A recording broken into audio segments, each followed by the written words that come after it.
mortal rise through 100 reincarnations. Welcome back, brave explorers of impossible worlds. We are excited to have you here to continue this odyssey together. Before we continue, everything you'll hear is pure fiction, so please don't try to replicate combat techniques at home. This wonderful story in all its rights belong to its brilliant original author. We are only the messengers of entertainment. Want another dose of adventure?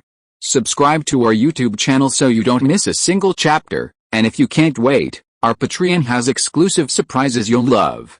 Chapter 726 Asking for Treasure.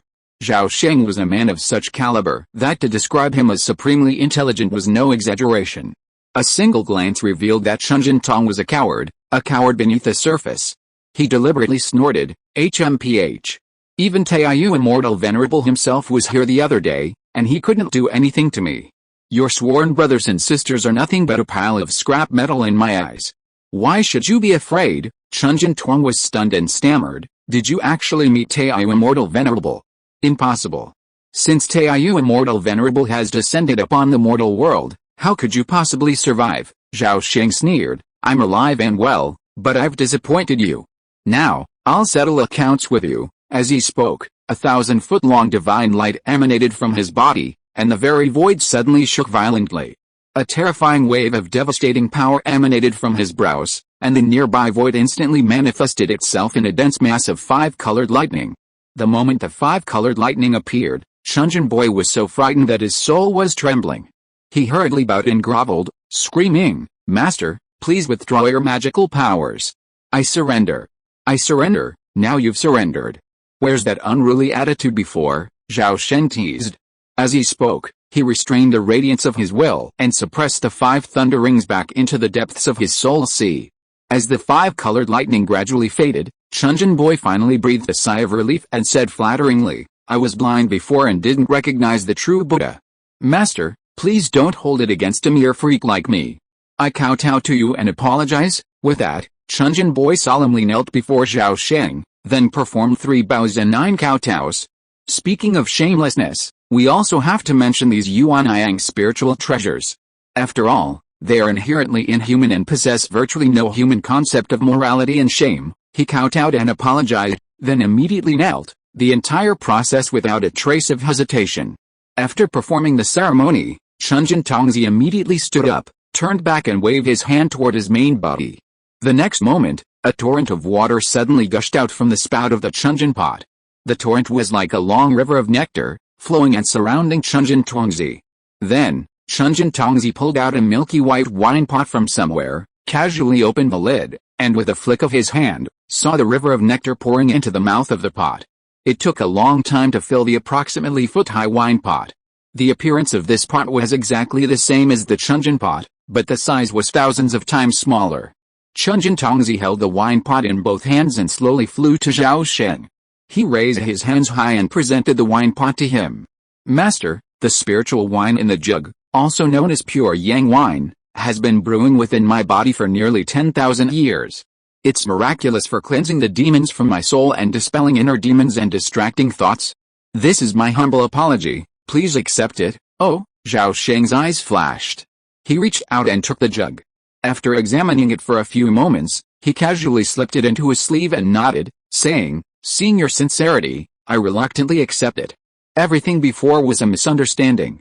Let's just let it go. Upon hearing this, the boy Chunjin was overjoyed and hurriedly nodded and bowed. Thank you very much, Master, for your mercy. Since ancient times, the world of immortal cultivation has always respected the strong.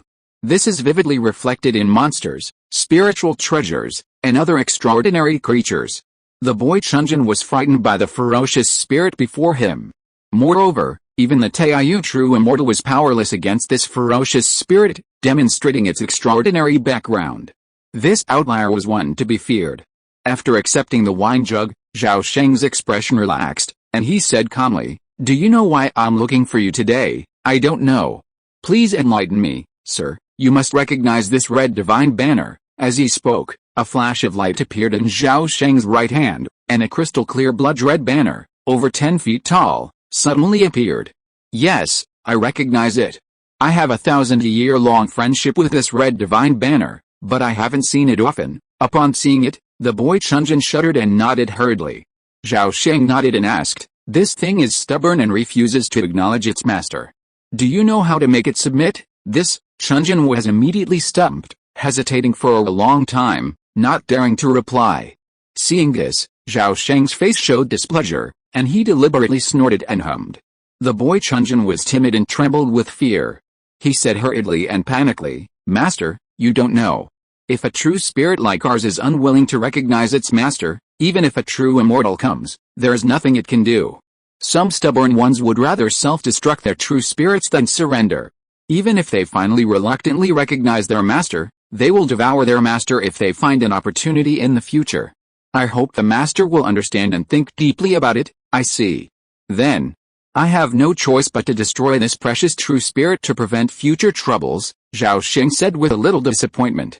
After hearing this, the boy Chunjin suddenly seemed to remember something and hurriedly stopped him, saying, "Master, wait. This would undoubtedly be a waste of natural resources. Once the true spirit is destroyed, the quality of this treasure will surely drop. I know of a passage called soul cleansing technique that can cleanse the true spirit's original consciousness and then cultivate it anew." Zhao Sheng's eyes lit up at this, and he exclaimed in surprise, "Oh, there's such a wonderful method in the world. Why don't you tell me about it?" The boy Chunjin responded, immediately placing his hands behind his back and reciting with a shake of his head, "A soul is born, the divine source creates the great way and its beginning and end, hidden virtue is supreme. The mind is the firewood, the creation is the cauldron, and beauty is in samadhi." The entire soul cleansing technique consists of only 3,000 words, but it is full of profound meaning. Every word is a gem, and the meaning is profound and unfathomable. Zhao Sheng only listened to it once and immediately knew that the creator of this technique was no ordinary person, almost a scholar of all arts, and his understanding of the art of refining far surpassed his own. As soon as Chunjin finished reciting, Zhao Sheng couldn't help but ask, "Where did you get this soul-cleansing art? Who created it?" Chunjin instinctively touched his chin, then pondered for a long, gloomy moment, unable to recall the art's origin. "Well, I'm just curious. Since you can't recall, then forget it. Thank you for your understanding, sir. I truly can't recall who created it. I think I overheard it by accident when my spiritual wisdom was just beginning to awaken." "Accidentally?" Haha, Zhao Sheng smiled faintly, completely skeptical of someone who had heard such a profound and unique art by accident. Someone must have deliberately crafted it to teach a magical spirit a technique specifically for cleansing the true spirit. This person's actions were undoubtedly peculiar, their intentions elusive.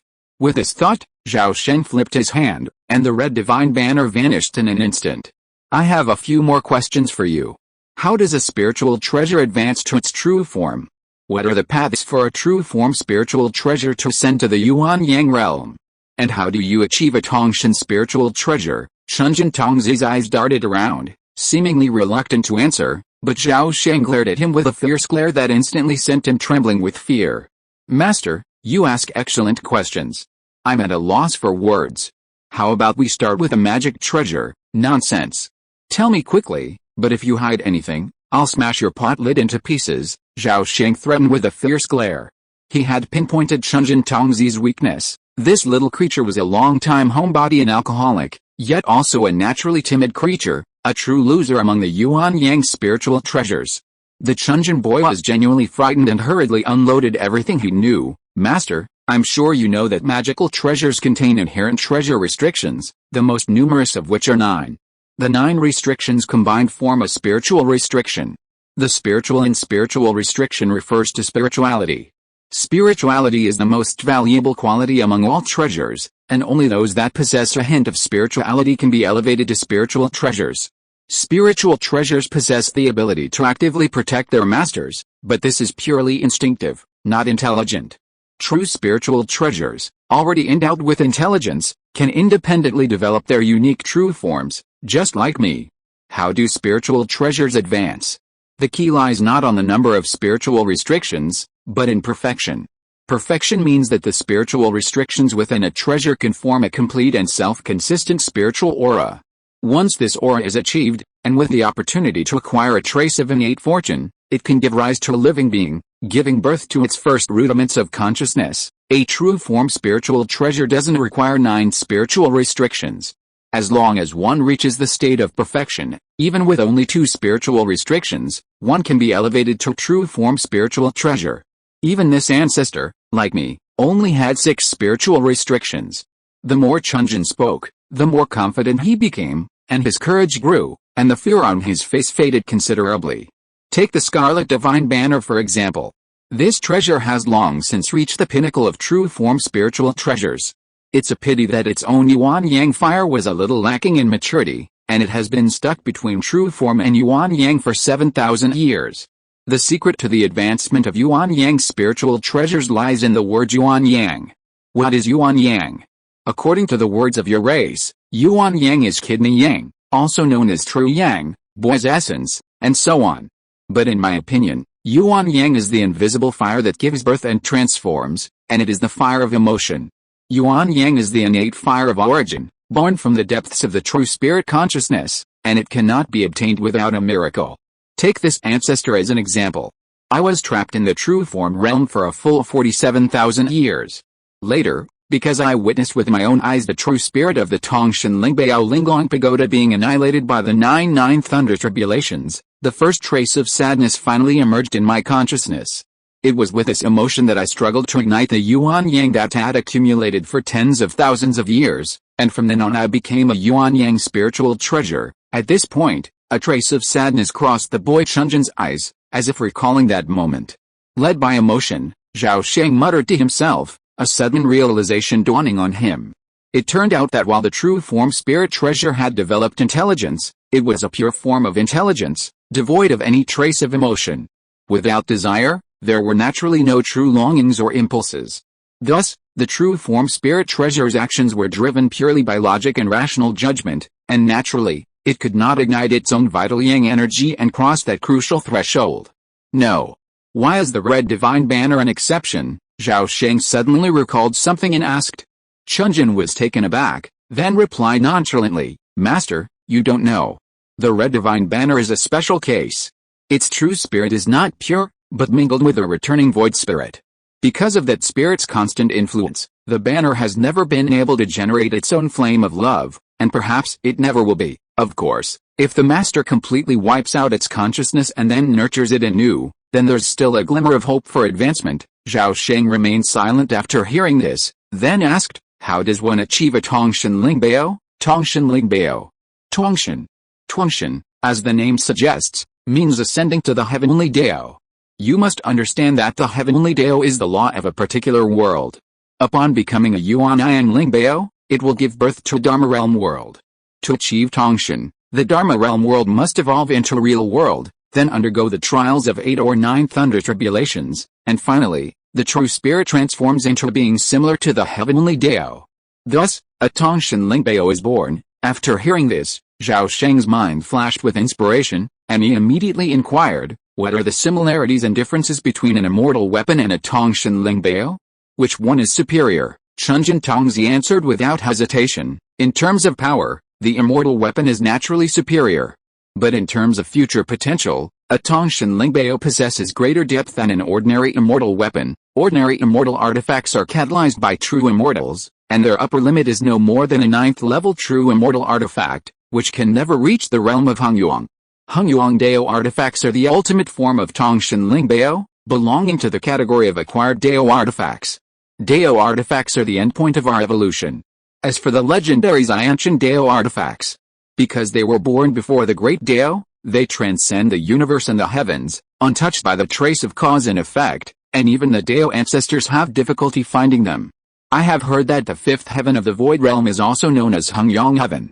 Could this heaven be? Master, you are right. The 5th heaven is named after this. The boy Chunjin nodded, speaking complacently. Zhao Sheng's mind shifted, and he flipped his right hand. Instantly, a simple, 3-legged, 6-ear tripod appeared in his hand. This tripod was the Xianja cauldron. Chunjin, in your opinion, does this tripod have the potential to become a Yuan Yang Lingbao? A hint of curiosity flashed in the boy Chunjin's eyes.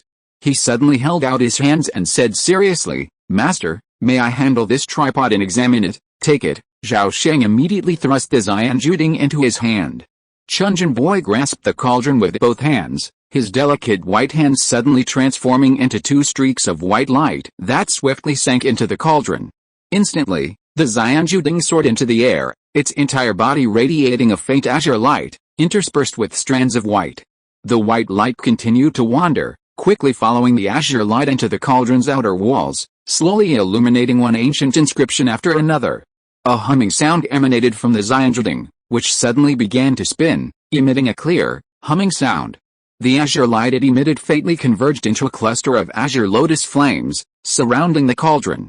A closer look revealed the lotus flames' 12 petals, each covered in dense ancient symbols.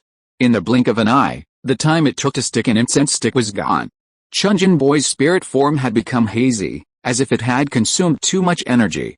Zhao Sheng observed intently, a look of deep thought in his eyes. It's finally done. This master is so tired. Not long after, Chunjin Boy suddenly spit out a stream of light, then pulled out his hands, hugged the treasure tripod back in his arms, and complained at the same time. Chapter 727 Return to Xianzhu Realm.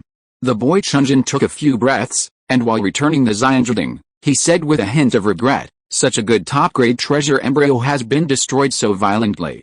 This ancestor is extremely sad. Let's talk business. Zhao Sheng's face turned cold and he said in a deep voice. The boy Chunjin was shocked and smiled flatteringly. Master, this Xianzhuding is of excellent quality, but because it has not been nurtured for a long time, the spiritual light of the laws inside it has been almost wiped out. Later, due to improper sacrifice and refining methods, coupled with repeated forced activation, the spiritual restrictions of this cauldron were greatly damaged. If it is delayed any longer, this cauldron will undoubtedly be destroyed. However, fortunately, Master found me today. This Xianzhuding is quite similar to mine, both of which contain internal space and have the ability to gather. So I came up with a way to repair this cauldron. Without waiting for Zhao Sheng to ask, the boy Chunjin pointed to the broken leg of the Xianzhuding and talked about it. The first and most important step is to repair this broken leg. Unfortunately, I don't know what kind of natural materials and treasures are used to refine this cauldron. I can only trouble you, Master, to find the materials for refining the cauldron yourself. Zhao Sheng nodded, motioning for him to continue. Upon seeing this, the boy Chunjin immediately pointed to the patterns of flowers, birds, fish, and insects on the outer wall of the treasure tripod and said, Master, please look again. Although these patterns are crude, they are the spiritual source of this treasure. You only need to find ancient true spirits that can completely match these patterns, and then inject their demonic souls into them one by one. You can reactivate the spiritual restriction within the tripod and thus revive the spiritual light of the laws. Of course, ancient true spirits are too rare, so hunting down the corresponding true spirit descendants is a last resort. After completing the above two steps, you should find a fire spirit bane of the 5th rank or above, drop the Xianzhu tripod into the fire eye, and let it nurture there for 1,000 or 800 years. By then, this tripod will be able to regain its former power, and upgrading to true form spiritual treasure will be no problem. Even the Yuanyang spiritual treasure is possible. This Xianzhuding is truly remarkable. Its refining style differs greatly from any other spiritual treasure I know of. It appears to originate not from the Eastern Star region, but from beyond this star field. Zhao Sheng didn't respond, simply placing the Xianzhuding into a Sumeru space. I've benefited greatly from your guidance today. With this, our past grudges are now settled. As long as your supreme induction sect doesn't provoke my Zhao family in the future, I will naturally not bully the weak. Fellow Taoist Chunjin, we part today, and we'll meet again. With these words, Zhao Sheng clasped his hands together and vanished into thin air. Seeing the evil spirit depart, Chunjin's tense expression relaxed. He wiped the non-existent sweat from his forehead with his hands, muttering, "That scared me to death. Finally, we've sent that evil spirit away. We'll meet again. Please don't come back again." As he spoke, it suddenly turned into a ball of white light, flashed into the mouth of the pot, and happily returned to his home nest to drink and celebrate. After leaving the Death Star, Zhao Sheng directly teleported through time and space and moved back to the cave where he was in seclusion. After entering the secret room, the surrounding barriers and restrictions instantly emerged, turning into layers of light walls that sealed the secret room, isolating the inside and the outside. Zhao Sheng flew to the center of the jade couch and sat cross-legged. Then an apricot yellow jade slip appeared in his hand, An array of divine light suddenly shot out from his brow and fell into the jade slip. In the blink of an eye, the entire soul cleansing technique was completely recorded in this jade slip. After putting away the jade slip, Zhao Sheng slowly closed his eyes, and instantly entered into meditation, and began to fully comprehend the meaning and essence of the soul cleansing technique. 3 months passed in a flash. That day, Zhao Sheng's body trembled slightly, and he instantly awoke from his trance. His eyes opened, glittering like 2 brilliant stars. A flash of blood flashed, and the red divine banner suddenly appeared in his right hand. Zhao Sheng gently tossed his right hand upward, and the red divine banner immediately soared into the air, hovering in midair, radiating a faint blood-red glow. At this moment, the blood-red banner continuously bulged outward, as if something was trying to break free from its confinement, but was repeatedly suppressed by flashes of 5-colored lightning, unable to escape. Seeing this, Zhao Sheng's body suddenly erupted with flames of will, instantly condensing into giant purple meteors that continuously fell into the blood-red banner. Deep within each meteor, countless ancient runes filled the air, faintly forming the image of a 7-star seal. At the same time, Zhao Sheng softly chanted the incantation, Gamma, Du, Luo, Yi, Aluo, Tuo. As waves of incantations echoed throughout the secret chamber, the red divine banner gradually calmed. From within, wisps of iridescent flames rose, a dazzling display of brilliance and magnificence. The red divine spiritual venerable roared and struggled desperately, his entire body slowly engulfed by the vast expanse of multicolored flames. As time passed, the entire chamber was engulfed in a sea of multicolored flames. Remarkably, this sea of fire remained confined to that chamber, showing no signs of escaping. Even the surrounding barrier walls remained intact.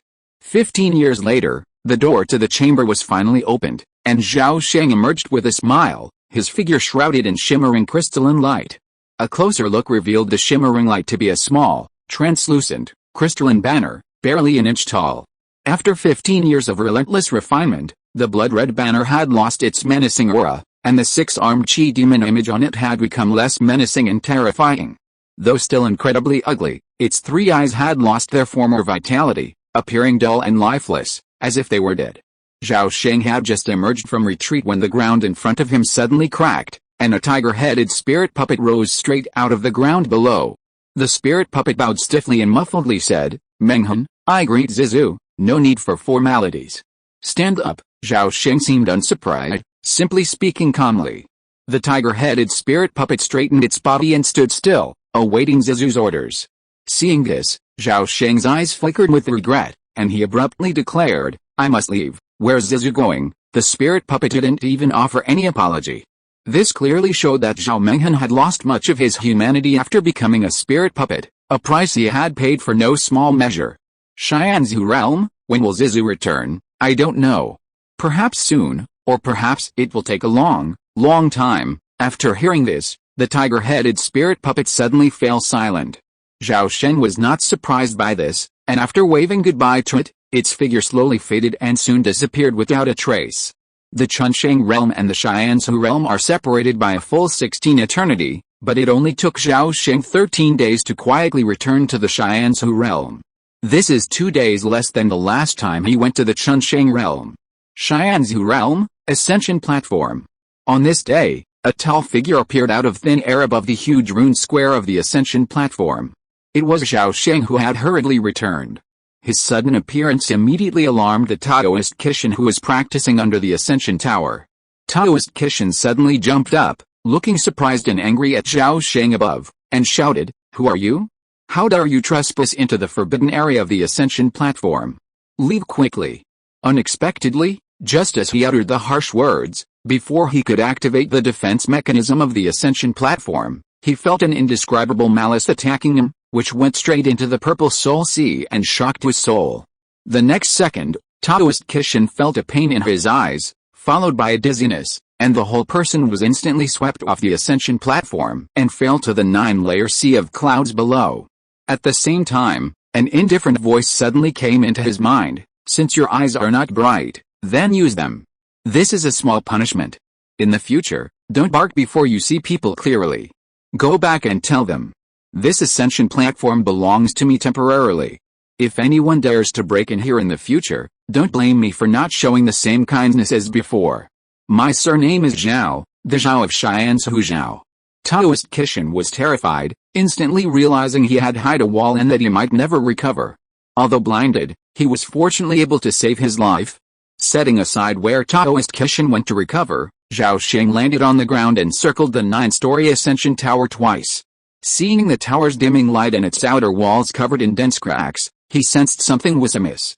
Sure enough, after a thorough inspection, Zhao Sheng discovered that not only was the Ascension Tower severely damaged, but the surrounding Ascension formation also suffered hundreds of damages.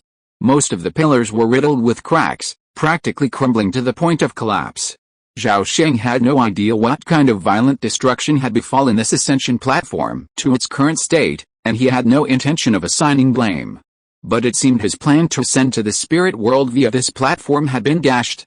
However, he still had a second option. The Ascension platform in the Spring Birth realm was still functional, but he didn't know where it would lead. If the distance is too far, it would take him more effort to find the gate of the Yuling Xianzong. Thinking of this, Zhao Sheng's brows flashed with divine light. And he instantly sent a divine thought to the mountain city below. In the city lord's mansion of the mountain city, Zhao Dingshan was suddenly awakened by the sudden sound transmission. After hearing the content of the sound transmission clearly, his face suddenly showed ecstasy, and then he shot out without thinking, escaping out of the city. Half an hour later, Zhao Dingshan flew to the top of the mountain, passed through the outer formation barrier, and successfully boarded the Ascension platform. He also saw Zhao Sheng standing with his hands behind his back. Zhao Dingshan hurriedly stepped forward, turned over, bowed and kowtowed repeatedly. Junior Zhao Dingshan, welcome to Zhu's safe return. Zhao Sheng ordered him to stand up and asked a few questions casually. Zhao Dingshan did not dare to hide anything and hurriedly recounted the major events that had happened in recent years, including the demise of the Ghost God sect, the eastward relocation of Feats City, and several other major events. The most important thing is that the matter of the Zhao family's various branches being united, as ordered by Zhu before his departure, has now made a good start. Because of the attraction of righteousness and massive cultivation resources, the North and South sects quickly responded positively, but the sects of the Four Seas reacted much slower, and seemed to have some doubts about the intentions of the central sect. I will not leave soon after I come back this time. You will only visit the various sects. If you have any doubts in the future, you can come to the Ascension platform. I will explain to them in person, Zhao Dingshan said, somewhat flattered. With Zhu coming forward, I believe the various sects will no longer have any doubts. Our Cheyenne's Hu Zhao family has been divided for thousands of years, and I never thought that there would be a day for reunion. As long as this major event is accomplished, Dingshan will die without regrets. Zhao Sheng suddenly remembered something when he heard this, and he waved his hand immediately, and saw a leopard-headed spirit puppet more than 2 meters tall fell to the ground with a bang, emitting a terrifying pressure from its whole body. Before returning, he had erased the soul of Feng Yi's Hunjin from the Lingshu, and now the spirit puppet was no longer controlled by anyone. Zhao Dingshan looked at the leopard-headed spirit puppet, and horror appeared in his eyes involuntarily. Don't worry. It's not dangerous. After Zhao Sheng comforted it, he said, let me ask you something, what are your plans for the future? After all, with your qualifications and comprehension, there is almost no hope of breaking through to the God transformation realm. Zhao Dingshan felt a little strange. He was about to answer, but he glanced at the spirit puppet for some reason, and a flash of inspiration inexplicably flashed through his mind, and the expression on his face changed slightly in an instant. Dingshan will follow Zhu's advice in everything. Zhao Dingshan's mind raced, and he decided to follow his intuition in an instant, and answered very respectfully. Zhao Sheng was a little surprised. He didn't expect this person to be so perceptive, as if he had guessed his thoughts. I have an alternative method of longevity. Although this method cannot make you truly immortal, it can easily live for 10,000 or 20,000 years. Do you want this method of longevity? Dingshan wants it. And I hope the ancestor will give you the method, even if you will live as a ghost in the future, even if you will lose most of your emotions and desires. Do you want it? Zhao Sheng asked again. After hesitating for a moment, Zhao Dingshan nodded very firmly. I've thought about it, and Dingshan will not hesitate even if it costs all kinds of terrible prices. Very good. I was right about you. Zhao Sheng smiled and couldn't help but praise him. This spirit puppet is the body prepared for you. I will refine your nascent soul dharma body into this puppet's spiritual core. You will be the master of this spirit puppet in the future and can manipulate it at will to kill enemies and protect the safety of the entire Zhao family. The combat power of this spirit puppet is comparable to that of the true Lord of Transformation, and it is fully adapted to the absolute spirit environment. It can be said that it is truly invincible in the Xianzhu realm. With this puppet suppressing a world, the Xianzhu Zhao family will be safe from now on. Zhao Dingshan's eyes lit up when he heard what Zhao Sheng said, and he wished he could ask Zizu to take action immediately. Don't be impatient. After you go back, take a bath and fast for a month. During this time, you can carefully consider whether to transform into a spirit puppet. If you don't change your mind, go back and deal with trivial matters. After a month, you can come to the Ascension platform again. Zhao Sheng saw his impulsiveness and said so immediately. Yes, Dingshan, I'll take my leave. Zhao Dingshan slowly calmed down his excitement, bowed respectfully, and then turned to leave the Ascension platform. After watching him turn into light and leave, Zhao Ran smiled slightly, and his figure slowly faded away. If you are listening to this novel on a channel other than Fanfic World, it means it was downloaded and re-uploaded without effort. We warmly invite you to visit our channel, Fanfic World. There you will find the original version of this story and many other novels of various genres. We look forward to seeing you dive into a world of incredible novels. Chapter 728, Borrowing the Way to Ascension. In the Nine Netherworld, the sky was shrouded in darkness and chaos. A vast vortex, countless miles in diameter, slowly swirled. Compared to the raging space-time vortex at the periphery, the eye of the storm at its center was noticeably calmer. Suddenly, a figure silently appeared within the depths of the eye of the storm. Crystalline peaks loomed in the void ahead, quietly ablaze with a myriad of radiant light. Countless immortal seal characters emerged within the radiant light. These crystal peaks were truly bizarre. They were inverted, their summits hanging upside down, their bases flattened into platforms stretching nearly 100 miles in area. A careful count revealed 81 such inverted crystal peaks, corresponding precisely to the 81 pillars of the Ascension platform. Zhao Sheng's gaze shone with a fiery intensity as he gazed at the crystal peak formation ahead. This was the first time since his reincarnation that he had seen the Ascension formation in its entirety. Without a doubt, the 81 crystal peaks before him were the most crucial foundation of the Ascension array. The Ascension platform was merely a small, visible portion. Zhao Sheng's figure flashed, instantly landing on a crystal peak's altar. He quickly sat cross-legged, and a divine light radiated from his brow. His divine consciousness expanded vastly, instantly enveloping the crystal peak below him. Instantly, countless immortal seals and runes surged into his mind like a torrent, rapidly constructing thousands of obscure formation nodes. Before long, the crystal peak gradually brightened, its glow resembling the rising sun, quickly illuminating the surrounding darkness. Zhao Sheng, absorbed in the thrill of deciphering the secrets of the Ascension array, lost track of time. A month passed in the blink of an eye. One day, Zhao Sheng suddenly awoke, his mind instantly withdrawn from the mysteries of the endless array. It turned out that just moments earlier, the fragment of his spirit that had returned to the void, left on the Ascension platform, had stirred his consciousness, reminding him that Zhao Dingshan had arrived as scheduled. Zhao Sheng slowly stood up, stretched his muscles, and then vanished into thin air. Upon returning to the Ascension platform, Zhao Dingshan immediately stepped forward and saluted. Dingshan greets Zizu. Zhao Sheng glanced around, understanding. This time, Zhao Dingshan wasn't the only one present at the Ascension platform. There were also 4 nascent soul cultivators, 3 men and 1 woman.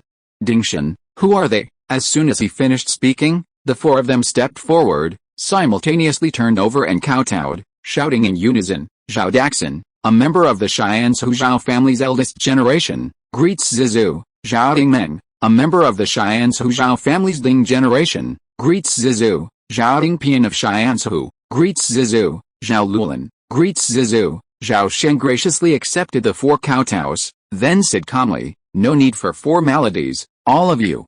Rise." The 4 of them rose one after another, respectfully standing a half step behind Zhao Dingshan, awaiting Zizu's instructions. Thanks to Zhao Sheng, the 3 remaining elders of the Ding generation within the Xianzhu Zhao clan suddenly appeared simultaneously on the Ascension platform. This event was of immense significance, signifying that the various Zhao clan sects, long divided, were beginning to reunite.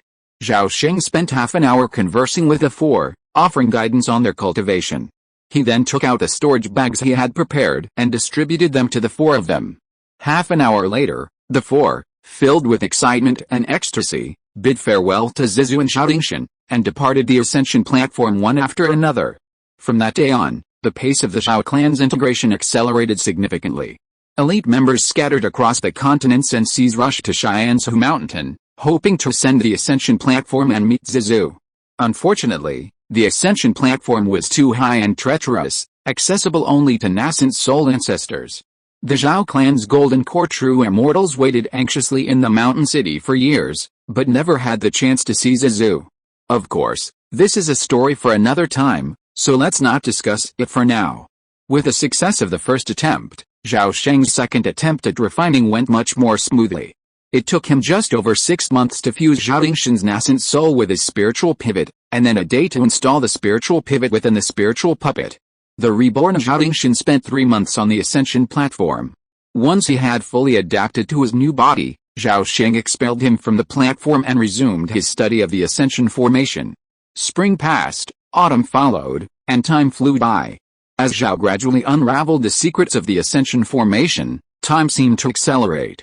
Unnoticed, over 40 years had passed. Grand Elder, I wonder when the old man Zizou will come out of seclusion. Yes. It's been more than 40 years. Why has the old man Zizou been hiding on the ascension platform and not showing up?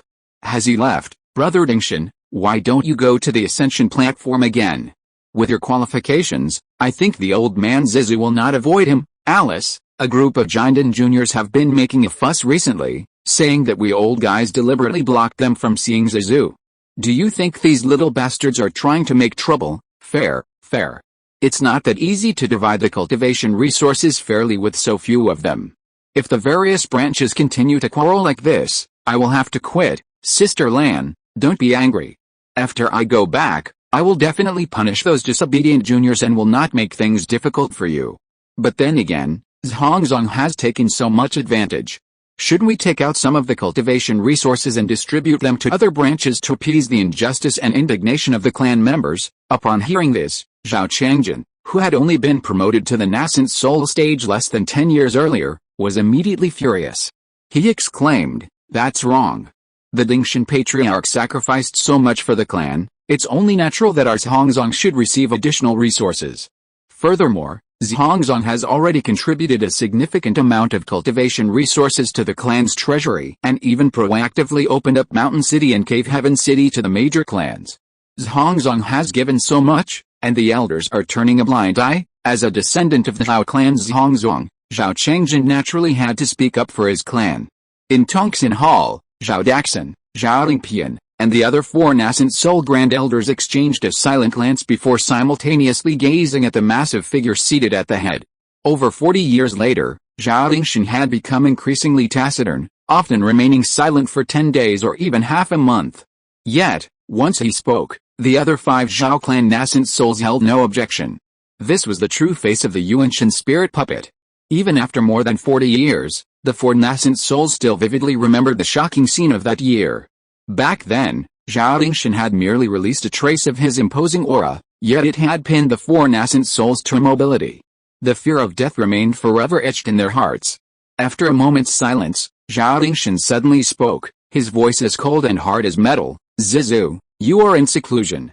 No one is allowed to disturb you." Zhao Daxin and the others' expressions paled at these words, their voices momentarily lost. Late at night, the ascension platform was deserted. The starry sky shone with countless rays of light, reflecting off the crystalline pillars, creating a myriad of dazzling reflections. Zhao Sheng quietly appeared beneath the ascension tower, caressing the smooth walls with his hand, carefully sensing the surging power of the laws within. The ascension tower was undoubtedly the heart of the ascension formation, but its interior had suffered irreparable damage. Unless it was demolished and rebuilt, the ascension formation would be rendered useless. Although he had a general grasp of the ascension formation's secrets, setting up an identical one from scratch was inherently beyond his capabilities. After all, he lacked many essential treasures, including the most crucial crystals of the laws of space and time. Zhao Sheng withdrew his right hand, looked up at the starry sky, and quickly shifted his gaze to the east. That's where the sun rises. In a flash of light, Zhao Sheng had teleported from the ascension platform, disappearing instantly to an unknown destination. In a realm of outer space, 100 billion miles away from the Xianzhu realm, a figure materialized. Zhao Sheng hovered in midair, gazing eastward. Unbelievably thousands of miles ahead, a blazing, bright fireball suddenly came into view. It was the master of this galaxy, the sun. The next moment, Zhao Sheng teleported once more. After 3 consecutive space-time teleportations, his vision was filled with a boundless world of blazing white flames. From every angle, the only thing before him was a sea of blazing, blinding flames. Though still millions of miles from the sun's surface, the surrounding void was already brimming with unimaginably high temperatures. Even 1,000-year-old black iron wouldn't last a single breath before completely vaporizing. Boom! Looking out, somewhere within the seething sea of fire, a massive bulge, unknown to be tens of thousands of miles in diameter, suddenly appeared. The next second, the bulge exploded with a roar that transcended the confines of the vacuum of space, unleashing a resounding explosion that ripped through the void. Simultaneously, a vast, endless tongue of fire suddenly shot up from the sea of fire below, momentarily filing his entire field of vision. Zhao Sheng's expression changed, and he instantly vanished into thin air, narrowly avoiding being engulfed by the flames. Billions of miles away, he reappeared, the endless sea of blazing white flames still below him. Fleets of golden crow true fire rose from the sea of fire, drifting freely in the air, sinking and sinking unpredictably. At Zhao Sheng's current level, the golden crow's true fire was no longer of concern to him, unless the divine flame of the great sun appeared below. After waiting for a moment, he noticed that the sea of fire here was relatively calm. Zhao Sheng nodded slightly, then waved his right hand. A pile of broken spiritual weapons fell from the sky, instantly sinking into the sea of fire, where they drifted up and down. With a naked eye, each piece of the weapon slowly melted into a mass of bright silver liquid metal. As soon as the wisps of impurities emerged, they were instantly vaporized by the intense heat. In less than a moment, the liquid spiritual metal had shrunk by half, becoming a platinum-colored mass about the size of a head. Zhao Sheng sweated profusely, and the willpower field enveloping him grew thinner and darker. In just a few moments, his original willpower had been depleted by 80%, and it looked like it could no longer sustain him. Seeing this, Zhao Sheng acted decisively, immediately scooping up the liquid spiritual metal and hastily storing it in the Sumeru space to cool it down. Then, he teleported away. He teleported once more, billions of miles away, returning to the cold, silent outer void. The sun once again transformed into a giant fireball. After clearing the sun's surface, Zhao Sheng breathed a sigh of relief, though a hint of fear crossed his face. He hadn't imagined that a semi-immortal, a returning void immortal, wouldn't even be able to set foot on the sun's surface. The sheer extreme heat forced him to retreat quickly. Terrible, Zhao Sheng gazed at the sun for a long time, slowly uttering 2 words. After a fortnight of recuperation, Zhao Sheng returned to the sun's surface and repeatedly threw various spiritual gold ores and numerous magical artifacts into the sea of fire. Most of the spiritual gold was vaporized, leaving only a tiny amount of essence that he retrieved in time. Had he been later, even this would have vaporized. After several such attempts, the Sumeru dimension had emptied nearly 1/5 of its space, leaving only a small mountain a dozen feet high. With increasing incursions, Zhao Sheng gradually adapted to the intense heat of the sun's outer reaches, each time moving a little closer to the surface. 3 years passed in a flash. One day, a multicolored circular flying disc hovered quietly above a calm sea of fire on the sun's surface. Zhao Sheng sat at the center of the disc, his hands forming hand seals and sending a series of spiritual spells toward the mountain-like cauldron in front of him. The Xianzhu cauldron suddenly grew immensely larger, resembling a mountain. A ball of liquid platinum adhered to the broken foot of the cauldron. Under his will, the platinum gradually deformed, transforming into a single, thick cauldron foot. Dense ancient symbols continuously appeared on the foot, inexplicably interconnected, solidifying one by one according to a certain law. After 100 breaths, the broken foot was quickly repaired, and the Xianzhu cauldron suddenly shone with light, its humming resounding in all directions. Zhao Sheng, his face pale, quickly waved his hand toward the cauldron, and the Xianzhu cauldron shrank dramatically, instantly transforming into a stream of white light and flying into his sleeve. After collecting the treasure tripod, Zhao Sheng didn't dare linger. He immediately gathered up the 5 metal treasure plates beneath him and activated the great space-time shift, instantly vanishing from his original location. 2 years later, Zhao Sheng once again set foot in the Spring Birth realm. This time, he didn't travel to the Cloud and Mist Mountains, but directly to the central continent. This realm's ascension array lay beneath the infinite lake in the continent's east. Compared to the one in the Heavenly Pillar realm, the ascension array beneath the infinite lake was remarkably intact.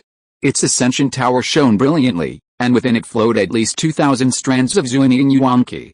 Zhao Sheng's sudden arrival momentarily alarmed the true Lord of Transformation guard in the formation. However, Zhao Sheng quickly threw him out of the formation, rendering him unable to move. Shortly thereafter, his expression changed drastically as he watched helplessly as a blinding beam of light shot skyward from the formation, fading into the vast shadows beyond the void. In less than a breath, the pillar of light suddenly dissipated, and a series of crackling sounds suddenly emanated from the ascension array. This true Lord of Transformation was terrified, and just as he waited for his body to regain its freedom, he immediately rushed into the ascension platform in a panic. Then, he saw at a glance that nearly 1/3 of the surface of the array pillars was covered with dense cracks. The ascension tower became even darker, and the Zuining Yuanqi accumulated in the tower disappeared completely.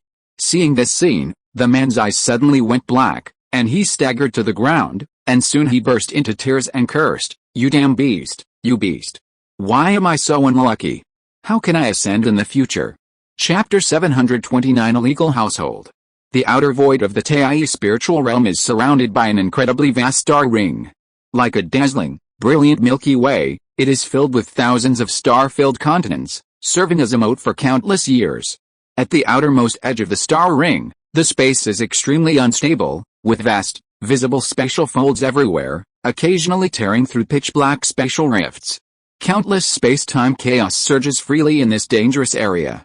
Yet, within this perilous region, a void continent spanning tens of thousands of miles stands unmoved in its center, defying the temporal and spatial turbulence.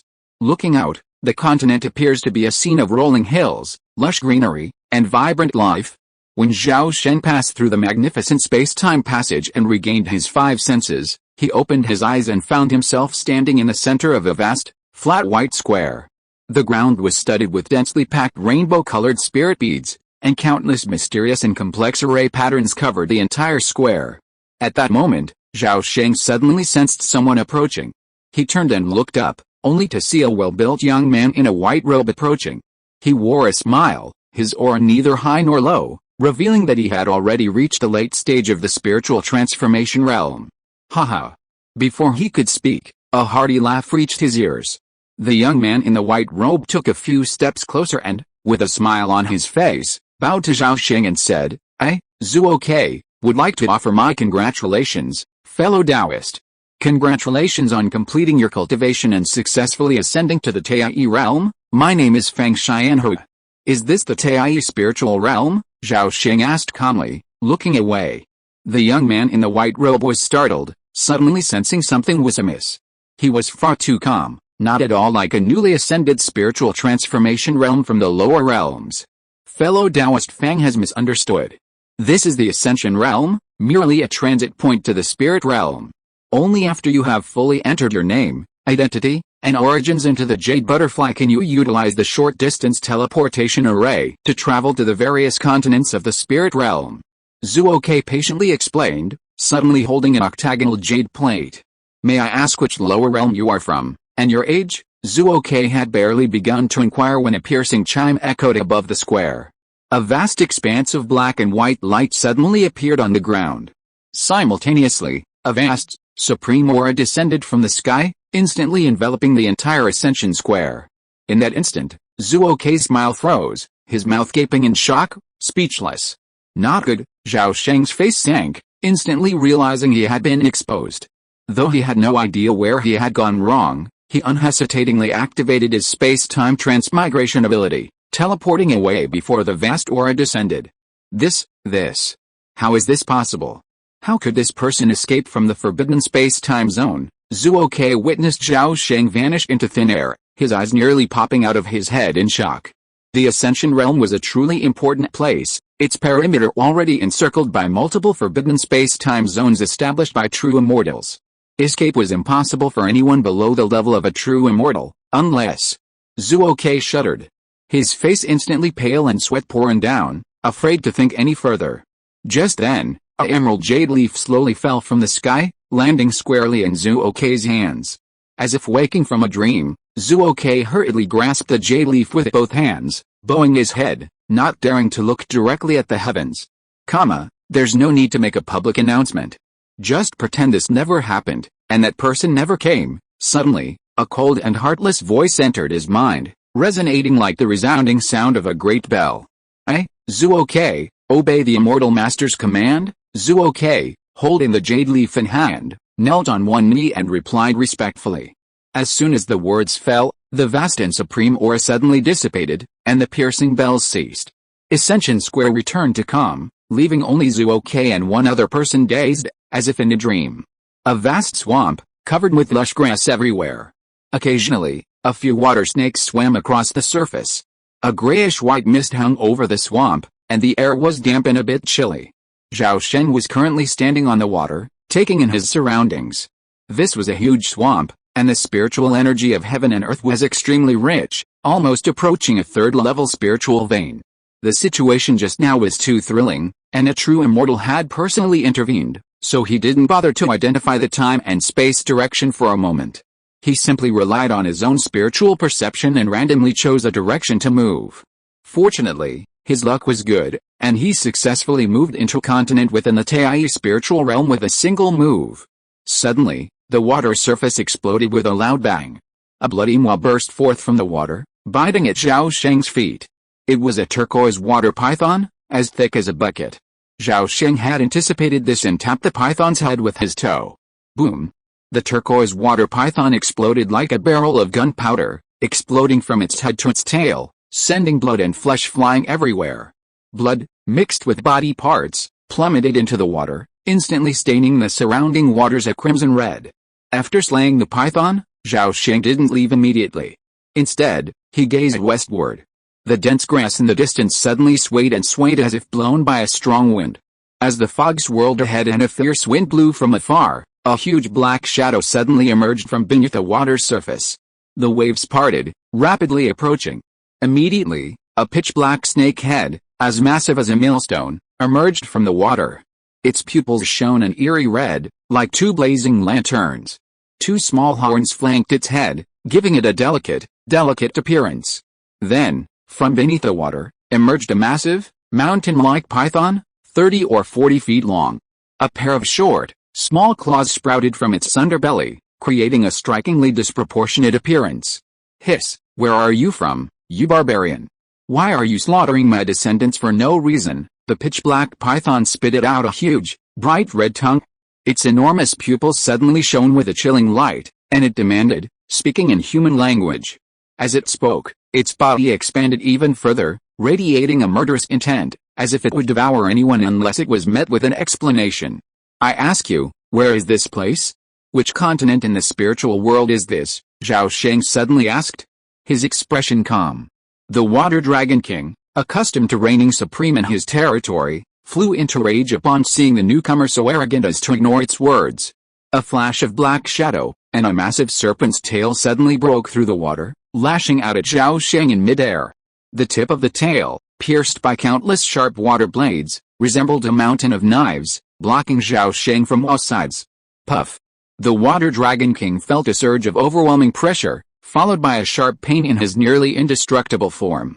Half of the blood-soaked tail suddenly flew into the air, then plunged back into the water, sending a massive splash.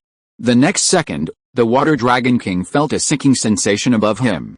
One of his dragon horns was crushed under someone's feet, blood splattering everywhere. He howled in agony, nearly losing his soul. Ouch! However, the Water Dragon King's body suddenly stiffened, his head frozen in midair, unable to move. The terrifying aura overhead kept him from moving, realizing he had provoked someone he shouldn't. If you don't want to die, answer my questions honestly. But if you're hiding anything, watch out for your head, Zhao Sheng said indifferently, stepping on the dragon's head. The Water Dragon King shuddered, his mouth wide open, and he said in a panicked yet obedient voice, "Please spare me. I will answer properly and will never lie. I was blind and unintentionally offended you. I hope you won't blame me." So much nonsense, Zhao Sheng frowned, and with a sudden push of his foot, he broke another dragon horn. Ouch! The Water Dragon King cried out in pain, then immediately clamped his mouth shut, fearing to anger the evil spirit again. "Master, don't do anything. The little demon will tell you immediately. This is the Dragon Snake Swamp, located in the remote northwest corner of the 4 sacred continents. This swamp covers approximately 70,000 to 80,000 square kilometers and is ruled by 3 separate dragon kings. The nearest human spiritual realm is hundreds of thousands of square kilometers away." This dragon python was clearly a chatterbox, speaking incessantly, spouting all sorts of information, useful and useless, seemingly terrified of Zhao Sheng's ruthless attack. A moment later, the Water Dragon King continued to chatter, but the next moment, its massive head suddenly severed from its neck. Like a boulder, it plunged toward the water below, carrying a torrent of demonic blood with it, with a resounding thud. The massive python's body was still thrashing, still writhing. A waterfall of crimson demonic blood gushed from the severed head, staining the nearby water red. At that moment, a 7 to 8 inch long dragon soul shot out from the water and fled at lightning speed. "Come back," Zhao Sheng shouted softly, and the dragon spirit suddenly stopped moving, then flew backward, as if being pulled back like a kite. "Don't kill me, or you'll be dead." The Water Dragon King's demonic spirit struggled desperately, but it couldn't break free from its restraints. It had only hoped to buy time, but it had brought about its own demise. At that moment, a cold glint flashed in Zhao Sheng's eyes, and the dragon spirit instantly froze, its pupils glazed and blank. A moment later, the nascent soul dragon spirit quietly transformed into a stream of light, quickly dissipating. Zhao Sheng also learned everything it knew from its spirit. Not intending to remain in the swamp for long, Zhao Sheng looked up at the sky, and his figure suddenly vanished without a trace. A few days later, in the center of a fertile plain, a vast, dark blue city stood tall, its majestic walls towering in both directions, stretching as far as the eye could see. This great city, also known as Balian City, is home to a diverse mix of races, boasting a population exceeding 1 million, making it one of the largest cities within a 3,000-mile radius. Atop a towering white palace, Zhao Sheng sat atop a bronze dragon head, slowly putting away the jade slip in his hand. He had already read its contents. The slip briefly records the general geographical distribution of the 4 sacred continents and the customs and practices of each of the various spiritual realms, including information on numerous cultivation sects. However, information regarding the Yuling Immortal sect is scarce. According to the slip, the 4 sacred continents are vast and boundless, a haven for demonic beasts. While these continents boast immense cultivation resources, the number of human spiritual realms is limited. Compared to Dakin continent in the Tesa spirit realm, the human population here is significantly reduced by 1,000 times. While the 4 sacred continents are predominantly human, remote areas are home to hundreds of races of humans and demons, where the law of the jungle is particularly pronounced. This situation is likely due to the Yuling Immortal sect dominating these continents. Within the Yuling Immortal sect, the primary focus of cultivation has always been beast taming, thus upholding an ethos of natural selection and the survival of the fittest. This unique and brutal practice has profoundly influenced this continent for countless years. The Yuling Immortal sect's main gate isn't located on the 4 sacred continents. Its true location has been largely unknown since ancient times. Zhao Sheng wasn't surprised by this, as the 9 questions Immortal sect followed a similar pattern. He looked up at the city, observing a series of centuries-long avenues dividing it into dozens of market towns. The streets flowed neatly, and nearly all the buildings were constructed of massive stone, creating a majestic and imposing atmosphere imbued with an alien atmosphere. Shops lined the streets, and the streets bustled with activity. Most of the passers-by possessed unusual features, though some appeared normal humans. Most were accompanied by demonic beasts, maintaining a close relationship. The situation here suggested harmonious coexistence between the alien races and humans, with few apparent conflicts. At that moment, a slender, veiled woman suddenly flew through the sky, riding a flying tiger. She immediately spotted Zhao Sheng, seated on the temple roof. The woman, dressed in a tight, blue, gold-threaded miniskirt, partially exposed her breasts, revealing her alluring curves. Her almond-shaped eyes sparkled. She glanced over with a hint of surprise, her gaze at Zhao Sheng tinged with curiosity, as if she were looking at someone who had dared to act so boldly. Kangmin, alarmed, immediately patted the flying tiger's head, signaling it to descend. The flying tiger obediently landed on the temple roof. Kangmin gracefully soared, quickly landing atop the bronze dragon head. Gazing at the empty dragon head, she felt a sense of loss, as if she had missed something. Nearing noon, the sun blazed brightly. Zhao Sheng casually strolled along the main street. He noticed that most of the shops along the street sold young demon beasts and their supplies, with few selling elixirs or magical instruments. He suspected this was due to the popularity of taming beasts to cultivate immortality, perhaps due to the fact that the alien races were not adept at cultivating the various arts. As Zhao Sheng walked, he stopped in front of a magnificent, tall building.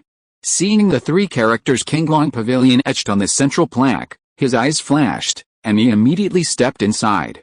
Upon entering, he saw a massive, winding dragon skeleton hanging high above the central hall.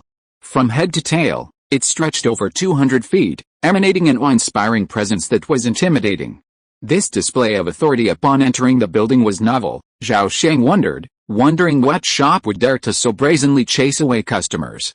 The fact that they dared to do so clearly showed that Qinglong Pavilion was confident, not afraid of losing customers. At this time, a tall and thin young waiter wearing a long robe with dragon pattern came up to Zhao Sheng with a smile on his face and said, "Sir, is there anything I can help you with?" Qinglong Pavilion is a shop directly under the Immortal sect. There are countless treasures in the pavilion, covering everything. I am sure you will leave satisfied. This man looked young, but he had already successfully established his foundation. He was quite polite in his words and manners. Chapter 730, Divine Craftsman Zhao. In the Qinglong Pavilion, the young waiter's boast immediately piqued Zhao Sheng's interest. He suddenly asked, "Do you have any high-level demon souls for sale? Apes or sea creatures would be ideal. You've arrived at the right time, sir. Our pavilion recently acquired a batch of Soren Cloud demon ape souls, 2 of which had already condensed their primordial spirits. Would you be interested in seeing them?" the young waiter said confidently. "Too low. Are there any true spirit-level ape demon souls? At the very least, they'd have to be true spirit descendants." Zhao Sheng shook his head, slightly disappointed. I'm afraid you'll be disappointed. Forgive my frankness, but Balian City is remote. Within a radius of hundreds of thousands of miles, not only are true spirit ancient beasts, but even true spirit descendants are extremely rare. I've only heard that the 3 dragon demon kings who rule the dragon snake swamp are suspected to have traces of ancient dragon bloodline, but that's just a rumor. There's no way to verify it, the young waiter said with some embarrassment. Why, are ancient true spirit beasts really so hard to find? What is it then? Zhao Sheng asked, half believing, half doubting, pointing at the remains of a true dragon. Sir, you may not know, but our Balian City is adjacent to the dragon snake swamp, and most of the monster materials sold are from dragons, pythons, and snakes. This true dragon skeleton isn't a true spirit relic, it's just outwardly terrifying. It's actually the remains of a failed emperor who underwent a tribulation. It was stolen and eventually sold to the Azure Dragon Pavilion, the young waiter patiently explained. Zhao Sheng felt disappointed. It seemed the task of finding the true spirit demon soul would fall to Zhao Xuanjing again, so he left the matter alone for now. At this point, he changed his mind and asked, "Do you have any teleportation tokens? I'd like to buy a few. Also, a map of the 4 sacred continents' spiritual domains, the most accurate kind. Also, never mind, have your chief steward come out. Just say we've got a big business coming." With that, Zhao Sheng casually tossed a token into the other man's arms. "Give this to your chief steward. He'll understand once he sees it." This ancient bronze token was Zhao Xuanjing's personal keepsake, having been passed to him by BG. The young waiter had no idea what the token was, but seeing the other man's confidence, he immediately responded respectfully and quickly turned to run to the back hall. Not long after, a white-haired elder in a brocade dragon robe hurried in, clutching the ancient bronze token. "I didn't know the sect's founder was visiting our pavilion, and I failed to welcome him. I hope you will forgive me. This item is too precious, so I'm returning it in its original form." The white-haired elder bowed and raised the token above his head. The Qinglong Pavilion was crowded with customers, and everyone was stunned and shocked to see the highly respected headmaster groveling so servilely.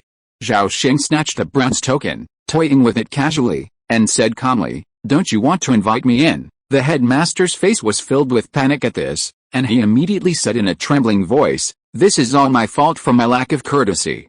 Headmaster, please invite me to the secret chamber on the top floor." Zhao Sheng nodded and continued upstairs. The headmaster followed him like a minion. Soon after, Zhao Sheng sat alone at the head table in a luxurious and grand hall. A jade table before him was laden with rare delicacies. The headmaster stood by, attentive, pouring wine for him. Having reached his advanced state, Zhao Sheng had long since mastered the ability to subsist on wind and dew, and to practice abstaining from grains and breathing air. However, this was his first time in the Tai spiritual realm, and he enjoyed a rare opportunity to sample exotic delicacies and satisfy his cravings. He hadn't experienced such a leisurely state in years, and his heart relaxed slightly. He reached for the wine glass and took a sip.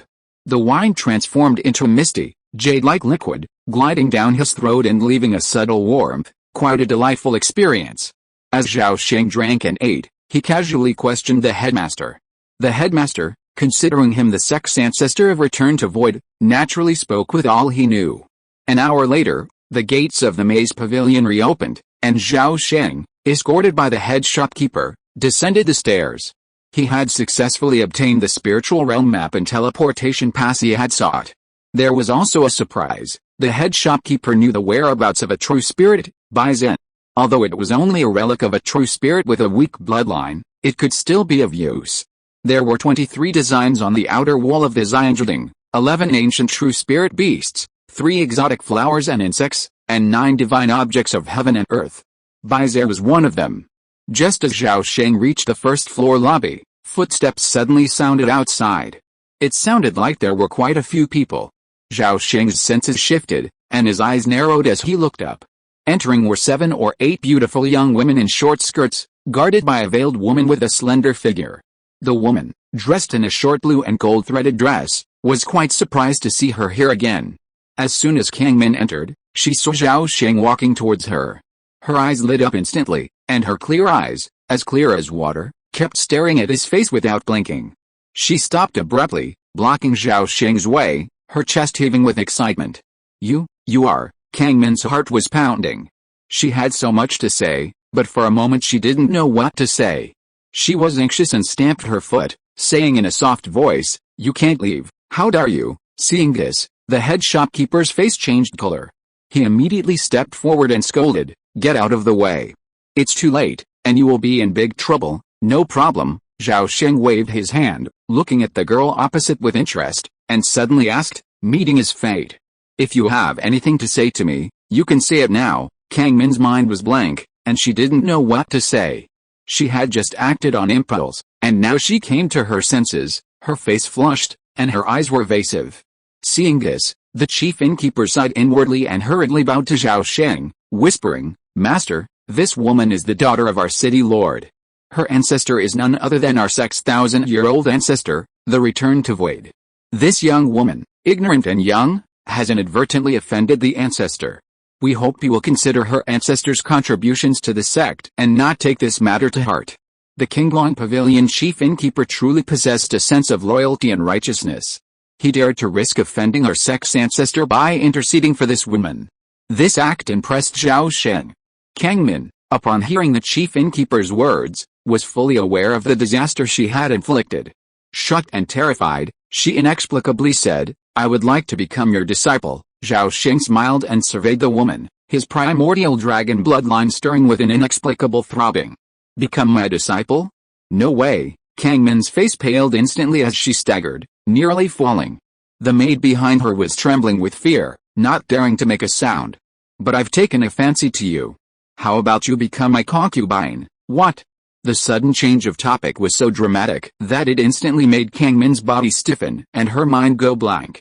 The head manager of the Qinglong Pavilion was also incredibly shocked, having never expected this. However, he quickly recovered and exclaimed to Kang Min in ecstasy, "Silly girl, the Grand Master's favor in you is the blessing you've cultivated for 10 lifetimes. Why are you standing there? Come forward and pay your respects." Kang Min finally came to her senses after his reminder.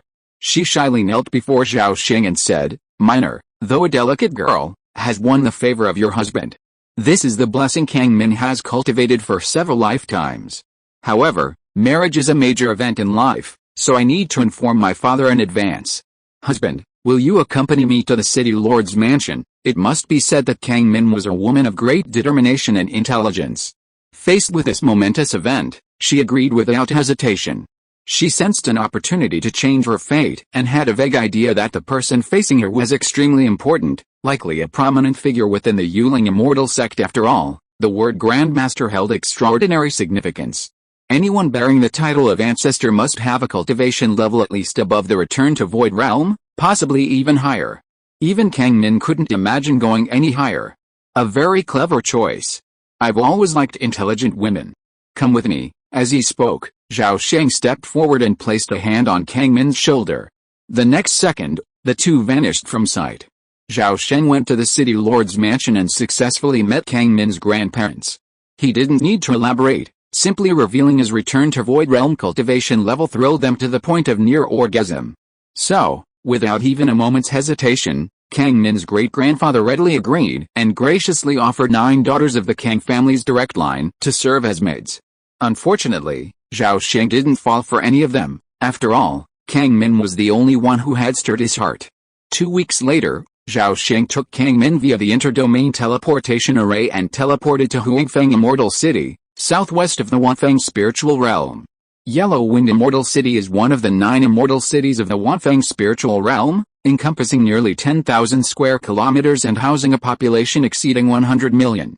The sheer scale of this city is undoubtedly unprecedented in Zhao Sheng's 8 reincarnations. Within this incredible outer perimeter, 16 satellite cities are situated, guarding the main city like stars surrounding the moon. Longshan City lies directly north of the city, its walls hundreds of feet high, like towering mountains, stretching endlessly in both directions, with no end in sight. Above the city, vast floating islands of diverse styles and breathtaking scenery drift silently, ranging in size from hundreds to thousands of square kilometers. These islands are arranged in a staggered pattern, seemingly following a strict hierarchy. The higher up, the larger the islands become, the more imposing and magnificent they appear. Conversely, the lower the islands, the smaller they are, and the enveloping formations and barriers grow dimmer and softer. Among these floating islands, the largest is dotted with palaces and towers of diverse styles. Its scenery is breathtakingly beautiful, surpassing not only Longshan City but even the entire Wanfeng spirit realm. This island, called Shenggong Island, is the home of the Zhao clan. One day, an auspicious cloud slowly descended from the sky, quickly settling just outside Shenggong Island. Atop the cloud were Zhao Sheng and Kang Minimum. Who are you? Identify yourselves immediately. As the cloud stopped, a figure suddenly flew out from the island and approached it, revealing a middle-aged man with graying hair. Clad in golden armor, he appeared to be at the mid-stage of the nascent soul. Zhao Sheng said nothing, simply pulling a bronze token from his sleeve and tossing it towards the man. The man took the token, his entire body trembling, a look of disbelief on his face. This is actually our ancestor's personal token. The man was so shocked he lost his voice. Then, hastily recovering, he tightly grasped the token in his right hand and bowed to Zhao Sheng, saying, Junior Zhao Gao Hui, greetings to the elders of the clan. Since you've come bearing our ancestor's token, please follow me and quickly enter the island. Thank you, lead the way, Zhao Sheng said calmly. The middle-aged man hurriedly activated the formation barrier and led Zhao Sheng and the others onto the island. Simultaneously, he sent out 7 or 8 communication talismans, rapidly sending a message to the family's ancestor, who had attained the state of divine transformation. A moment later, inside a vast, elegant palace, Zhao Sheng sat on a jade couch, with Kang Min seated right behind him. The middle-aged man hurriedly summoned a group of maids, who presented them with a stream of spiritual fruits and food, as well as 2 pots of 1,000-year-old spiritual tea. At that moment, several beams of light suddenly descended from outside the palace gate, and 3 elderly, white-haired men strode in. Zhao Sheng took a quick look and felt a sense of disappointment. Although the 3 men before him all possessed the strength of the spiritual transformation realm, their potential had clearly been diminished, and their lifespans were limited. Upon seeing Zhao Sheng's face, the 3 men's expressions shifted, each uttering a mix of questions and surprise. The oldest-looking, long-bearded man suddenly leaped ahead of the other 2, flew in front of Zhao Sheng, and dropped to his knees. He shouted, Junior Zhao Hongping, I greet the ancestor. May you enjoy eternal blessings and swift ascension to immortality. Upon hearing this, the other 2's faces changed drastically. They flew over, knelt on the ground, and kowtowed deeply. Junior Zhao Jingmin, I greet the ancestor. Junior Zhao Zuanji, I greet the ancestor. Zhao Sheng wasn't surprised at all. Presumably, his portrait had already been delivered to the Zhao family. His face must have been familiar to the Zhao family's spiritual transformation true lords. Moreover, he had already presented Zhao Xuanjing's token in advance. No need for formalities, all of you, please stand up, Zhao Sheng said gently. Zhao Hongping and the other two slowly stood up, each with a look of nervousness and excitement, looking at Zhao Sheng expectantly. How is the old ancestor doing? I can't wait to see him, Zhao Sheng mentioned Zhao Xuanjing directly. Reporting to the old ancestor, the old ancestor. Chapter 731 7 Concubines and Expansion. Above Longshan City, a floating island stretches across just over 400 square kilometers. Dotted with vast palaces, beams of light can be seen darting in and out of the various palaces, creating a bustling atmosphere. At the highest point, a towering golden palace towers over the island, its grandeur and grandeur extraordinary. Unguarded at the entrance, the sounds of a fierce argument, interspersed with occasional bangs, echoes of a fight. At that moment, two graceful figures quietly ascended from the golden palace's rooftop, drifting into the lush forest at the foot of the mountain. One, clad in a white veil, possessed a graceful figure and a cool, detached aura. The other, a voluptuous woman in a fiery red dress, exuded a captivating allure with every move. She was Ren Jinzi, the eldest daughter of the Ren family. Those old men are only interested in profit. We sisters are very likely to become victims of that profit this time, Ren Yinfu said indignantly, looking at her sister. What's wrong with marrying into the Zhao family? After all, they're incredibly powerful and have long been ranked among the minor immortal clans, Ren Jinzi said with a faint smile, a hint of mockery in her voice. Sister, you're right. If you and I marry the same person, we can see each other more often in the future, Ren Yinfu said with a gleam in her eyes. You're not young anymore, how can you still say such shameless things? This marriage came about out of nowhere. I'm a little confused as to why the Zhao family is making such a big deal about it. I heard that it's not just our Ren family, but every clan in Longshan City has received the Zhao family's invitation. Ren Jinzi frowned, her eyes a bit bewildered. Sister, you're overthinking it. I think the Zhao family's motives are quite simple. It's simply some childless old man who wants to have a baby. We sisters have the bodies of virgins, naturally prone to conceiving and bearing children. Ren Yinfu curled her lips, a hint of disapproval. Ren Jinzi's face paled at this, and she said sadly, Sister, you're so insightful. Your fate was sealed the day we were born. I just didn't expect it to come so soon. The Zhao family, the divine craftsman, has at least 5 ancestors who have achieved divine transformation. I never knew which old man's concubines we sisters would become. How despicable. The clan is full of profit-seeking, power-hungry people. Otherwise, how could you and I have ended up like this? Sister, let's run away. Ren Yinfu's eyes froze, and she spoke with resentment. No, Ren Jinzi's face was as cold as ice, decisively rejecting her sister's suggestion. Sister, you and I are in our prime, there's nowhere we couldn't go. Why are you putting yourself in such a difficult position? Ren Yinfu's beautiful eyes flickered at this, and she spoke with a hint of stubbornness. Ren Jinzi bit her lips lightly, and was just about to persuade her sister to change her mind about running away when a cold, hoarse voice reached her ears, because your sister understands the family's interests above all else, and understands the importance of the overall situation. As the words fell, a tall, imposing figure suddenly appeared before the two sisters. Upon recognizing the newcomer, Ren Jinzi's face paled, and she exclaimed, Grandfather, grandfather, when did you come? Ren Yinfu asked, panicked, feigning composure. While you two were eavesdropping, Ren Xiaozhong said, his expression grave. Jinzi, Yinfu, you two are so bold. How dare you eavesdrop on our elders' discussions outside? Come back with me and confess your crimes. Ren Jinzi stepped back, gently grasped her sister's hand, and bowed her head in obedience. Grandfather, we were wrong. Ren Yinfu felt a pain in her palm and glanced at her sister in surprise. Her towering breasts rose and fell, and a hint of disappointment flashed across her charming eyes. Ren Xiaozhong noticed the sister's little gesture, but he said nothing, simply urging them to return with him immediately. The news that the Zhao family, the master craftsman, was seeking marriage alliances with the major families quickly sparked a wave of excitement in Longshan. Over the millennia, the Zhao clan, known as the Divine Craftsman, had engaged in numerous marriages, but never with such fanfare. Furthermore, Any discerning eye could see that this was no marriage at all. It was clearly an attempt to select a dual cultivation partner for a high-ranking cultivator. For a time, all the major families in Longshan City were actively engaged, eager to capitalize on this opportunity to forge closer ties with the Zhao clan, a minor immortal clan, not only in Longshan City, but also in the surrounding satellite cities. Numerous immortal cultivation families learned of this event, and a flood of visitors soon arrived, offering recommendations of their own beautiful women.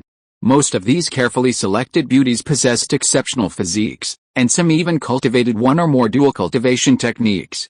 Backed by an ancestor who had achieved the great perfection of returning to the void, the Zhao clan enjoyed a great reputation within the Wanfeng spiritual realm, long considered a prominent immortal cultivation clan of minor immortal clan caliber.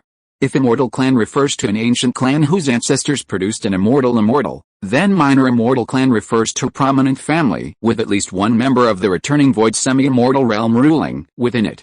While the Wanfeng spiritual domain still lacks a single immortal clan, there are a staggering 26 minor immortal clan, with the Zhao clan of Shengguang ranking 17th. Throughout Yellow Wind Immortal City, the Zhao clan of Shengguang is considered one of the few families not to be provoked. Despite their relatively shallow background, they rank among the top 5 most powerful in the city. In less than a month, hundreds of stunning beauties were personally transported to Shengong Island by their clan elders, most of whom were eliminated that same day. After Zhao Sheng's personal review, 6 lucky individuals, including the 2 sisters of the Ren family, were able to activate his true spirit bloodline and remain on the island. From that day on, their fates were dramatically altered. Before long, the Ren sisters and the others realized how fortunate they were. Their husband was a handsome and elegant returning void semi-immortal. While Zhao Sheng diligently cultivated his cultivation, the Zhao family, a master craftsman, quickly revealed their sinister side and decisively began expanding. Yellow Wind Immortal City and even the Wanfeng spiritual realm quickly became turbulent. For the next 300 years, the Zhao family's stirring up trouble led to constant strife in the spiritual realm.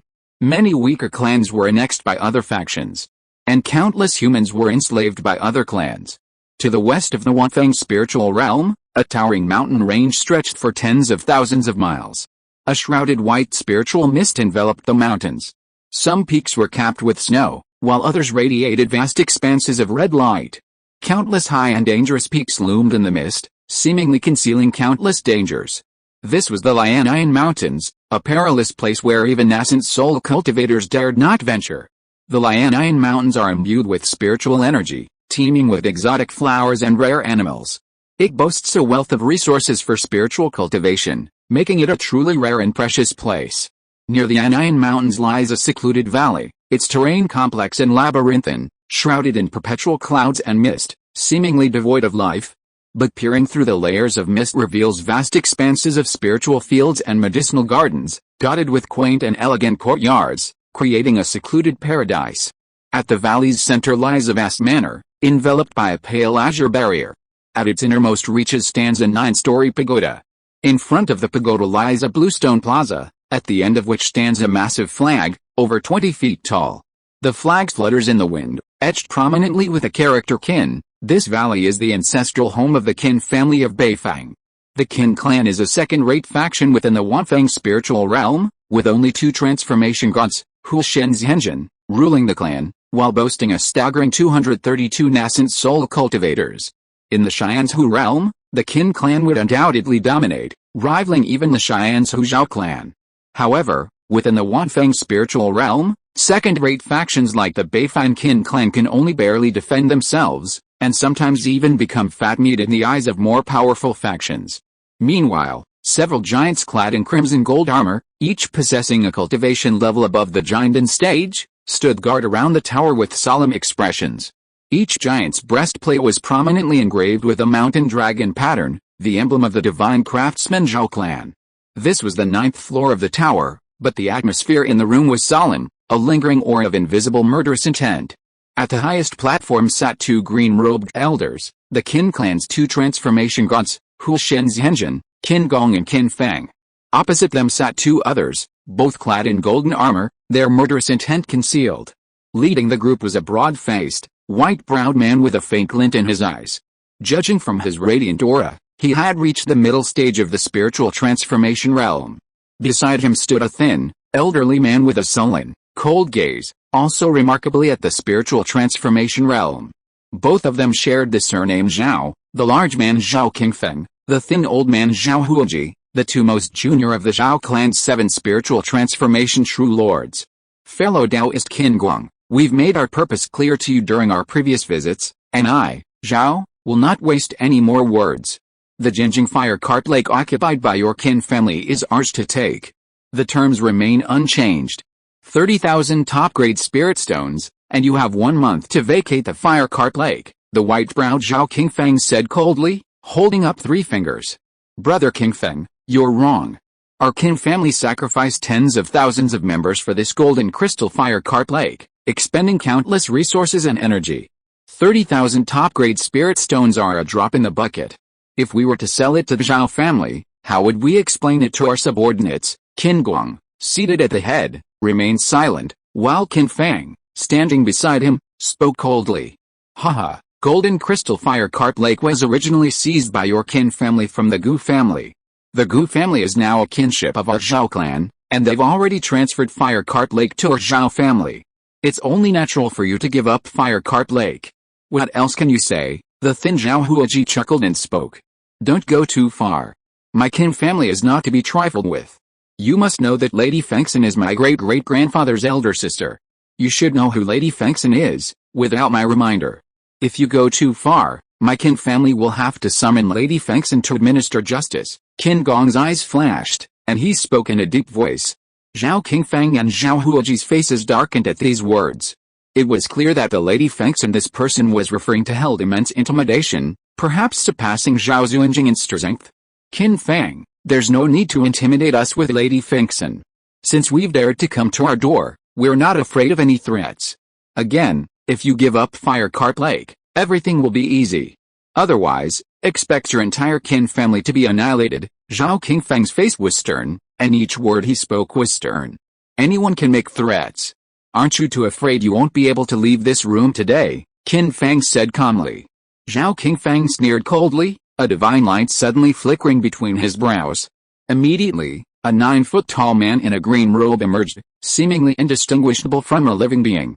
This man was none other than Zhao Sheng's spirit fragment. Alice, heaven is merciful. I refuse to be tainted by karma. But there are always those who are stubborn and recalcitrant. Qin Fang's face drastically changed upon hearing this. He stood up in fear and took several steps back.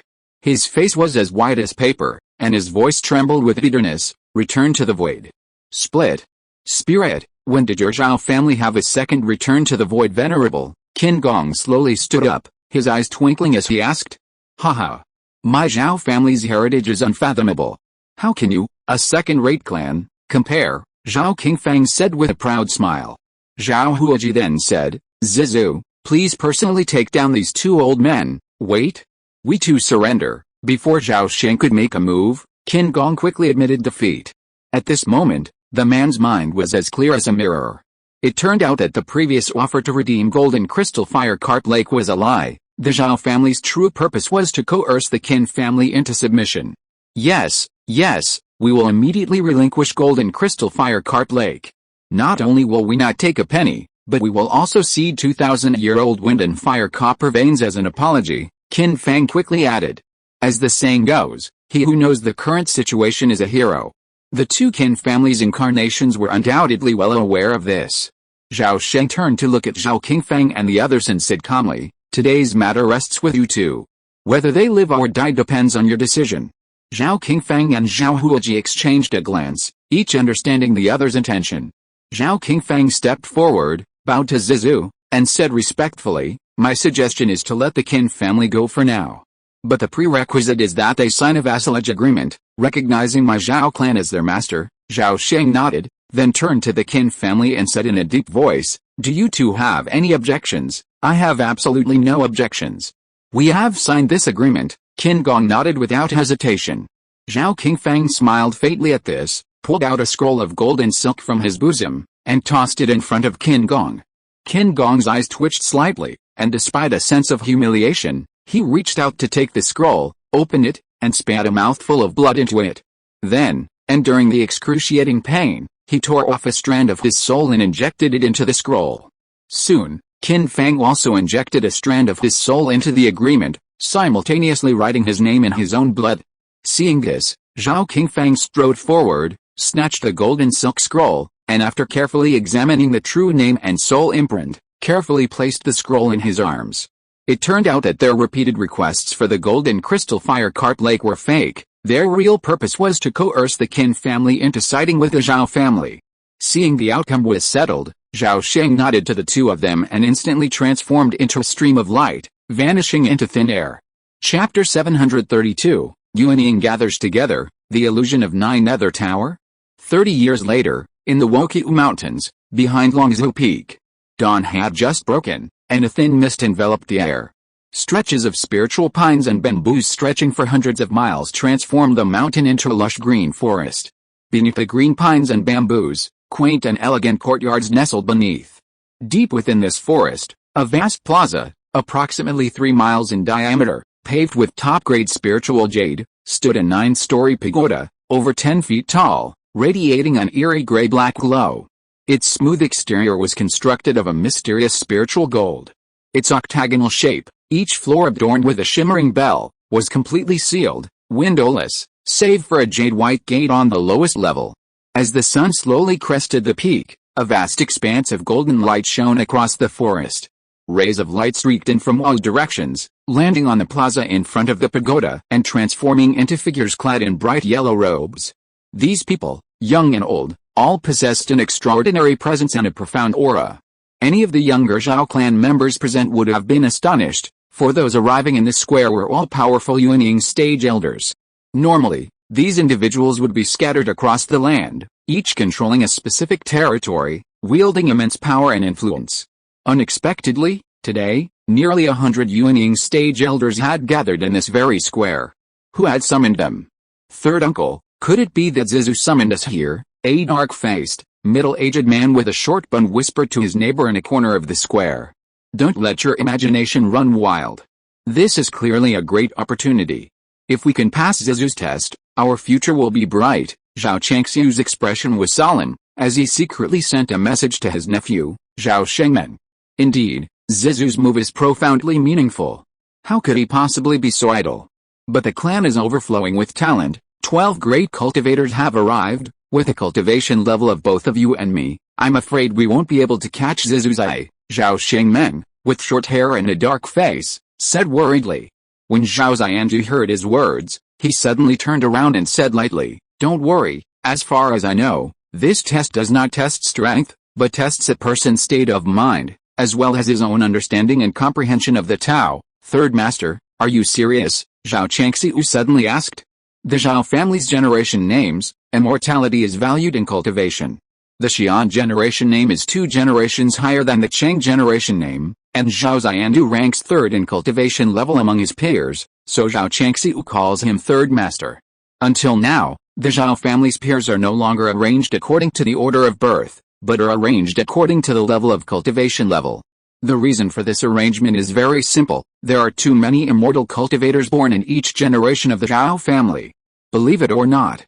Zhao Xiandu glanced at Zhao Changxiu. If he hadn't been optimistic about this person's future potential, how could he have deliberately revealed such important information? When Zhao Changxiu heard this, he was suddenly excited and his confidence soared. Zhao Shengmeng's eyes on the side also lit up instantly, and he was obviously moved. To be honest, there are different levels of strength.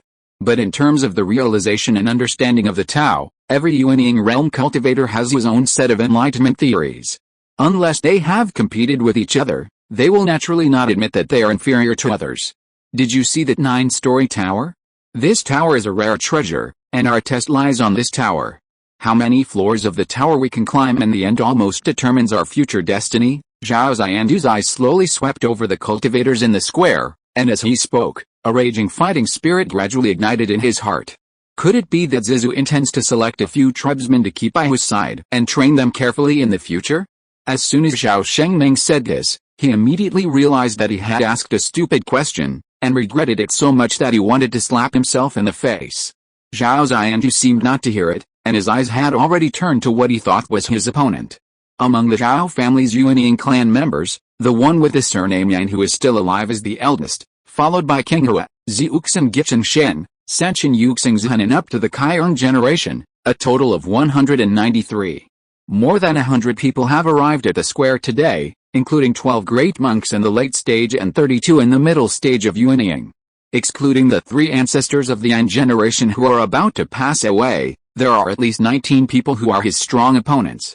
Zhao Xian, who is handsome and appears to have the demeanor of a refined scholar, but in reality, he is a man of deep scheming, appearing patient but shrewd. Zhao Sheng, who, 8th level nascent soul, resembles a tiger but possesses a meticulous mind. He has cultivated the Shianai Izumi Sutra to perfection and has a 5-star threat rating. Zhao Zhanjin, born with a golden spirit body, possesses exceptional comprehension and possesses a supreme magical power. He is a master of weapon refining and has a 4-star threat rating. Zhao Sanayu, 7th level nascent soul, a master of alchemy, has mastered the 10,000 trees resurrection technique to perfection and once astonished the crowd with his dead tree rejuvenation magical power. Zhao Sanayu's graceful figure and delicate features, even in her Taoist robes, could not conceal her beauty, attracting many eyes. As if sensing Zhao Xiandu's sharp gaze, Zhao Sanayu, who had been gazing at the tower, suddenly turned and met Zhao Xiandu's gaze. However, the woman's gaze lingered only briefly on Zhao Xiandu before quickly shifting away, a hint of disdain flashing in her eyes. Zhao Xiandu's eyes flickered, then shifted, his gaze darting back and forth between the other rivals, silently assessing their threat levels. As the sun gradually rose to its zenith, a long dragon's roar suddenly echoed from the depths of the heavens. A golden dragon, 300 feet long, shattered the sunlight and soared from the sky. In just 2 or 3 breaths, it landed above the tower square. Immediately afterwards, 2 elderly figures descended from the dragon's head and stood side by side in front of the crowd. The one standing on the far left, clad in a golden Taoist robe, his hair and beard white, his expression stern. He was none other than Zhao Hongping, the oldest Huoshan Zhenjin. Immediately to his right was Zhao Zuanji, another Huoshan Zhenjin of the Zhao clan. His aura was even more powerful than Zhao Hongping's, and he exuded a murderous aura. The simultaneous appearance of the 2 great God-transforming ancestors instantly silenced the nascent soul elders, who had been discussing the matter. Greetings to the 2 God-transforming ancestors. The Zhao clan's nascent souls bowed their heads in unison, shouting in unison. Zhao Hongping's gaze swept calmly over the crowd. With a wave of his hand, he tucked the golden dragon into his spirit beast bag, then spoke, "Thank you, ancestor, for your grace and special gift of this opportunity.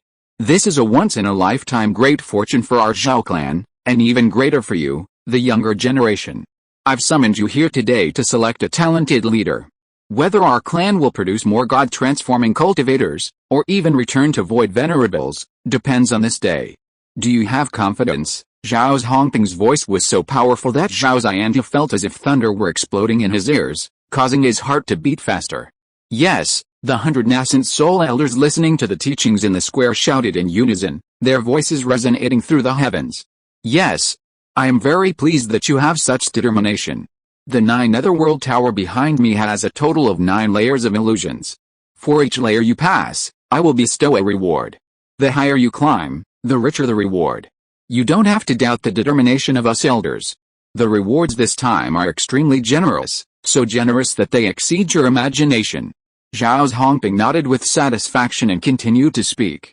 The Zhao family's Yuanying were excited, but they all lowered their voices and listened attentively. For a time, the square was extremely quiet. Sure enough, after a pause, Zhao Hongping's voice rang out again. This time, the order of entering the tower will not be based on the level of cultivation, but on the order of seniority. The Yan generation will enter first, followed by the 2 generations of King Hu. And so on. Every half hour, a new generation will be added. Enough of small talk, where's the Yan generation? Step out. As soon as the words fell, 3 beams of light flew out from the crowd and landed in front of the 2 ancestors who had reached the state of transformation, revealing 3 old men with chicken skin, white hair and lifeless faces. Yan Guo, Yan Zhou and Yan Mi. The 3 of you will not live long. This is your last chance, you must cherish it. I hope that after you come out, you will fight hard while you still have the energy.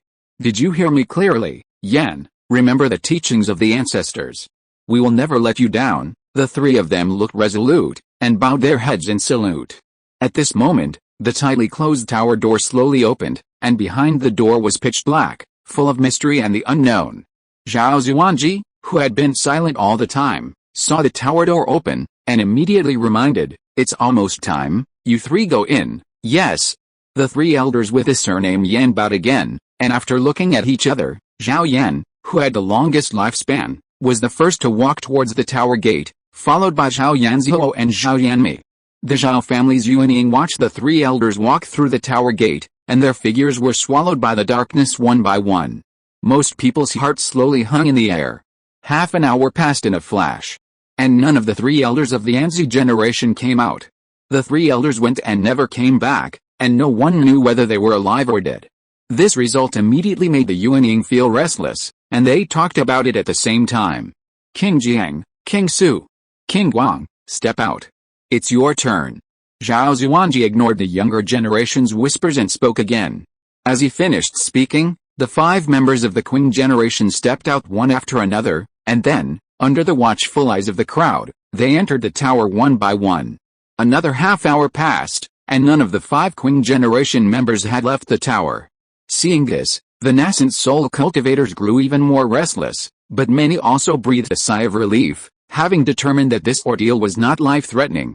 Time slowly slipped away, and as the sun set, it was finally the turn of the Xian generation to enter the tower. Zhao Zhandu suppressed his inner excitement, feigning a calm demeanor as he stepped out of the crowd, taking his place third among his generation. There were 8 members of the Xian generation, their cultivation levels ranging from late to early nascent soul stages. Zhao Zhandu was stuck at the peak of the 6th stage, just a fraction of a second away from breaking through to the 7th stage and becoming the Zhao family's 15th great cultivator. Zhao Zhanggang, ranked first, entered, followed by Zhao Zhanling, ranked second. Next up was Zhao Zhandu.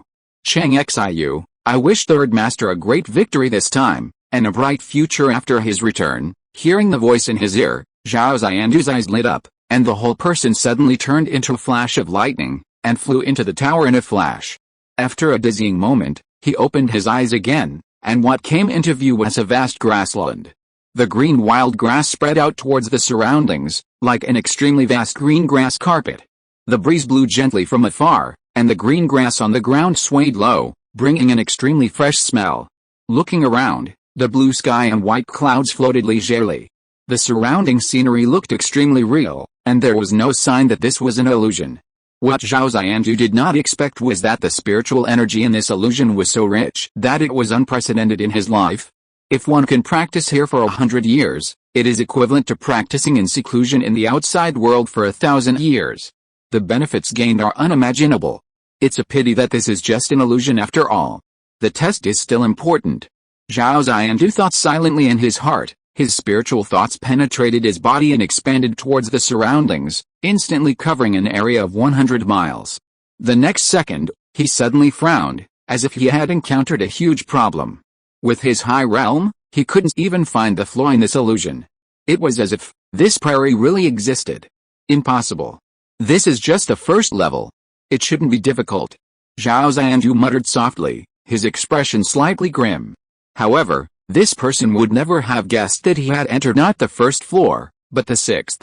Meanwhile, the Zhao Yuanyings who had entered earlier were scattered across the tower, searching for the exit of the illusion. They were on different floors, ranging from the 3rd to the 8th, and everything seemed to follow a certain set of rules. Meanwhile, on the 9th floor, Zhao Sheng sat cross-legged in the air, his eyes half closed, a boundless, clear light emanating from his body. He could perceive every move of everyone in the illusion. He silently graded their real-time performances. Anyone present at this moment who had previously entered Yuho Cave Heaven would undoubtedly be astonished. For the illusion on each floor of the tower bore a striking resemblance to the unique landforms within Yuho Cave Heaven, the difference almost indistinguishable. After closing his eyes again and sensing for a moment, Zhao Zhandu suddenly opened them, transforming into a ball of lightning and suddenly flying eastward. In that direction, a pack of demonic wolves lay hidden in the grass. Since he couldn't find any flaws, his only option was to stir up trouble and disturb the wolves, improving his strategy. The grassland was vast, with no end in sight. However, Zhao Zhandu's speed allowed him to quickly reach 100 miles. He still saw no other living creatures along the way, and the scenery below remained remarkably unchanged. 100 miles passed in a flash, and Zhao Xiandu paused, unthinkingly striking the grass below with a palm strike. Boom! A ball of azure lightning instantly descended, transforming into a vast expanse of azure lightning that enveloped the grass for several miles. At the same moment, massive green wolf figures leaped out from the grass below, accompanied by a gust of demonic wind, to meet them. Suddenly, thunder roared, lightning flashed blindingly, and the wind carried a pungent, burnt stench. 7 or 8 giant, emerald-green demonic wolves fell from the sky, their charred corpses 2 or 3 feet long, each sporting a single, inky horn and a mouth barred with fangs, a truly ferocious sight. As soon as the wolf carcasses touched the grass below, they dissipated into wisps of smoke and vanished without a trace, leaving behind a thumb-sized cyan crystal. Zhao Xiandu's eyes lit up, and he immediately extended his hand. The cyan crystal soared into the air, landing in his hand in the blink of an eye. As soon as he grasped the crystal, he sensed something was wrong, a look of profound shock crossing his face. "Is this a crystal of law?" he paled with shock, stuttering uncommonly. Chapter 733 Great Sage's Hair. Crack. Zhao Xiandu was utterly shocked.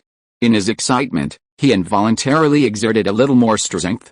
Suddenly, the cyan crystal crackled, and several cracks appeared on its surface. Immediately afterwards, wisps of cyan light erupted from within the crystal. Simultaneously, the crystal in his hand began to ignite, rapidly expanding into a vast expanse of cyan flames that covered an area several feet in radius. All this happened so quickly, so fast that Zhao Xiandu couldn't react in time. In an instant, he was engulfed in cyan flames, his eyes suddenly stained a deep cyan. In a trance, he seemed to see countless mysterious waves emerging in the void. A flood of information flooded his mind, and a series of pictures unfolded before his mind. At this moment, Zhao Xiandu felt a sudden inspiration. Following the will of some unknown being, he suddenly sat cross-legged, his radiating consciousness instantly merging with the undulating laws of the universe. In the blink of an eye, a miraculous scene unfolded within a 10-foot radius centered on him. The surrounding grass began to grow frantically, blossoming, and bearing seed, then turning yellow and withering, decaying into ash. The next second, the desolate land erupted with dense, green grass, marking the beginning of a new cycle of life. Within the radiant flames of the wood element, the vegetation here perpetually cycled through life and death, withering and flourishing. Zhao Xiandu had witnessed countless such cycles, and his understanding of the wood element's great Dao rapidly advanced. Unnoticed, he had surpassed that barrier, quietly breaking through to the 7th level of the nascent soul. It was unknown how much time had passed. Zhao Xiandu slowly opened his eyes, his heart filled with indescribable emotion and joy, a lingering feeling of hearing the truth in the morning, and dying in the evening. Looking out, he saw vast, lush grasslands. The world before him seemed revitalized, constantly expounding upon him some supreme Dao and principle. After gazing for a long time, he subtly sensed that this world seemed somewhat lacking. It was too quiet and perfect, a perfection so extreme that it seemed utterly fake. It was like viewing a vivid painting, but the closer he looked, the more monotonous and boring it became, as if it lacked crucial change. Suddenly, Zhao Xiandu had a flash of inspiration, vaguely guessing Zizu's careful intentions in creating this illusory reality. If he was right, he needed to find more law crystals to verify his hypothesis. With this thought, Zhao Xiandu suddenly soared into the air, transforming into a streak of lightning, shooting towards the end of the grassland. Good boy, you've grasped my intention so quickly. In terms of comprehension alone, this kid should be third. The girl in first place has an astonishingly high level of comprehension, but, never mind. Let's take another look. On the 9th floor of the tower, Zhao Sheng muttered to himself, seemingly undecided. Before him, hundreds of light screens hovered, each projecting a different image. Within each of these light screens, some had just discovered the secret of the crystallization of laws, others were beginning to draw the universe with their minds, and still others were already taking up the pen to gradually correct its errors. Only Zhao Sanyu had transcended the realms, climbing with unwavering determination to reach higher levels. Zhao Sheng could not help but applaud the woman's unwavering Taoist heart. There are always a handful of people in the world who remain undeceived by outer paths, truly steadfastly embracing their own Dao and understanding their own inner being. As the immortals once said, other ways are not my ways. Those who imitate me die, those who resemble me live. Zhao Sheng had set this test, firstly, to identify promising individuals, secondly, to draw upon the wisdom of others through the mind's illusions to address the deficiencies in his own Dao. Thirdly, and most importantly, to find someone who could trigger the great sage's hairs. In his previous life, although he successfully entered the great sage's mind realm, the entire process was muddled, and he had no idea how he did it. In this life, after obtaining the 9 Nether Pagoda, he painstakingly studied it for decades, but still could not find the whereabouts of the great sage's hair. It was as if he did not meet the requirements, so the great sage's hair remained hidden. In desperation, he specially gathered a group of young people, ostensibly as a test, but in fact to find a destined person. So far, there has not been a single destined person. Great sage, you said you are in such a miserable situation, why are you still so tsundeer? I really can't figure you out. Zhao Sheng looked around at the empty pagoda and couldn't help but smile bitterly in his heart. Haha, I've got it. On the 5th floor of the tower, a red-haired old man stood atop a sand dune, gazing out at the boundless desert. Suddenly, he lifted his head and burst into laughter. A blazing fire instantly erupted from his body. The sand beneath him gradually melted into fiery lava, from which emanated balls of brilliant yellow light, rapidly pouring into the old man's body. The red-haired old man's aura visibly surged. A vast expanse of flaming clouds suddenly appeared in the sky, and from within, countless celestial fires rained down. Heaven and earth are the formation is me, I am heaven and earth. Tai Chi Lion Yi formation, rise. Before he had even finished speaking, the mountains collapsed, a vast cloud of dust rising into the sky. Instantly, pillars of black and white light rose from the ground, arranged in the directions of the Tai Chi Bagua. After reaching the sky, the pillars of light collapsed and spread out in all directions, forming a vast Tai Chi pattern stretching for hundreds of miles. Zhao Yanguo soared on the wind, instantly arriving at the center of the Tai Chi. He clasped his hands, one yin and one yang, across his chest. He closed his eyes and sank down. The next second, the Tai Chi formation plunged into the earth below, imprinting an immense yin-yang Tai Chi circle on the surface. As Zhao Yanguo closed his death barrier, this world of mountains and peaks immediately underwent subtle changes. Countless laws surged through the void, continuously flowing toward the Tai Chi yin-yang circle. This unexpected development on the 5th floor left Zhao Sheng both amused and annoyed, but he couldn't ignore it. He moved to move the others on the same floor away. Taking shortcuts won't lead to anything. However, this determination to risk one's life is truly admirable. Never mind, he's my descendant after all. I'll simply send him a series of Dao opportunities. Then it'll all depend on his luck. With this thought, Zhao Sheng flicked his finger and emitted a flash of light, which vanished into the light curtain before him. At the same time, a black and white ball of light suddenly appeared above Zhao Yanguo's head. Like a meteor, it flew towards him, reaching his brow. A yin-yang Tai Chi mark instantly appeared between his brows, and his aura began to transform bit by bit. On the 7th floor of the tower. Impossible, this is impossible. I clearly repaired the flaw in the universe. Why can't I escape yet? Did I not do it perfectly? Humph, I don't believe it. The ocean was boundless, its waves surging. Thunder roared from the sky, and lightning snakes and dragons danced wildly. Zhao Cheng, who stepped on the crest of the wave, looking up at the sky, roaring with shock and anger, his face filled with disbelief. At that moment, hundreds of miles away, on a calm sea, Zhao Sanyu, barefoot, stepped onto the surface, observing Zhao Cheng, whose crazy performance expressionlessly. Suddenly, he uttered 2 words indifferently, idiot. With that, Zhao Sanyu slowly rose and flew towards the thunder clouds. In a blink of an eye, he flew deep into the thunder clouds, disappearing into the depths. Time passed. In a blink of an eye, it was the 5th day, and the first elimination occurred. Zhao Qiangjin was meditating one moment, and the next he was thrown out of the tower. After a dizzy spell, he blearily opened his eyes and immediately saw a sullen, solemn old face. Zhao Qiangjin was startled and quickly stood up, frantically bowing to the old ancestor. Qiangjin, greetings to Master Ji, HMPH, useless thing. Get out of here now, or you'll offend me. In terms of blood relationship, Zhao Qiangjin could barely be considered a descendant of Zhao Zuanji within 3 generations. Zhao Zuanji had always valued him, but it was a shame that he was the first to be eliminated. I understand. Thunder is formed by the collision of yin and yang in heaven and earth. It inherently possesses both destructive and life-giving aspects. I previously strayed from my path, focusing too much on its destructive aspect, forgetting that where there is destruction comes life. Ultimately, all things in heaven and earth are subject to the cycle of reincarnation. Zhao Xiandu's face lit up with joy.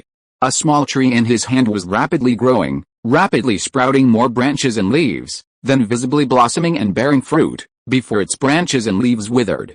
All this while, a thundercloud, roughly 10 feet in size, appeared behind him, its hues continuously blazing with bolts of lightning, sometimes blue and sometimes red.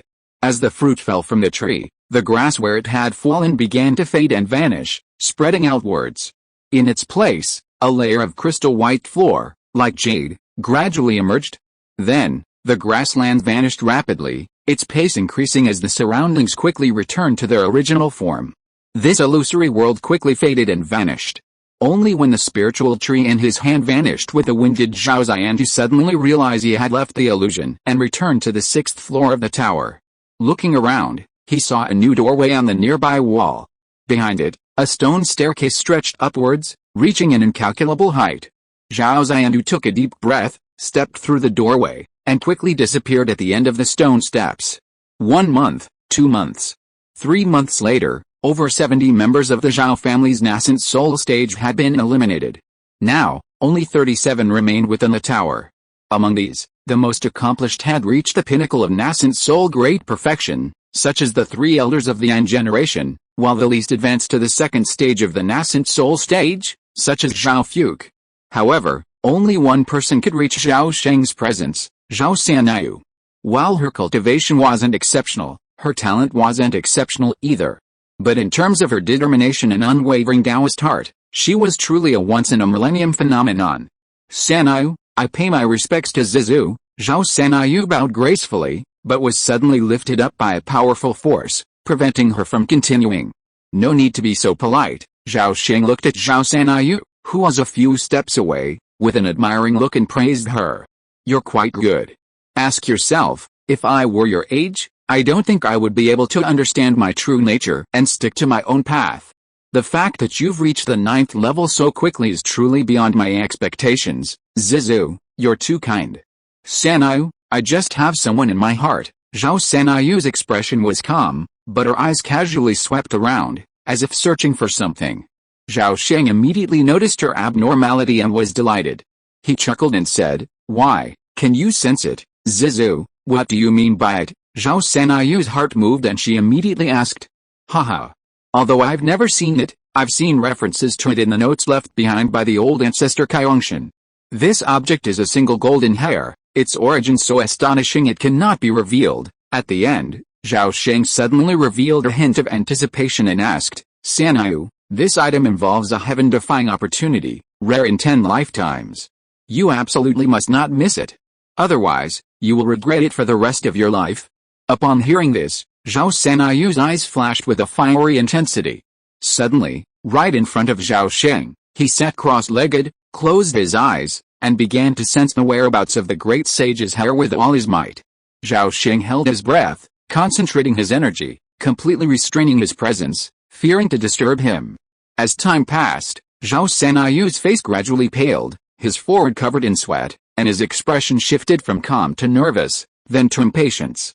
The fluctuations of his divine consciousness permeating the entire space gradually grew increasingly agitated, seemingly unable to find its home. From somewhere, Zhao Sanyu sensed a wisp of golden light drifting through the darkness, appearing and disappearing. Despite her best efforts, she failed again and again, unable to capture the golden light. At this moment, Zhao Sheng sensed something was amiss. A sudden memory struck him, and he slapped his forehead, a look of frustration crossing his face. The next second, a brilliant divine light erupted from his brow, sweeping outward, enveloping the entire 9-nether tower. The divine light soared into the sky, and the 9-nether tower suddenly transformed into a stream of light, instantly breaking through the barriers of time and space and plunging into the depths of the chaotic, misty, and murky sky. Just as the 9-nether tower fell into the murky sky, Zhao Sanyu suddenly saw the golden light in the darkness freeze. Observing this, the woman suppressed her inner trembling and, with a flash of divine consciousness, seized the golden light. In the blink of an eye, she vanished before his very eyes, a scene that startled Zhao Sheng, then gave way to a moment of overwhelming joy. Haha, it's done, Zhao Sheng clapped his hands and stood up, quickly circling the tower several times, his expression visibly excited. Since Zhao Sanyu could trigger the great sage's hairs, it also meant she was embarking on a journey back to her past life. Whether she could ultimately meet the great sage Jinhuang depended entirely on her own luck. Nothing else could be forced. However, now that she had her first, a second and a third would appear in the future. Whether it took 10 years, 100 years, or even 1,000 or 10,000 years, he could afford the wait. Zhao Sheng had already made up his mind to fight the Nine-Nether Tower to the bitter end.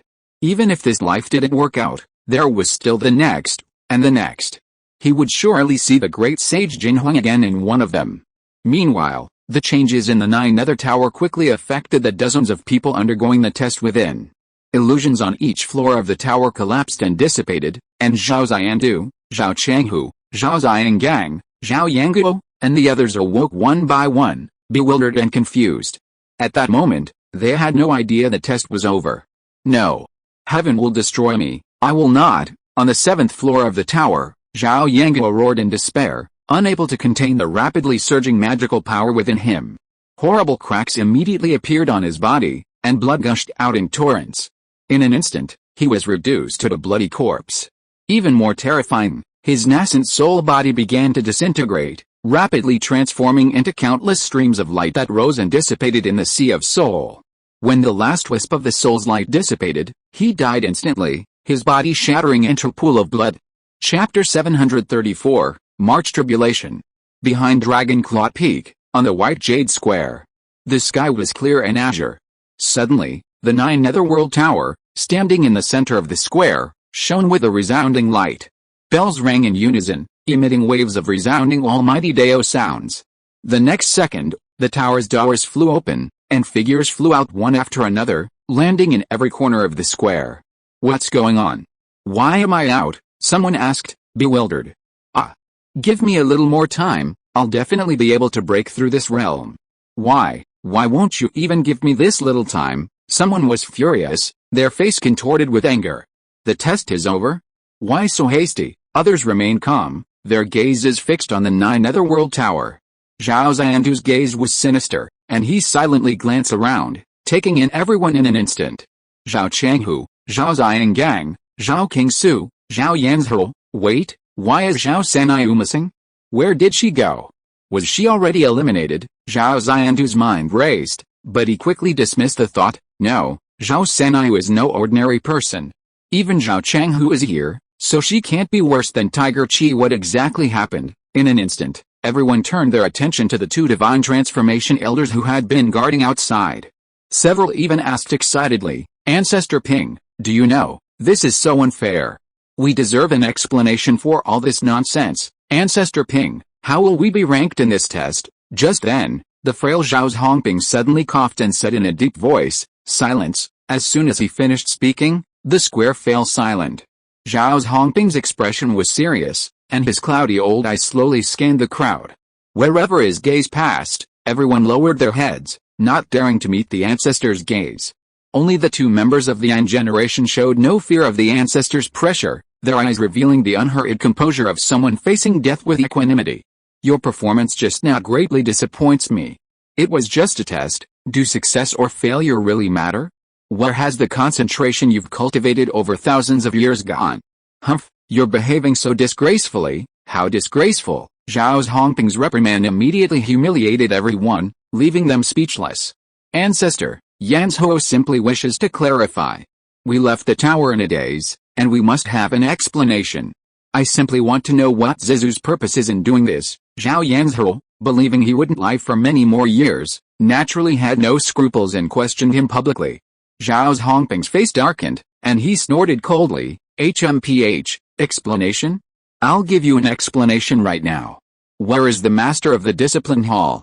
Get out here, grandfather, calm down, grandfather, calm down. Second uncle was just angry for a moment, and his words were inappropriate, but he was in no way disrespectful to the ancestor. That's right. Second uncle won't live long, why should the ancestor bother with him? Second master, you are too presumptuous.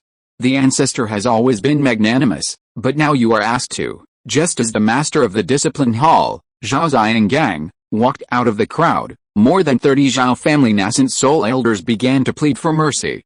Zhao Hongping saw this scene, his old face still tense, waiting for Zhao Zuanji to speak up to give him a way out. It was just talk just now, what could he do to a dying person? However, before Zhao Zuanji could open his mouth to plead for mercy, a sudden change caught everyone off guard. Boom! Suddenly, a resounding thunder echoed from the sky, a tremendous roar that instantly resounded through the clouds, shaking the trees below and sending leaves cascading down like rain. Everyone looked in the direction of the sound, their expressions suddenly changing. The previously clear sky suddenly became filled with vast, dark clouds. In the blink of an eye, the sky was filled with dark clouds, and the sky turned as dark as night. A deep, dull roar echoed from the clouds, and the dark clouds flashed with lightning and thunder. Thick, snake-like chains of lightning occasionally streaked through the clouds, illuminating the earth below and the horrified Zhao clan members. A divine tribulation? Impossible.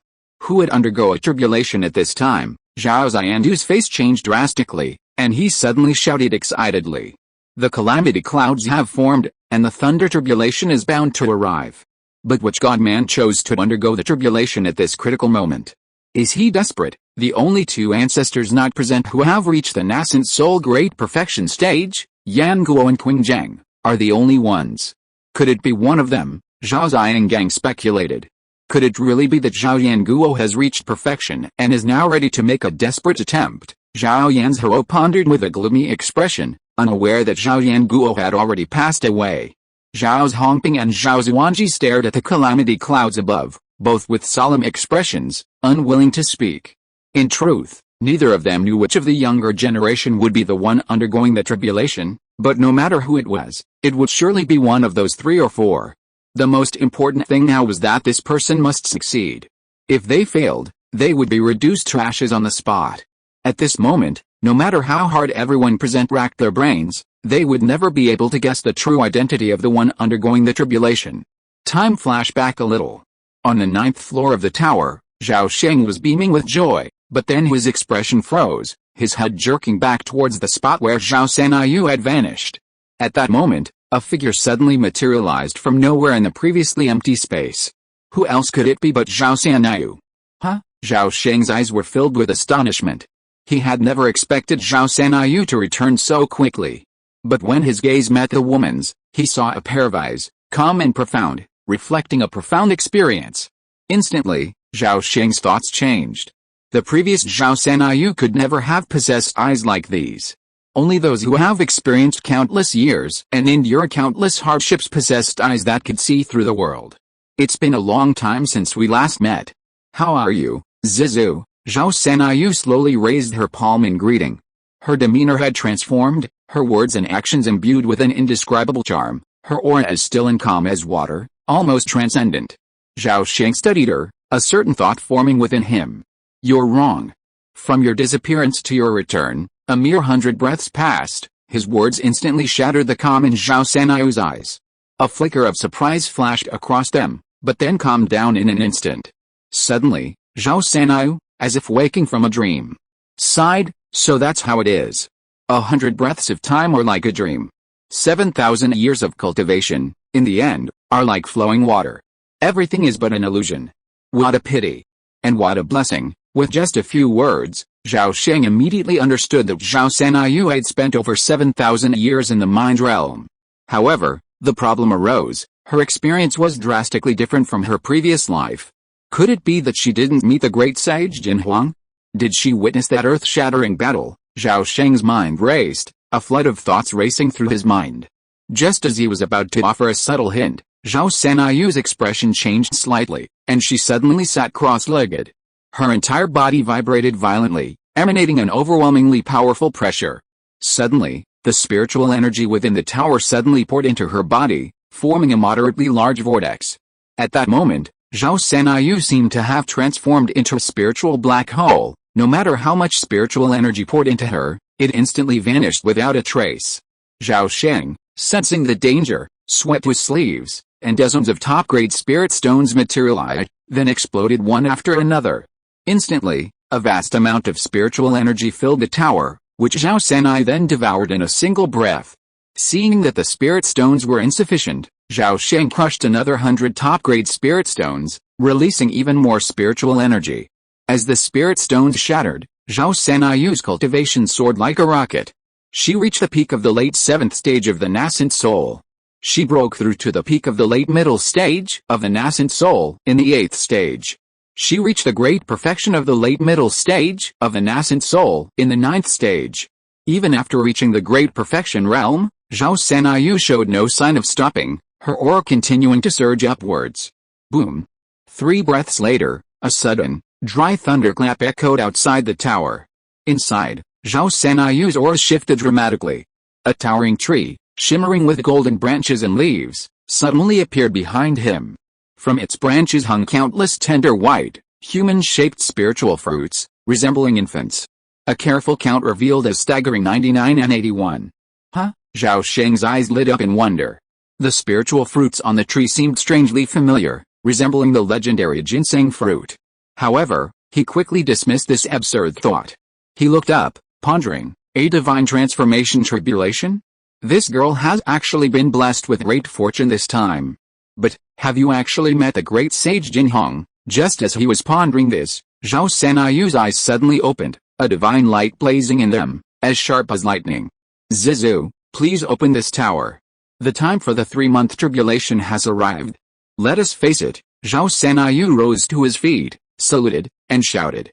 With nothing in your hands, how can you survive the tribulation? Zhao Sheng's eyes flashed, and he said, take this to protect yourself. Before he finished speaking, a flash of blood suddenly shot out from his sleeve and landed in Zhao Sanyu's hand, transforming into a small, crystal-clear, blood-red banner, over an inch long.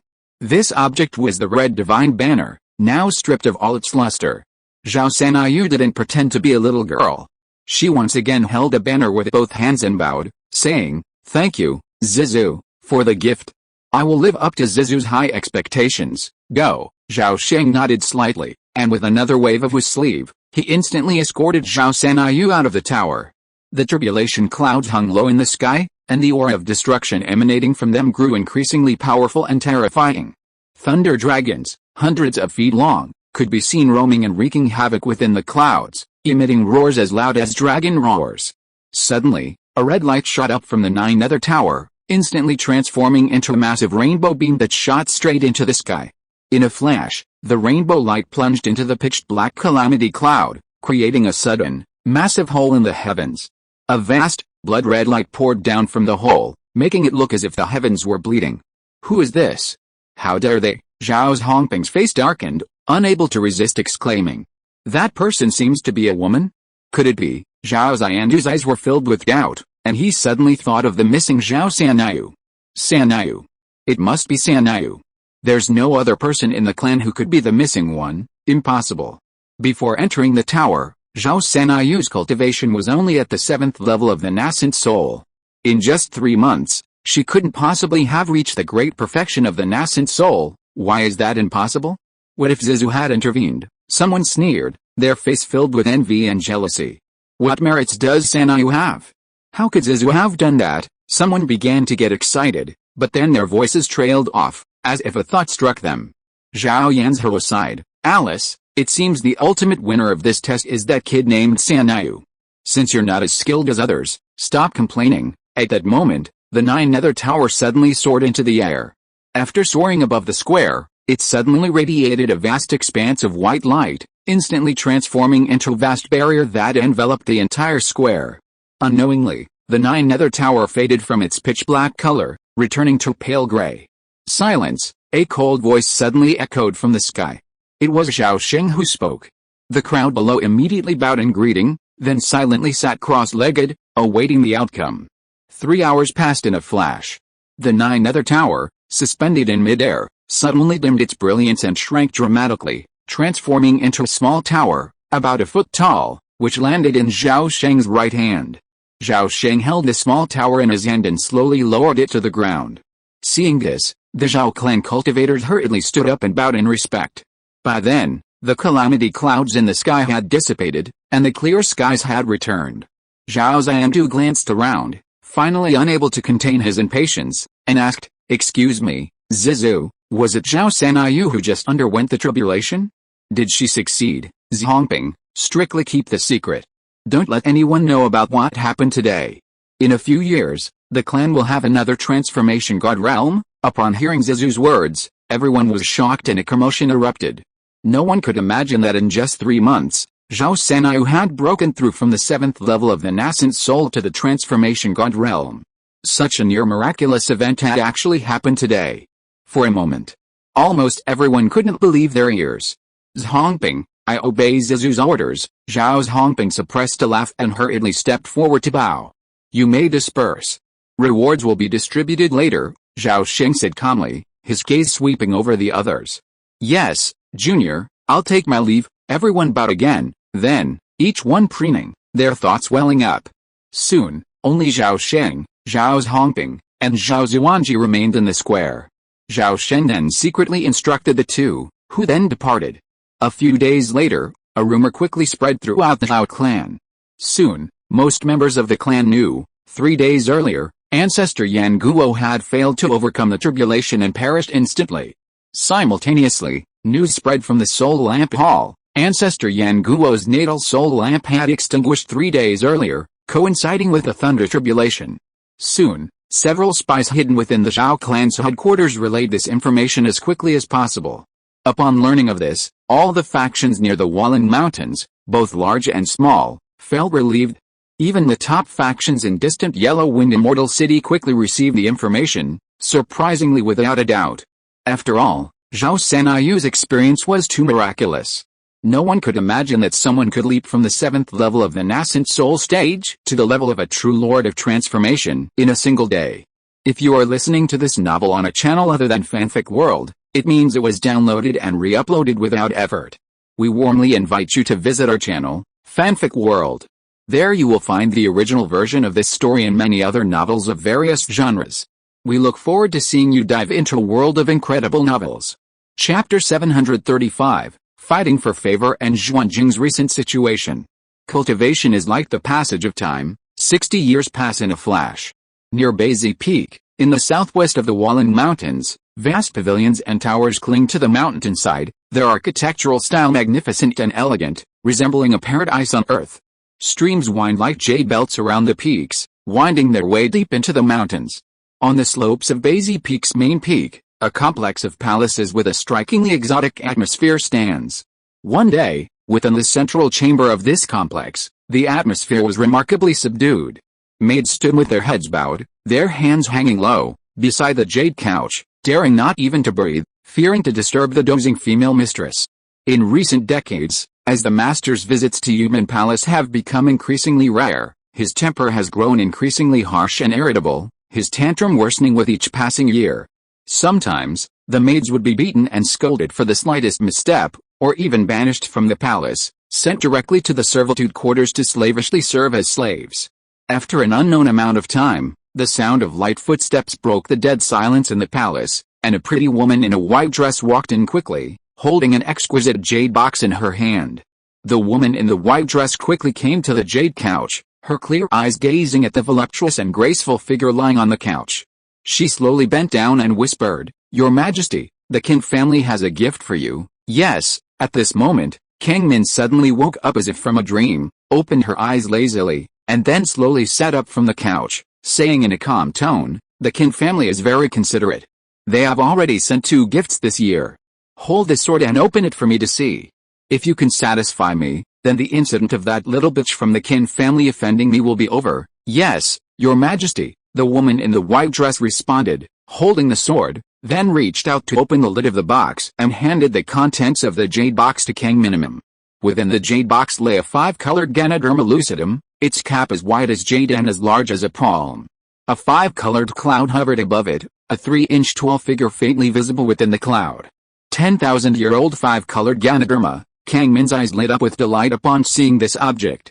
5-colored Ganoderma, naturally nurtured by nature, possesses immense spirituality, making it a treasure among precious medicines.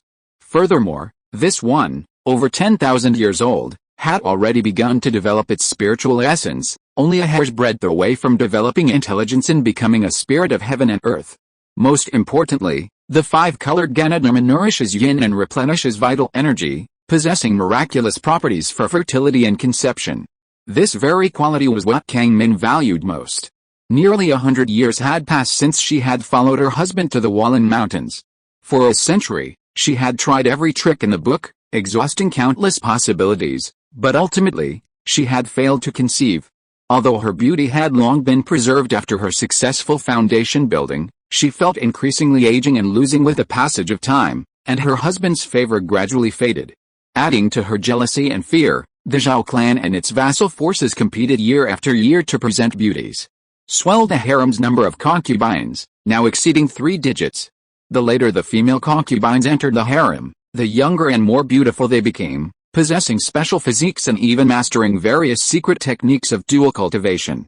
Kang Min knew she would be no match for these incredibly beautiful and talented female concubines. Her only recourse was her title as the first concubine and her husband's attitude. To outsiders, Kang Min was a big shot who should not be provoked. As the first concubine of the Fangsa patriarch, she held not only a supreme position within the Zhao clan, but also the object of the vassal forces' imperative to curry favor. From ancient times to the present, no one, in any world, has ever underestimated the power of influence. For 100 years, Kang Min reigned supreme, almost unchallenged. Wherever she went, countless people clamored for her adulation and flattery.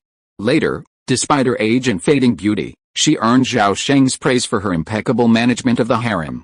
This strengthened her position, clearly superior to the other concubines, and given the air of a principal empress. Yet, Kang Min remained perturbed by her inability to conceive. Her fears grew with age, and the recent events had intensified her fear and anger. "Put it away. Put it in the treasure pavilion," Kang Min commanded, her voice cold as she suddenly closed the jade box. Holding the sword, a shudder in his heart, hurriedly picked up the box, backed away from the jade couch, and headed out of the hall. Just as he reached the palace entrance, he heard a commotion outside. It sounded like a group was rapidly approaching. A faint voice called out, "The Empress is resting. You cannot enter." Peng Jian's eyebrows arched, a hint of anger on his face. Suddenly, a delicate voice called out from the outer gate, "Get out of here. I see who dares to stop our Empress." It was a female voice, distinct and close at hand.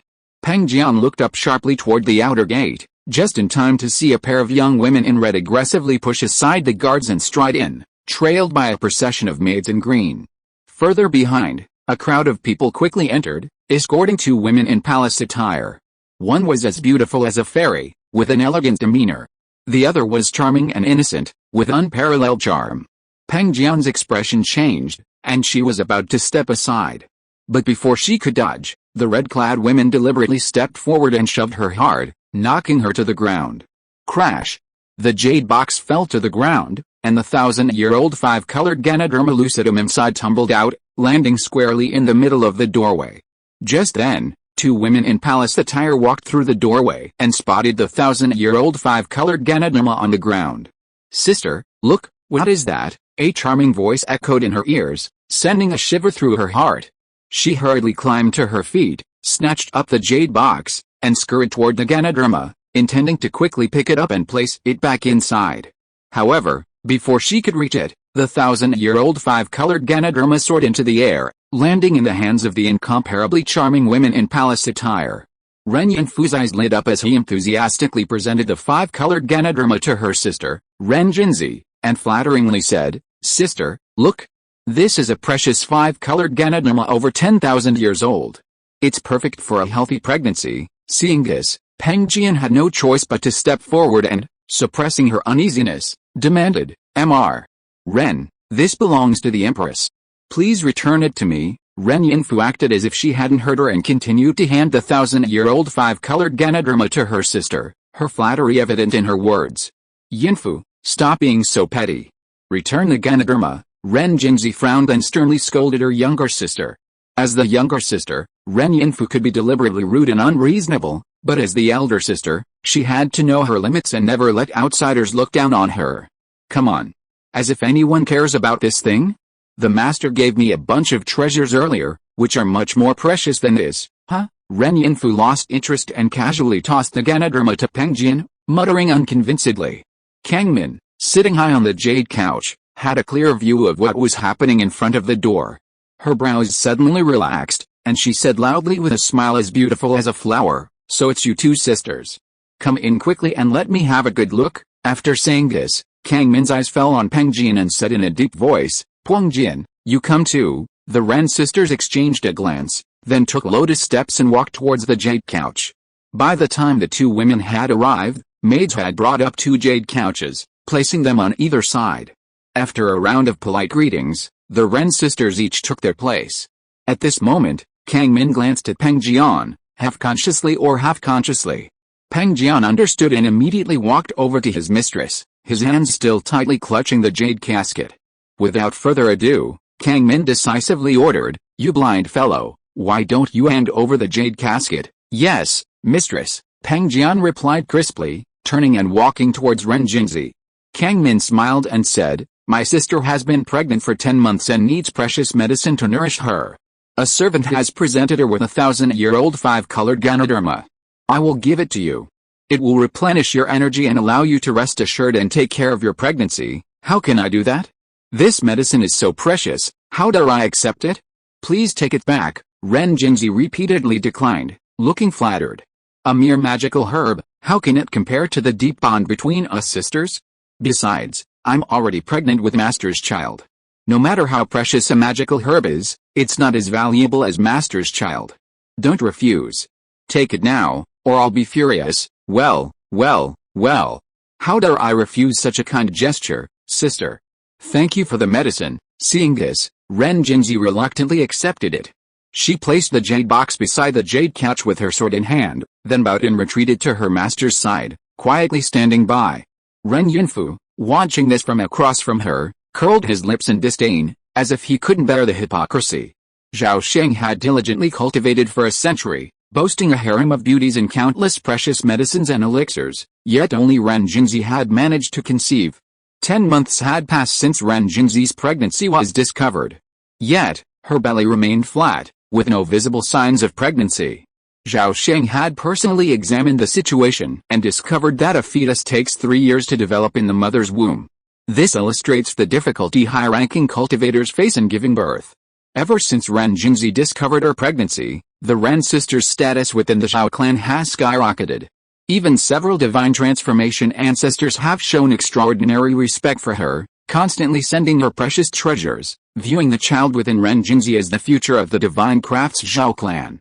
With this child, the divine crafts Zhao clan and Zaizu forged a bond, their relationship instantly becoming intense, no longer the previously distant feeling. Half an hour later, Kang Min watched the Ren sisters leave the palace with a smile. As the two women disappeared beyond the palace gates, Kang Min's expression darkened, his entire body radiating an intense coldness. He sat motionless for a long time, seemingly like a stone statue. After a long moment, Peng Jian, unable to contain his impatience, cautiously spoke, "Your Majesty, get out." Kang Min suddenly erupted, her voice shrill and hysterical. Peng Jian, trembling, dared no further to persuade her, and hurriedly retreated from the palace. The other maids fled in fear, fearing they would become victims of their master's wrath. The harem's open and covert infighting had no effect on Zhao Sheng's good mood.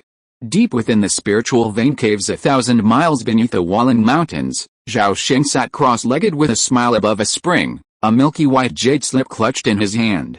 Beneath him lay a jade pool measuring approximately 10 acres. The waters resembled nectar, flowing with a magnificent brilliance, filled with nearly solidified liquid Zuaning Yuanqi. The spring at the very center of the jade pool connected directly to the dark sky, continuously drawing on the Yuanqi of the void realm, which gushed out from the ground and merged into the pool's waters. This spring bore a resemblance to the Urabachi well of Hokkaido Temple, yet its sophistication far surpassed the latter. Zhao Sheng, in his decades of seclusion, had carefully observed and studied the Yuxa spring beneath him, but he had only scratched the surface, never able to grasp its true essence. He could only describe it as a natural creation, its embodied skills and formations and weaponry far surpassing his own. Zhao Sheng later learned that this Yuxa spring had been personally created by Zhao Xuanjing, renowned even throughout the Wanfeng spiritual domain. Zhao Xuanjing had long been known as a master craftsman, and the Yuxa spring was undoubtedly the culmination of his skill. It was understandable that Zhao Sheng could not discern its true meaning. Thinking of Zhao Xuanjing's current predicament, Zhao Sheng's smile faded, his brow furrowed slightly, and he sighed inwardly. As the saying goes, success is due to master craftsmanship, so is failure. Zhao Xuanjing's exceptional skills led him to be dispatched by the Yuling Immortal sect to the front lines of the demon-suppressing star region, tasked with maintaining the proper functioning of the starry demon sealing array. Counting on his fingers, he's been gone for nearly 200 years, with no sign of returning. The demon-suppressing star region is on the front lines of the ongoing war, a ferocious battle with the alien demons. How could they allow a master craftsman, both master of formations and weaponry, to leave the battlefield? According to past custom, the war would continue for centuries, until the alien demons had consumed their surplus population, at which point they would temporarily retreat to the Nine Netherworld. The alien demons, originating from the Nine Netherworld, possess bodies that exist somewhere between reality and illusion, resembling ghosts. They possess the ability to possess anything and possess a myriad of transformations, making them infinitely more terrifying than ghosts. Rumor has it that the alien demons' origins lie directly in the sixth heaven of the virtual realm, the Dalao heaven, and that their nests can be found from the highest reaches of the near heaven to the lowest reaches of the dark heaven. Of particular note, the entire Yimo clan worships a single being known as the heavenly demon ancestor, the one whose heart transforms into all freedom. 80,000 years ago, the Yimo ancestor first appeared in the demon-suppressing star region and has since become the newest enemy of the Tai spirit realm. After all, the demon-suppressing star region is extremely close to Tai star, separated by just over 900 eons, practically on its doorstep. The Yimo clan also has numerous true immortal level saint demons behind them. While their overall strength is far inferior to that of the Tai spirit realm, they can still defend themselves. However, due to their limited mid-range and high-end combat power, the Yimo clan has relied on ant-sea tactics to combat the spirit realm's forces for tens of thousands of years, rarely managing to break through the demon-suppressing star region's defenses and invade the spirit realm itself.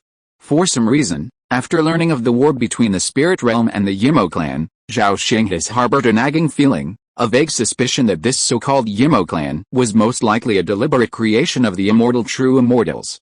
Perhaps the alien demons were merely a whetstone, serving only to stir the fighting spirit and sense of crisis among the beings of the lower realms, thereby inspiring the Tai spirit realm to produce more true immortals. Otherwise, he couldn't understand why the immortals of the spirit realm had so completely turned a blind eye. He understood the principle of I cannot allow others to sleep beside my bed, and those high-ranking true immortals should understand it even more clearly. Chapter 736, The Birth of Dragon Sun in Kunin Society, asking for monthly ticket.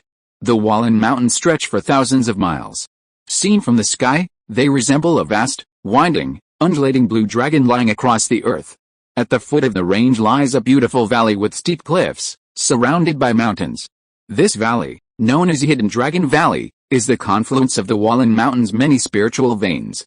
The valley is imbued with abundant spiritual energy, undoubtedly a natural and blessed place.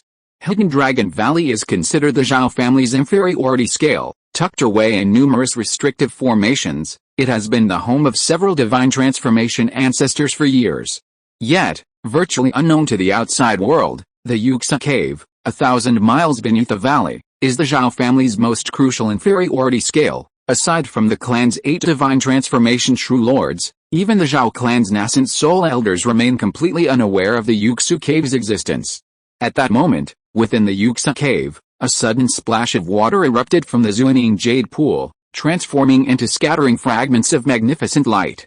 Zhao Sheng slowly sank to the bottom of the pool, his muscles gradually becoming jade smooth and shimmering, as if radiating a golden glow like a golden crystal. Through his jade-like skin, a massive, translucent skeleton, as perfect as a work of art, could be clearly seen. Suddenly, one star after another lit up, instantly bursting into dazzling brilliance. In a flash, Zhao Sheng's body seemed to transform into a sea of stars. Densely packed stars were scattered throughout his body, forming a dazzling galaxy after galaxy. Each star represented a vital acupoint in the human body, while the galaxies were the meridians that crisscrossed the body. Suddenly, without a single breath of wind, the jade pool erupted in waves. Countless ripples suddenly formed, followed by whirlpools on the surface. Then, the water level dropped at a visible speed, as if a massive creature beneath the surface was frantically devouring the pool's overflowing jade liquid. At the bottom of the pool, Zhao Sheng had transformed into a hungry beast, his orifices like dazzling maws, constantly devouring the surrounding jade liquid. As vast quantities of Zuining origin Qi flowed into his body, his cultivation level unexpectedly soared, his training speed exceedingly rapid by 1,000 times. In less than half a century, the vast Zuining origin Qi painstakingly accumulated by the Zhao family, a master craftsman, had transformed into resources for Zhao Sheng's cultivation. As a result, in just a century, Zhao Sheng had leapt from the 4th level of Return to Void to the 5th level, and his golden muscle and jade bone Dharmakaya had reached a minor success stage. He was now striding towards the perfection stage. Cultivation is a long journey, and time flies. In the blink of an eye, 2 years had passed. Winter gave way to spring, and the waking of insects was approaching.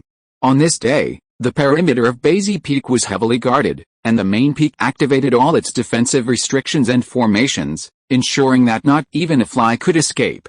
At noon, the atmosphere within the palace was solemn, so quiet that one could hear a pin drop.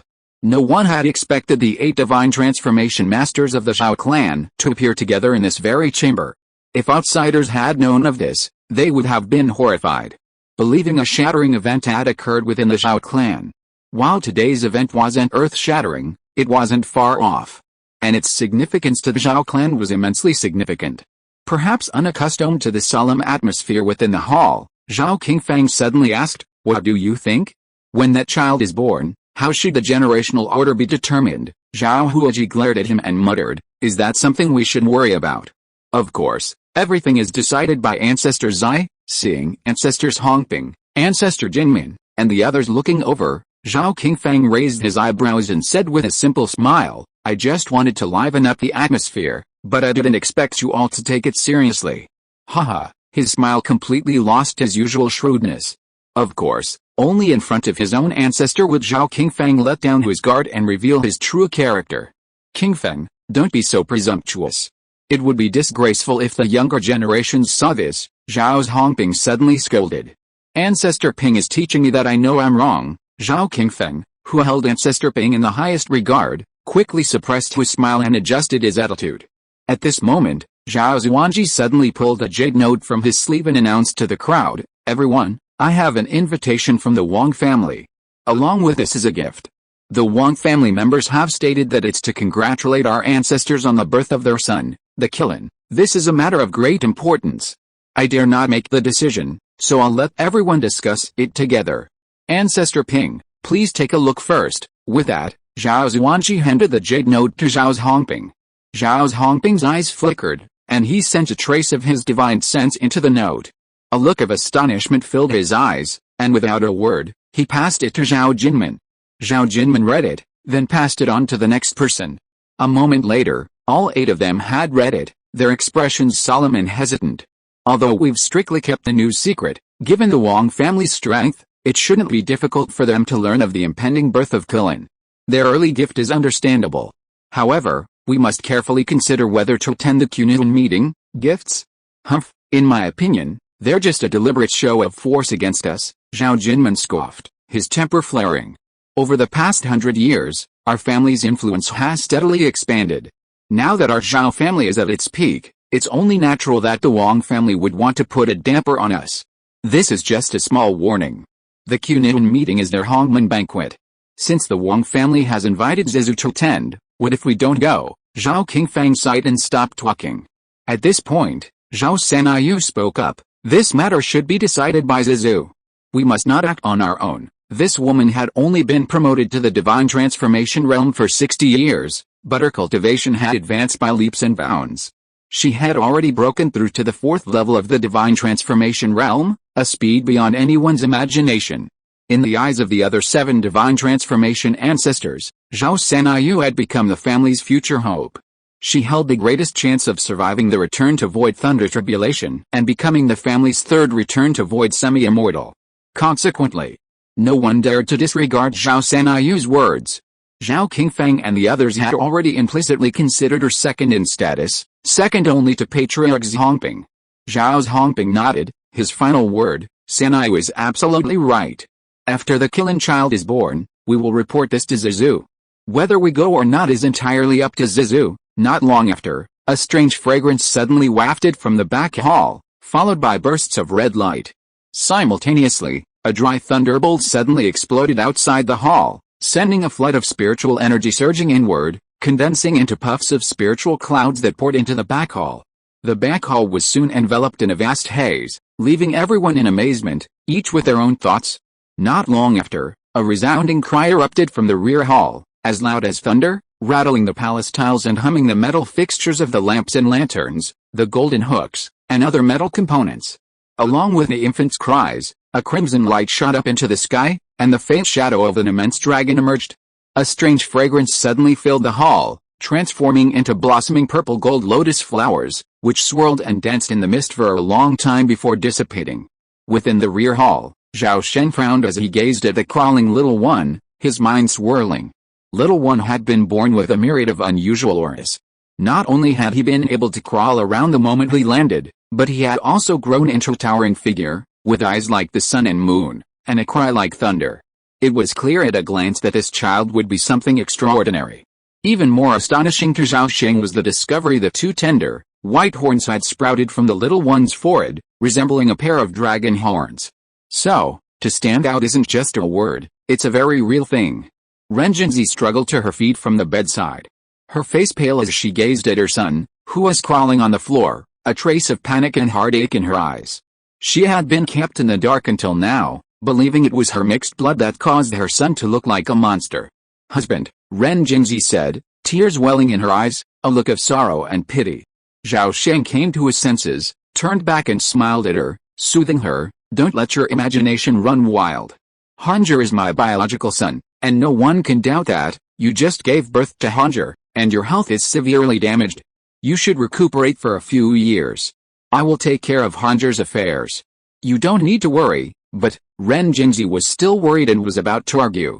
"No need to say anything more, just recuperate." Zhao Sheng reached out and stopped her from saying anything else. He pushed her back onto the bed and carefully tucked her in. Then, he turned and walked towards little one, lifted her from the ground, and carried her out of the back hall. Arriving at the front hall, Zhao Sheng lifted little one above his head. Ignoring the child's struggles, he announced to the crowd, "This child is my direct descendant, born with extraordinary features. He is truly a treasure bestowed upon the Zhao family by heaven. Today, I will give him a name. The full name will be the Hong character from the poem Hong Fu Kishan, and the nickname will be Qilongzi. What do you think?" Zhao Hongping spoke first. "We have no objection. Zizu's birth of a dragon son is a great blessing for the Zhao family. We must hold a grand celebration." "There's no need for a celebration. The Wang family wants to invite me to the Kunlun meeting. Tell them later, and I will definitely attend." Zhao Sheng, who had already heard the discussion in the front hall from the back hall, declared his intention with great pride. Huangfang Immortal City is dominated by two major overlords, the Wang family of Five Emperors Mountain and the Fengbo family of Piao Feng. The fact that Huangfang Immortal City is named after these two surnames demonstrates the profound heritage of these two ancient Huangfang clans.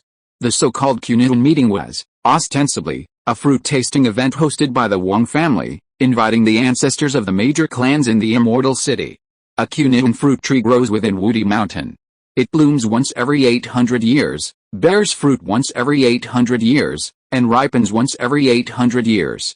The Kunlun fruit not only prolongs life by 1,000 years, but also possesses the miraculous power of cleansing the soul and purifying magical power, making it the premier immortal fruit of the 10,000 peak spiritual realm. Therefore, whenever the Kunlun fruit ripens, the Wang family invites fellow cultivators to Wudi Mountain to taste the fruit.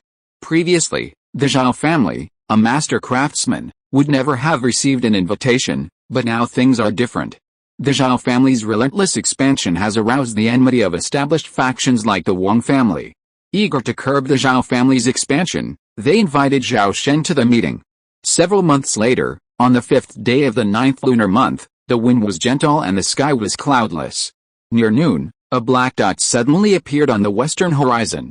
Suddenly, the black dot rapidly expanded, transforming into a magnificent palace with carved railings and jade masonry. At this moment, in front of the palace, two four-clawed dragons, covered in golden scales, struggled to drag the palace forward. Below, the land stretched to rolling massive mountains, with vast clouds of spiritual mist rising from them from time to time. The faint sounds of birds and beasts echoed from the mountains, and streaks of light streaked up and down through the mountain ranges. A moment later, the two golden dragons swooped down, quickly landing in the center of a vast platform spanning nearly 100 square kilometers. The magnificent palace behind them also landed silently on the ground. Just then, a figure in a golden robe flew over and arrived at the palace entrance, awaiting the arrival of the guests. After two dragon roars, the two golden dragons transformed into two golden armored giants, over a meter tall, with dragon heads and human bodies. They stood on either side of the palace gate, emanating an overwhelming aura. Wang Liang's eyes narrowed slightly upon seeing this, and he began to reassess the power of the Zhao family, the divine craftsmen. The dragon-headed giants before him were two 11th-level demon kings, their strength rivaling that of a divine transformation realm cultivator. Before long, Zhao Sheng emerged from the hall, followed by Zhao Sanai and Zhao Qingfen. These two were expected to ascend to the Return to Void realm, so Zhao Sheng had decided to bring them out to see the world. Junior Wang Liang, greetings to Senior Zhao. Wang Liang, upon seeing the newcomer, immediately recognized Zhao Sheng's identity. His expression instantly brightened, and he bowed respectfully. No need for formalities. I've brought two juniors to the gathering today, so it shouldn't be a problem, Zhao Sheng said gently with a slight nod. Of course it's no problem. I've long admired Fairy Yu and fellow Taoist King Feng, and seeing them today, I'm convinced they're truly exceptional. Senior, please follow me, Wang Liang beamed, leading Zhao Sheng and the other two outside. Zhao Sheng looked around and saw 5 towering peaks rising in the distance around the square. Each one pierced the heavens, like 5 swords reaching the heavens. It was a truly majestic and imposing sight. Beneath the giant peaks, countless smaller and medium-sized peaks bowed before the dazzling radiance of the 5 mighty peaks, like ministers bowing to an emperor. 5 Emperor's Peak, truly worthy of its name. A moment later, Zhao Sheng and his companions flew out of the square and arrived before a magnificent palace. The palace towered, ablaze with 1,000-foot-high auspicious light, boasting soaring eaves and brackets, jade tiles, and golden walls. High in the center hung a massive, 5-colored plaque, inscribed with the characters 5 Elders Palace. Surrounding the 5 Elders Palace were 5 vast spiritual rivers, winding through the void like the inverted Milky Way, its waves boundless and boundless. Senior Zhao, you see the surrounding 5 Emperor's Peaks are all distributed according to the 5 elements, and the 5 Elders Palace before us is precisely where the 5 element spiritual veins converge. It is truly a rare and blessed place. Senior Zhao may not know this, but within the 5 Elders Palace lies a naturally formed cave heaven, its spiritual energy so rich it rivals that of an immortal heaven. Wang Liang proudly introduced it to Zhao Sheng. Upon hearing this, Zhao Sheng took a few more glances at the surrounding 5 Emperor's Peak and suddenly asked, is this the communal meeting being held in the 5 Elders Palace? Indeed, Senior Zhao, please enter, Wang Liang replied, his expression faltering. He then made a gesture of respectful invitation. Sanai, Qingfeng, follow me. Zhao Sheng smiled faintly, greeted the two, and then walked into the 5 Elders Palace first. Chapter 737, Show of Power, Temptation, and Preaching. From the outside, the 5 Elders Palace appears ancient and majestic, but it's only upon entering the main hall that one truly understands the eternal immortal throne. The palace floor is paved with shimmering, exotic crystals in a myriad of colors, remarkably massive crystals of the law. 2 rows of silvery white pillars flank the hall, supporting the dome. A shimmering spiritual light emanates from the pillars, emitting a cold, clear glow. They are made of Taiyang cold iron, a rare and precious material used to refine spiritual artifacts. Every item in the hall is a rare treasure, its value simply beyond measure in spirit stones. Zhao Sheng glanced briefly, then quickly retracted his gaze, gazing at the center of the hall. There, towering majestically, stood 3 lotus pedestals. 4 of them already had occupants, each emanating a powerful aura like the ocean, their cultivation levels exceeding the return to void stage. 2 or 3 people sat on each of the second and third pedestals, each looking over with varying expressions. The main lotus pedestal at the very top of the hall was undoubtedly larger than the others. Atop it sat a towering figure, a man of light, shrouded in dazzling Dharma light, his features invisible. Between the lotus pedestal and Zhao Sheng's presence lay a distance of approximately 100 feet. The void before him appeared calm, yet undercurrent surged. Countless Dharma fluctuations surged and intertwined, dense as silk threads, forming an invisible barrier that blocked the path of Zhao Sheng and his companions. Seeing this, Zhao Sheng knew full well that his first test had begun. He smiled faintly and stepped forward. At the same moment, his eyes shone like stars, countless flashes of lightning swirling endlessly within their pupils. Instantly, a blinding flash of lightning appeared from nowhere. With a crackling sound, the void suddenly split open, a long crack. For a moment, the entire hall was ablaze with white. The Dharma barrier was shattered, and the blinding lightning instantly stung the eyes of the young divine transformation cultivators, who instinctively closed their eyes. At that moment, Zhao Sheng's gaze had penetrated the layers of light, revealing the figure enveloped by the Dharma light, a bald, browless, and gloomy old man. Zhao Sheng's steps continued, and in a moment, he reached the center of the hall. He bowed confidently and said, "My name is Zhao Zai, and I'm honored to meet Master Wang Shi. And to all my fellow Daoists, Taoist Zhao, please take a seat." The old man, with a fleeting thought, dissipated the Dharma light and waved with a radiant smile. "Greetings, Taoist Zhao." The four returning void venerables, observing Zhao Sheng's presence, similarly bowed in return. Zhao Sheng smiled, acknowledging each one, then soared into the air, selecting a vacant lotus pedestal and taking a seat. Zhao Sanyu and Zhao Qingfang followed closely behind, each sitting on a second-tier pedestal. "Taoist Zhao, let me introduce you to you. This is Taoist Fengbo Jixing, Taoist Dewook, Taoist Ying Luo Chong, and Master Ji Buddha." Master Wang Shi introduced the four individuals one by one. Zhao Sheng nodded to the four men, his gaze shifting as he instantly matched their appearances with the information in his memory. Undoubtedly, each of these four individuals present was renowned, influential, and a formidable force within the Return to Void realm. Haha. A long laugh rang out, instantly drawing everyone's attention. Fengbo Jixing stroked his long beard, gazed piercingly into Zhao Sheng's eyes, and laughed wildly. "I've long heard of fellow Taoist Zhao, but never seen him in person. Seeing him today, I see he truly lives up to his reputation as Dragon Zhang Feng Yi." Zhao Sheng's pupils shrank, and he felt a sharp devilish sound that penetrated his soul, shaking his whole body and making him weak, and the magic power in his body almost went out of control. At this moment, only by experiencing the weirdness of the vague and uncertain devilish sound in person can one truly feel the power of Fengbo Jixing. As the devilish sound penetrated his ears, a huge and magnificent domineering will came from the air, like an endless ocean, pressing down with great force. Zhao Sanyu and Zhao Qingfang's faces suddenly turned pale, their pupils dilated, and they seemed to be going crazy. Zhao Sheng frowned slightly, and his incomparably powerful divine will instantly dispelled the harsh devilish sound, and the brilliance of his will expanded out, instantly covering the lotus platform under him, and also rescuing the two from the devilish sound. At the same time, his willpower field constructed an invisible barrier to resist the pressure of Fengbo Jixing. Zhao Sanyu's face relaxed, and the magic power in his body circulated at a high speed, and his breath soon returned to normal. Two powerful wills collided with each other, and faint flashes of lightning flashed across the void. With a hum, the void suddenly became violently chaotic, with countless ripples emerging, twisting and shaking, as if it would break apart immediately. This time, the two fought in the air, and they were evenly matched. Haha. Not bad, not bad.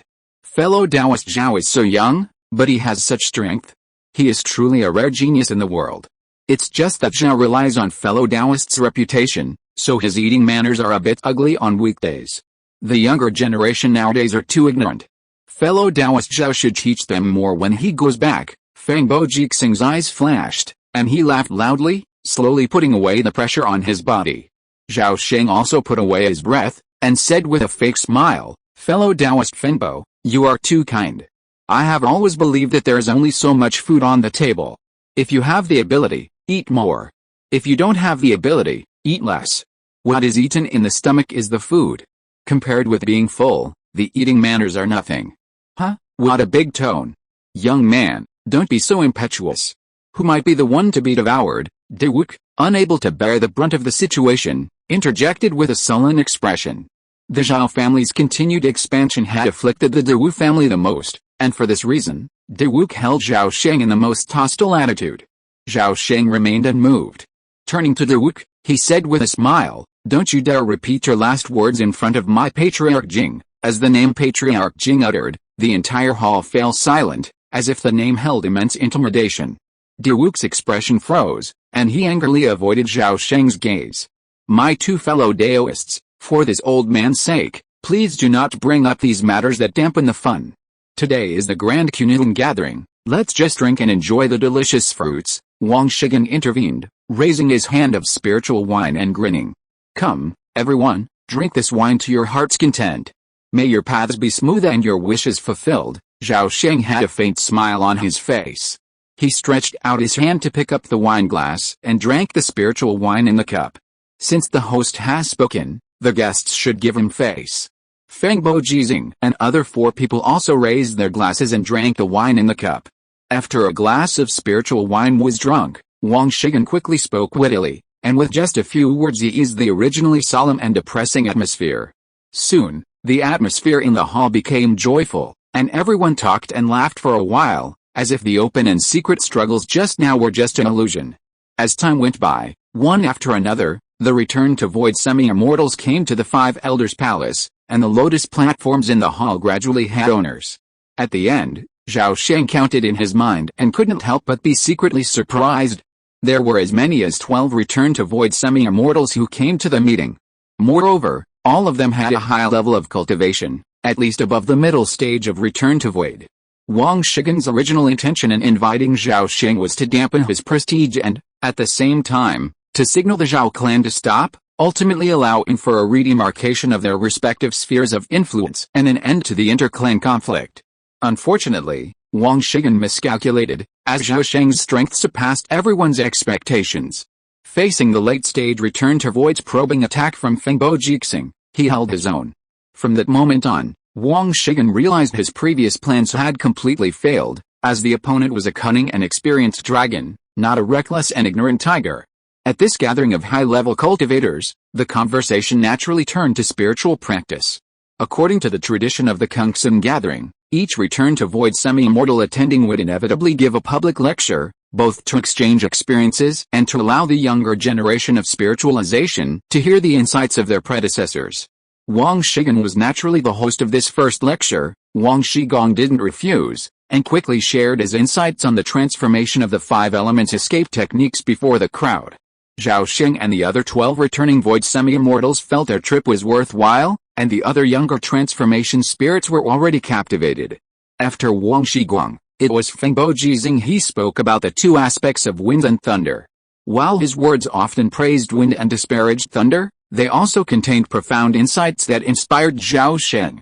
After Feng Bo Jizing, the next 2 came, Dewuk, Yingluo Chang, and Master Ji Buddha. The first 2 spoke of commonplace topics, which, while valuable to the younger transformation spirits, were merely generalities to the returning void. In contrast, Master Ji Buddha's presentation of the 8 principles of observing the precepts and guarding the mind was a revelation to Zhao Sheng. The mind is the Buddha, and the earth represents the mind's capacity. Our own mind is inherently immeasurable, extending across the 10 directions and encompassing the entire universe. All things are created by the mind. The mind encompasses all things, whether intentionally or not. By the time it was Zhao Sheng's turn to speak, he was the last one to speak. It was just a matter of discussing the Dharma, so Zhao Sheng certainly wasn't intimidated. He went with something completely out of the ordinary, completely omitting any mention of Taoism and instead presenting a lecture on mortal martial arts.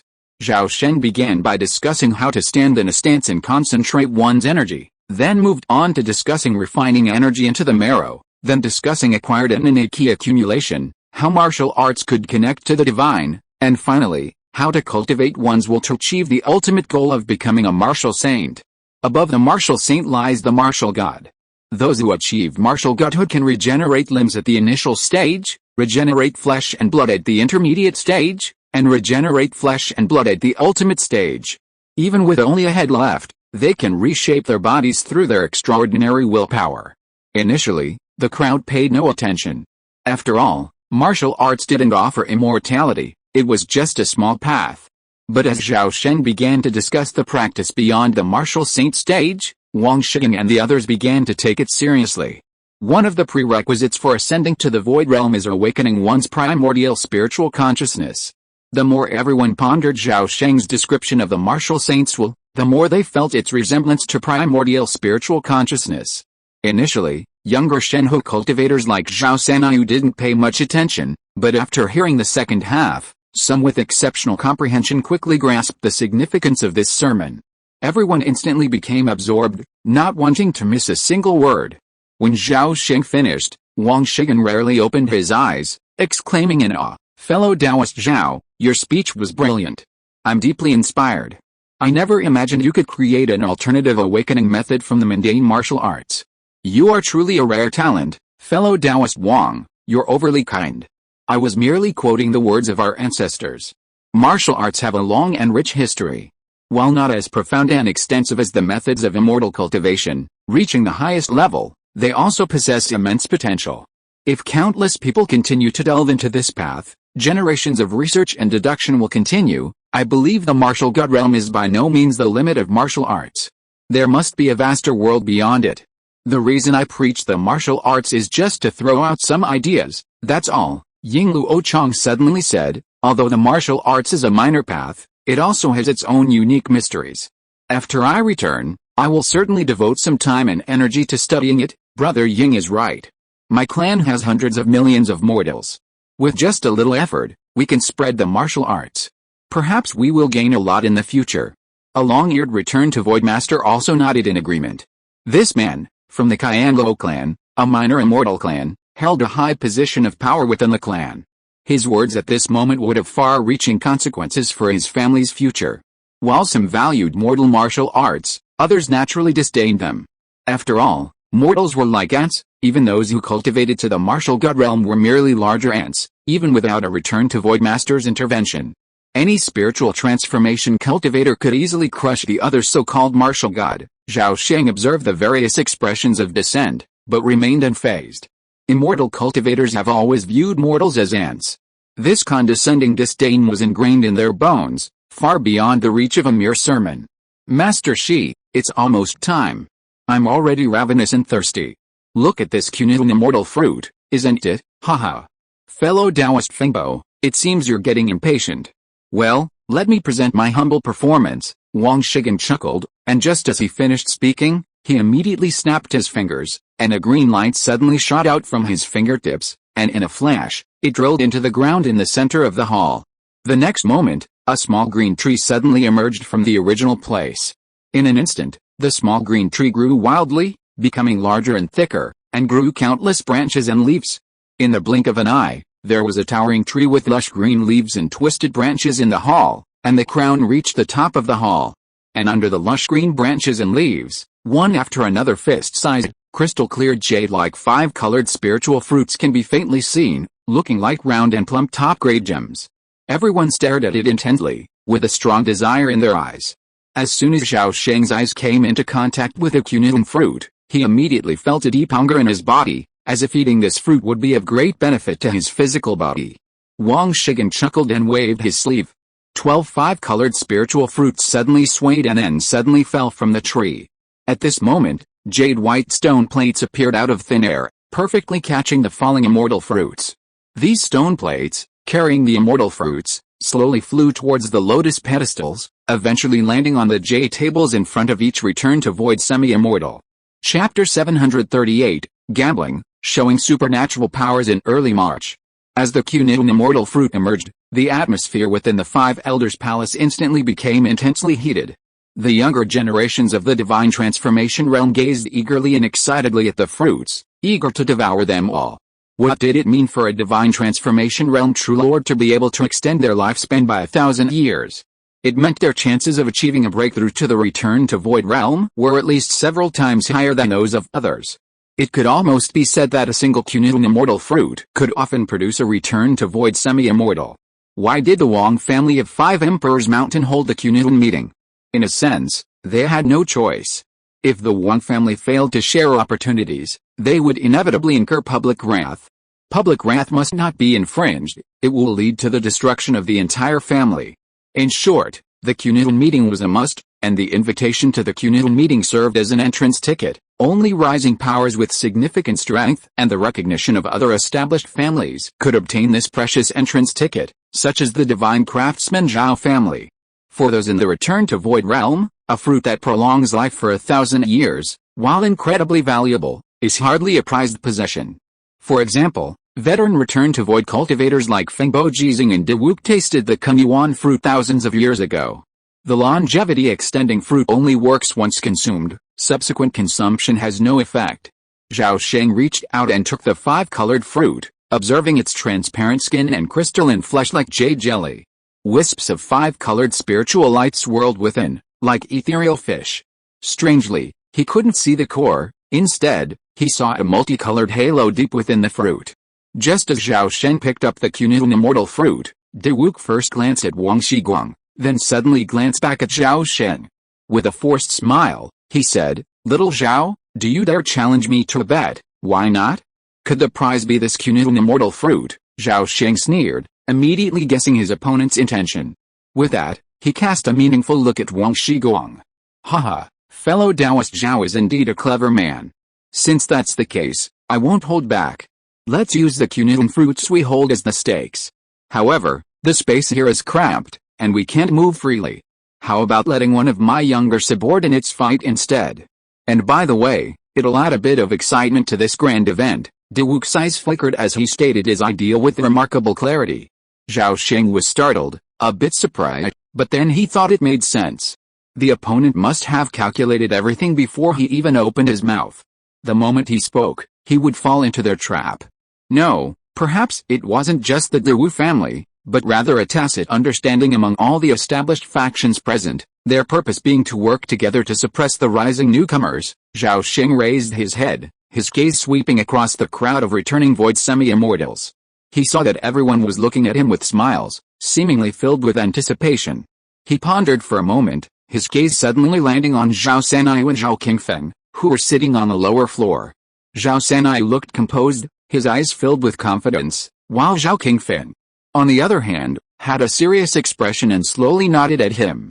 Dawu's eyes flickered, and he suddenly shouted deliberately, "Why have you been hesitating for so long? Are you afraid? Haha. I just think it's unfair. How about a fight between you and me? The younger generation's cultivation is so shallow, it's easy for them to lose their composure in a fight. If there are casualties, it will be a disaster." Zhao Sheng chuckled and slowly rolled up his sleeves, looking ready to fight at any moment. At this moment, Wang Shiguang suddenly laughed heartily and jokingly said, No. The Five Elders Palace can't stand the torment of two fellow Daoists. I have a suggestion. Let the younger generations competing suppress their cultivation to the same level. This way it will be fair. What do you think, fellow Daoists?" Upon hearing this, Dawook said without hesitation, "How difficult is that?" "I agree. Zhao Zier, what about you?" As soon as the words fell, a cold voice suddenly rang in Zhao Sheng's ears, "Zizu, please send me to the stage. This battle is a sure win." Zhao Sheng's eyes flashed, and he looked down at Zhao Sanai, only to see her nod her head heavily. Seeing this, he no longer hesitated and nodded decisively, "Yes, okay, that's really straightforward." Dawook applauded and laughed, but a cold light suddenly flashed in his eyes. "Zhuanyi, go up and meet the Zhao family's masters. Remember to stop when you're done and don't take anyone's life." As soon as the words left his mouth, a giant figure in black armor, 2 feet tall and with a face as red as a date, rose from the lotus pedestal below. "Don't worry, ancestor. I'll show mercy," Fifth Zhuanyi said expressionlessly. Seeing this man step forward, Zhao Qingfeng's heart trembled, his eyes twitching slightly, and an inexplicable fear welled up within him. As the saying goes, a person is a name, a tree is a shadow.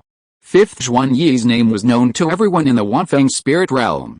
This man's fame had spread far and wide for thousands of years, and he had fought countless bloody battles in his life, yet he had never been defeated. After achieving the divine transformation realm, his power was unstoppable.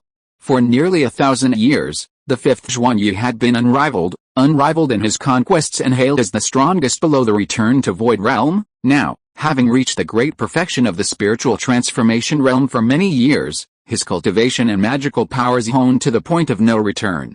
All he needed was a single opportunity to attempt the mortal-like tribulation of the return to void realm. Zhao Qingfeng's mind suddenly shifted, instantly understanding the fifth Zhuanyi's impatience to step forward. It was simply to secure the Kunlun immortal fruit.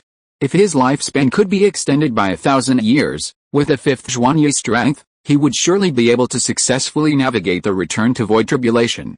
It was undeniable that the fifth Zhuanyi's schemes were complex, nauseating, yet unavoidable. What Zhao Qingfeng could imagine, Zhao Sheng had naturally already understood. Zizu, let me do it, Zhao Qingfang gritted his teeth and volunteered. He assumed that Zhao Sanyu, having only been a spiritual transformation realm for less than a century, must be far inferior to him. Although he didn't feel his chances of winning were high, he knew the bet would be lost if he didn't take the field. Zhao Qingfang instinctively assumed the responsibility, mentally bracing himself for serious injury, even death. Who would have guessed that Zhao Sheng hadn't intended to send him into battle? Sanyu, you go. Upon hearing this, Zhao Qingfang was stunned and stammered, This, Zizu, please reconsider. Sanyu, he hadn't finished his words when Zhao Sanyu, standing beside him, gracefully rose, bowed slightly, and declared, Sanyu will live up to Zizu's high expectations. No one knew what she had endured in that strange world, let alone the earth-shattering battles she had witnessed. Zhao Sheng knew clearly, knowing that Zhao Sanyu had cultivated diligently for over 7,000 years in the great sage's mind realm, and that her true realm must be above the return to void realm. However, he didn't know her true level of cultivation. Seeing both candidates step forward, Wang Shigen laughed heartily and said, one has reached the perfect spiritual transformation stage, while the other is only at the 4th stage. That's unfair. I'll suppress them both and reduce their cultivation to the 4th stage. Fellow Taoist Zhao, fellow Taoist Wu, what do you think? Shigen is highly respected, so I naturally trust him. But I can't necessarily trust some others, said Wu sarcastically. I have no objection. Zhao Sheng's expression was indifferent, as if he didn't take the other person seriously at all. Excellent, Wang Shigen nodded, then snapped his fingers, and several streams of light shot out, all piercing Wu Zuanai's body. Instantly, his aura drastically diminished, and he was instantly suppressed to the same level as Zhao Sanyu. Wu Zuanai flexed his wrist nonchalantly and gave Zhao Sanyu another evil smile, his eyes filled with extreme cruelty and oppression. The next moment, he flew out and landed in the center of the hall, looking at Zhao Sanyu with a smile. Alice, there's no need to watch. With the Night Demon King in action, the Zhao family is doomed to fail. Poor woman, she still knows what a brutal foe she's facing. I hope the Night Demon King will show some mercy. I finally met a female cultivator at the divine transformation stage. If she were to be beaten, I'd be heartbroken. My fellow cultivators, I'll be the banker for once. Let's bet on who will win and who will lose. 1 law crystal is 1 bet, capped at 100. Of course, Zhunying's source stone is also acceptable. The odds of winning are 1 to 9. As soon as Master Ji Buddha, resembling the Maitreya Buddha, opened his mouth, he was immediately followed by the other returning void semi-immortals. Everyone placed bets, but no one bet on the Zhao family's victory. As soon as Zhao Sanyu entered the arena, the odds quickly increased from 1 to 9 to 1 to 16, and it continued to rise. Suddenly, someone came up with a new idea, betting on how many rounds Zhao Sanyu could last undefeated. And surprisingly, many people rushed to support him, and the bets kept getting bigger and bigger. The Grand Kunlun event had been transformed into a chaotic casino in the blink of an eye. However, Wang Shigen, far from being angry, sat back and watched with a smile. Seeing this, Zhao Sheng waved his hand and personally placed a full 100 law crystals on Master Ji Deuteronomy. After placing his bet, he shot a provocative look at Dawook, full of confidence in his younger generation. Was delighted by Zhao Sheng's deliberate provocation and, with a similar wave of his hand, also placed 100 law crystals. This confrontation between the two families only deepened Master Ji Deuteronomy's smile, nearly dropping his jaw in laughter. While the above events seemed to last a long time, they actually took less than 3 breaths. After all, those present were all high-level cultivators, and they didn't need to go through the trouble of ordinary people. Simply communicating with their divine thoughts, everything could be handled instantly. Seeing the two about to fight, Zhao Sheng's heart raced, and he immediately sent a voice message, Sanyu, don't win too quickly. Be careful to conceal your strength. Zhao Sanyu nodded imperceptibly, instantly grasping the deeper meaning behind Zizu's words. Just then, 5th Zhuanyi spoke, attack. Otherwise, you won't stand a chance. His boast was terrifying, his opponent completely unfazed. Zhao Sanyu's expression remained unchanged. A flash of green light flashed from his right hand, and a branch, roughly a foot long and as thick as a thumb, suddenly appeared in his palm. The branch was lush and green, and drops of glistening dew still clung to the leaves, as if freshly plucked from the tree. In an instant, Zhao Sanyu swung the green branch, and dozens of dewdrops flew through the air, shimmering with a brilliant green light, heading towards Fifth Xuanyi. The dewdrops suddenly dispersed in midair, transforming into a vast puff of green mist that instantly enveloped Fifth Xuanyi. This seemingly ordinary mist held immense murderous intent. Fifth Xuanyi felt a hazy mist before his eyes. His outward consciousness was instantly swallowed by the surrounding mist. Then, his consciousness and physical reactions slowed, as if he had been poisoned by some unknown toxin. Instantly, his eyes focused, and he raised one hand. A golden light emanated from his hand, and a three-pointed, double-edged sword appeared in his hand. He raised his hand and swung the blade violently, instantly releasing a vast expanse of golden light. With a resounding boom, a vast expanse of mist suddenly exploded, then vanished, shocking the entire Five Elders' palace. A jasper adorns a tall tree, its branches drooping like scissors. Zhao Sheng chanted slowly, and a green leaf suddenly fell from the branch in his hand. The next moment, a green light pierced the void, seemingly oblivious to distance, and flew like lightning above Fifth Xuanyi's head.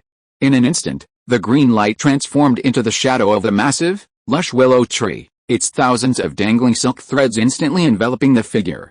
Simultaneously, dense, transparent roots, like living creatures, pierced Wu Zuanai's body in the blink of an eye, but were blocked by the precious armor. The attack was incredibly fast. No one below the return to void stage could discern the green leave's trajectory, let alone react in time. Fellow Taoist Zhao is indeed a master of tactics. The Zhao family is incredibly well hidden, even concealing such a formidable young divine transformation cultivator. Wang Shigang observed the scene, clapping his hands and chuckling softly. HMPH. The outcome has only just begun, De Wu muttered, his expression gloomy. The other returned to void semi-immortals were all deeply surprised, feeling they had misjudged the Zhao family. They had never imagined such a remarkable descendant would emerge. At that moment, a golden light shone, suddenly tearing through the layers of green silk, revealing a vast expanse of black armor.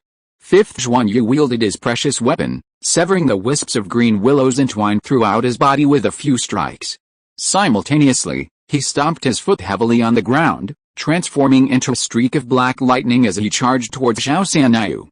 Crack! Golden light cleaved the void, and countless blades of light resembled a mountain of swords, instantly engulfing Zhao Sheng. Boom boom boom, countless piercing roars erupted almost instantly, and a dazzling, cold blaze of blades filled the entire hall. An indescribable, terrifying killing intent instantly gripped the hall. All the true lords of the divine transformation realm felt their hair stand on end, a chill running down their spines, and a fierce sense of mortal danger surged within them. Fifth Xuanyi's gaze was impassive as he swung his three-pointed, double-edged sword into a slash of blades, slicing through it forcefully. A moment later, the golden sea of blades trembled violently, and a flicker of shock flashed across Fifth Xuanyi's eyes, as if he had discovered something fishy. The next second, he retreated violently, retreating hundreds of feet before stopping, pressing his right hand against the hilt of his sword, and looking around. Everyone then noticed that after the sword light dissipated, Zhao Sheng's figure was no longer there, and only a pile of sawdust lay on the ground. Chapter 739 Winning is Winning. Li Dai is picking up a zombie. What a masterful wood-release technique, Yinglu Ochong suddenly exclaimed in admiration. Zhao Sheng's movements could deceive all the younger spiritual transformation cultivators, but not the return to void semi-immortals. Not at all. In my opinion, this woman is performing the technique of flower transplantation and tree grafting. She's only cultivated it to the pinnacle, Jin Luli said, shaking his head. As he spoke, his gaze, filled with admiration, fell behind a giant silver-white pillar. Just then, Zhao Sheng emerged from behind the pillar and calmly waved a green branch in her hand, sending drops of jade dew cascading down. Instantly, a vast mist filled the hall, obscuring most people's view. Wu Zuanai gazed at the thick fog surrounding him and suddenly said in a deep voice, "You can be proud of yourself for allowing me to wield my second divine weapon." As his words left his mouth, he waved his hand, and a beam of white light instantly rose from behind him. With a clang of sword music, a flash of white light swirled 3 times around the area, cleaving through the mist. It then descended above the man's head, revealing a strange longsword. Its blade, as clear as water, shone with a faint, crystalline light, yet its edge, pierced by 2 rows of sharp teeth, gleamed with a strange, bloody glow. A whoosh echoed. An unholy wind suddenly swept through the hall, a bloody, evil aura permeating the air. Zhao Qingfeng, watching the battle from the sidelines, felt a flash of red before his eyes, as if he had stepped into a sea of corpses and blood. A wave of unease washed over him, and he instinctively felt the urge to vomit. He wasn't the only one feeling unwell. The other true lords of transformation also frowned, clutching their chests, and quickly averted their gaze from the night demon sword. Zhao Sheng, observing this, frowned, and with a single thought, he dispelled the surrounding evil thoughts, restoring Zhao Qingfeng to consciousness. That man has finally unleashed his true power. The night demon sword, this divine weapon of the other demons, will likely drink the blood of its enemies once again, a divine transformation master of the Eagle clan muttered to himself, a look of deep fear on his face. The night demon sword is a divine weapon of the other demon clan, possessing extraordinary properties. It was specially forged to slay the enemy's primordial spirits, renowned for its elusiveness.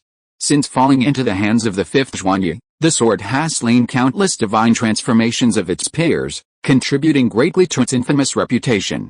Demon light, slay the gods. Go! The fifth Zhuanyi pointed his finger in Zhao Sanayu's direction and shouted sharply. With a humming sound, the night demon sword suddenly transformed into a streak of white light, instantly vanishing from everyone's perception. The next moment, Zhao Sanayu's face paled, but her skin, naturally as white as jade, showed no sign of panic after the sudden blow. Bang! The next moment, she suddenly exploded, sending a shower of sawdust scattering in all directions. Simultaneously, a streak of white light shot out from the depths of the sawdust, instantly returning to Wu Zuanai's head.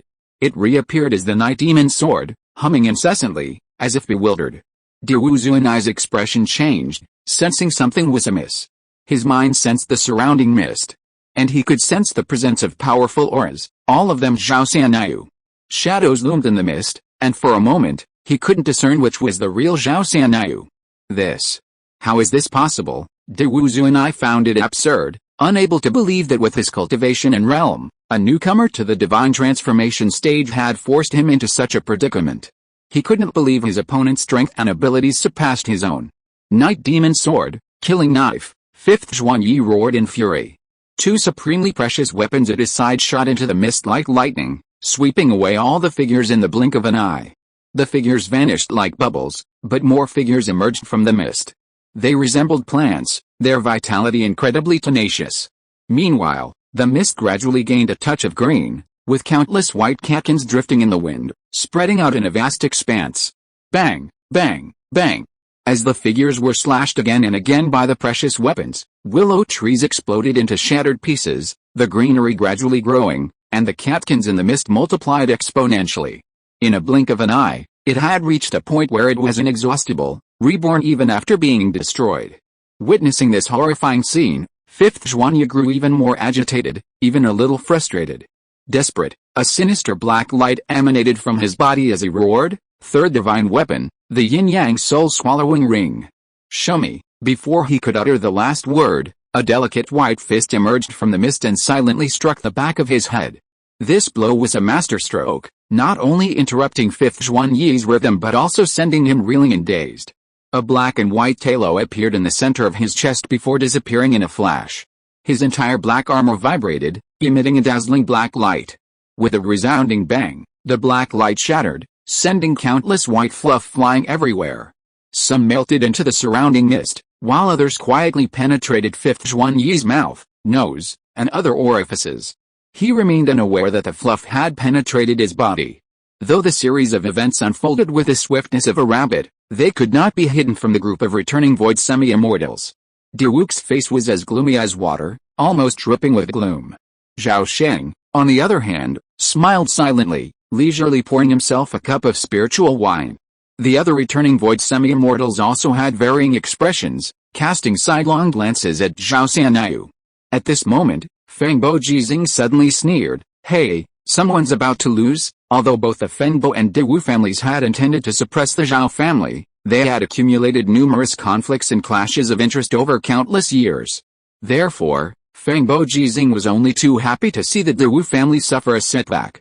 HMPH, the outcome is still uncertain, Dewuk said, his voice suddenly becoming hoarse. His face was grim, and he would occasionally lick his lips, giving off a very uncomfortable vibe, a complete loss of his previous relaxed demeanor. Dawook, are your descendants any good? If they can't even defeat an unknown newcomer, it's a disgrace to the Dawu family, Night Demon King? Haha, it seems he doesn't live up to his name, a returning void teased deliberately. PSSST, what a piece of good for nothing. It's a good thing I bet on him to win. 16 law crystals. I'm losing big this time, Fang Su, his defenses breached, roared with fury. Amitabha. Victory and defeat have been commonplace in the military since ancient times. As the saying goes, there's no point in gambling to lose. You're all obsessed. Master Ji Bude's demeanor grew even more dignified, his bearing transcendent. You baldy thief, don't be so hypocritical here. You're the banker this time, don't win too much. Watch out for a club on your way back, Amitabha. Donor Fang, be careful with your words. Don't let your momentary anger sow the seeds of disaster for your future, damn baldy. How dare you threaten me? Good, good. I'll be waiting for Donor Fang at the Great Zumi Courtyard. Amitabha, Fang Su mostly communicated with each other through telepathy, so information exchange was incredibly fast. By the time Master Ji Bude and Fang Su agreed to fight, not even a breath had passed. At that moment, 5th Zhuan Yi realized something was amiss. His head suddenly felt dizzy, and his vision blurry. He felt green flashes of light drift before his eyes. His hands and feet suddenly felt weak and limp. His magical energy suddenly became stagnant, becoming increasingly uncontrollable. A mist drifted around him, and his divine consciousness was instantly swallowed by it. 5th Zhuan Yi shook his head violently, trying to regain consciousness. Divine light shone from his eyes, and his purifying heart and exorcising devil ability suddenly activated. The divine light shone, and his dizziness instantly eased, and his vision became clear again. But the next moment, 5th Zhuan Yi's expression froze. He looked down in horror and saw that dense, green moss had grown from his hands and neck. The moss not only covered his hands and feet, but quickly spread throughout his entire body. At a glance, 5th Zhuan Yi had transformed into a lush green moss man. Bang, bang, bang, with a series of muffled sounds, emerald green branches suddenly pierced through 5th Zhuan Yi's skin, extending from his body and waving in the wind. Countless green leaves quickly grew larger, followed by buds that rapidly expanded and blossomed in a flash, transforming into clusters of vibrant peach blossoms. This time, 5th Zhuan Yi's mind was clear and he felt nothing unusual. However, it was precisely this very unawareness that made him feel eerie and filled with fear. The dust had settled, the winner had been decided. Zhao Sheng smiled faintly and suddenly waved his hand to disperse the mist filling the hall. Only then did the group of tree gods realize with horror that the battle had already been decided, but the winner was completely beyond their expectations. Seeing Zhao Sanyu standing there gracefully, while 5th Zhuan Yi had transformed into a green tree and frozen on the spot, Zhao Qingfang felt a sense of relief. He then wiped his forehead and discovered that a thin layer of sweat had already seeped out of it in just a few moments. Zhao Sanyu bowed slightly to the group of returning void semi-immortals at the head. Suddenly, his figure shifted, a flash of green light appeared, and in an instant, he returned to his original seat, appearing calm and unconcerned. Dawook's face darkened as the bottom of a pot, and with a cold wave of his hand, Dawu Zuanai erupted in pure white flames. In an instant, all the moss and green branches on his body were reduced to ash. After regaining his freedom, Dawu Zuanai was instantly overwhelmed with shame. He flew back to his seat, his face stained and dusty, his head bowed, not daring to meet anyone's gaze.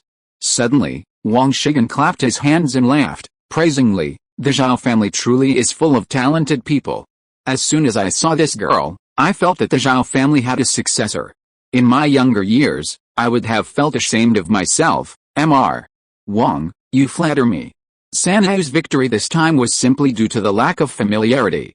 This was just a fluke, don't take it seriously, Zhao Sheng explained to everyone with a smile when he saw this.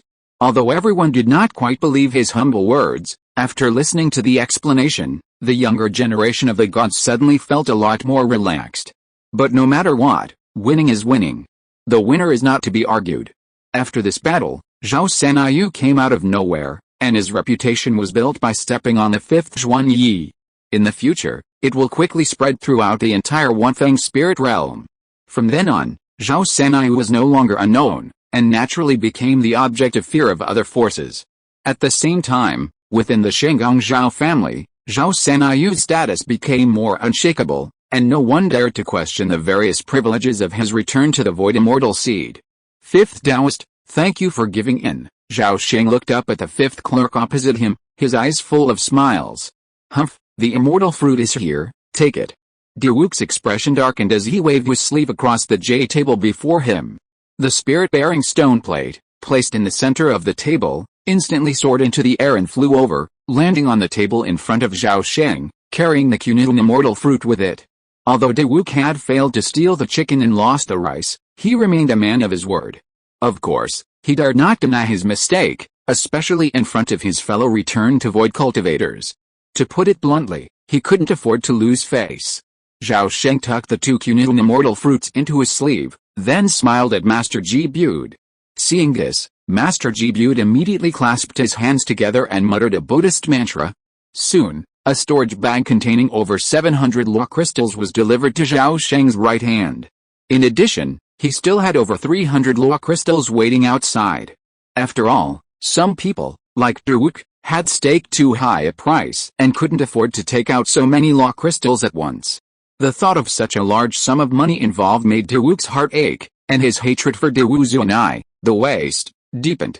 Meanwhile, Zhao Sheng, whose wealth had nearly doubled, was unusually excited.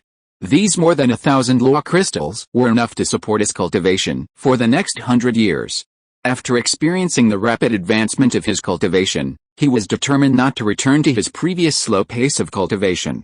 Half a day later, the Kunlun conference came to an end, and the group of returning to the void semi-immortals, accompanied by their respective spiritualization juniors, left the five elders' palace one after another. Zhao Sheng politely declined Wang Shigan's repeated attempts to retain him, and flew away from the Five Emperors Mountain in the Golden Dragon Palace, rushing towards the Wallen Mountains. When the Golden Dragon Palace disappeared at the end of the sky, a middle-aged Taoist priest in a five-colored golden robe quietly appeared beside Wang Shigan and suddenly asked, "Ancestor, the Zhao family is on the rise. Why didn't you take action to interrupt its upward momentum, but instead showed kindness to that person?" Wang Shigan looked at the clouds in the sky, his eyes calm and deep. He didn't look back or say anything for a long time, as if he was thinking about something. The middle-aged Taoist didn't care, just waited quietly by the side. After a long time, Wang Shigan's whole body shook, his mind was tranced and he was pulled out of a certain state of mind, and then he exhaled heavily. Unfathomable. That person should not be provoked. It is best to stay away from him, rather than make enemies. Wang Shigan's words were filled with emotion and regret, a sense of a hero in his twilight years. The middle-aged Taoist felt that the old ancestor had been overstating the matter. He had secretly observed the entire event, but he could not find anything remarkable about Zhao Sheng that could have caused the old ancestor to be so wary of him. However, he did not dare to question the old ancestor's judgment, because the old ancestor's judgments had never been wrong. The middle-aged Taoist was unaware of a secret known only to the family ancestors who had presided over the Five Elders' Palace for generations. The Wang family had always held the Kunlun festival at the Five Elders' Palace not only to demonstrate the family's arrogance, but more importantly. Chapter 740, Ghosts Crying, Gods Howling, Heaven Weeping Blood. More importantly, the Five Elders' Palace contains the Dongshan spiritual realm. Drawing on the power of the Dongshan spiritual pivot, Wang Shigan can roughly see the destiny and karma of each person. However, this time, something unexpected happened. He was completely unable to discern the destiny and karma of two individuals. Even more alarming was that they happened to be from the same clan, Zhao Zai and Zhao Sanayu. How could Wang Shigan not be terrified and wary? Only 5 such unexpected individuals had ever appeared at the Kunlun gathering. And when such unexpected individuals appeared, they were either tainted with profound karma or harbored a profound secret, often even involving the lofty true immortals. With past examples to guide him, Wang Shigan naturally knew how to handle such situations. In short, anything connected to true immortal often spelled grave trouble. Therefore, not only was the Zhao family to be avoided, but those two individuals were also best kept at a distance. Zhao Sheng was unaware that someone had already discovered some of his and Zhao Sanayu's secrets. Needless to say, he incurred a cascade of karma wherever he went. Zhao Sanayu, however, had entered the great sage's mind realm, and naturally bore a trace of the great sage Jinhong's karma. In his lifetime, the great sage Jinhong rivaled a Daluo golden immortal, revealing his immense power and stature. Even though he had fallen for countless millennia, and even though only a few remaining thoughts lingered within the oblivion heavens, his unspeakably lofty status still retained a trace of incredible might. Wang Shigen wasn't even an immortal, so how could he possibly glimpse a Dalua golden immortal-like being? He was fortunate not to be killed instantly by the backlash. Grandfather, your grandson will immediately order the immediate cessation of all actions against the divine craftsman Zhao family, the middle-aged Taoist thought for a moment, then lowered his head and whispered softly. Go. Remember, the Wang family's continued existence to this day is entirely due to the single most important principle, stability. Wang Shigen reminded him again. Yes, grandson, I understand. The middle-aged Taoist bowed and vanished into a shimmer of light. Alice. Why hasn't such an anomaly appeared among our descendants? Yellow Wind Immortal City will be plagued by trouble from now on. Wang Shigen sighed softly, his figure transforming into a wisp of green smoke and slowly dissipating. 2 days later, the Golden Dragon Palace safely carried Zhao Sheng and his companions back to the Wallen Mountains. After landing at the shrine, Zhao Sheng offered Zhao Qingfang a few words of encouragement before sending him away. Zhao Sheng then took Zhao Sanyu to his cave abode for cultivation. For the next 2 weeks, the two remained in the cave without venturing out. Their conversations during this time were unknown to anyone else. A month later, the 7 Zhao family members learned that the Kunlun immortal fruit they had, as expected, fallen into Zhao Sanyu's hands. Zhao Hongping and the others were not surprised at all, as Zhao Sanyu deserved it. Their greatest concern was how Zaizu would handle the final Kunlun immortal fruit. Should he consume it himself? Or give it to a younger generation of his clan, thereby creating a third return to void semi-immortal? Zhao Hongping, Zhao Jinmen, and Zhao Zuanji took this matter extremely seriously, as their lives were numbered. Sadly, their dreams were dashed. In the end, Zizu gave no gifts to anyone, devouring the fruit himself. This deeply disappointed all the Zhao family's divine transformations, and Zhao Hongping even died of depression. In reality, the Kunlun immortal fruit had been safely nestled within Zhao Sheng's Sumeru dimension. That's right. Zhao Sheng claimed to have eaten it, but in reality, he hadn't. The answer was simple. The Kunlun immortal fruit matures every 2,400 years, and with tens of thousands of years to live, he could easily afford the wait. So, what was the purpose of this Kunlun immortal fruit? Of course, it was for his eldest son, Zhao Hong. He had finally given birth to a descendant of his bloodline. How could he bear to see Zhao Hong die so young? With this Kunlun immortal fruit, he couldn't guarantee Zhao Hong would achieve a breakthrough to the return to Void Realm, but at least he could successfully cultivate to the spiritual transformation realm. 3,000 years or more would be enough time for Zhao Hong to father a large number of offspring, thus achieving his goal. Zhao Sheng's far-reaching plans were beyond the comprehension of outsiders. He appeared to be devoted to his son, but in reality, he was plotting to ensure the continuation of his bloodline for generations. In the decades following the Kunlun immortal meeting, the divine craftsman Zhao clan gradually halted its expansionist efforts, instead appeasing its newly affiliated vassal states, equitably dividing profits, and gradually resolving internal conflicts. Over the next century, the Zhao clan calmed internal sentiment while establishing a new system of offerings. While strengthening the clan's foundation, the Zhao clan experienced a surge in talent over the past century, even producing 2 newly ascended spiritual transformations. Even during these years of rapid growth in the Zhao clan's overall strength, Zhao Sheng maintained a remarkably low profile. For over a century, he practiced in seclusion within the Jade Void Spirit Pool, rarely venturing out. Time flies, the years fly by. In the blink of an eye, 200 years have passed. Once beautiful women have passed away, leaving only Ren Jinzi. Ren Jinzi's birth of a dragon son was a great contribution to the Zhao family. Consequently, the Zhao family spared no expense, using countless rare treasures to cultivate her to the Golden Core realm, thereby extending her lifespan by 500 years. 200 years can sometimes feel like a long time, long enough to add a large family of 1,000 members to the secular world.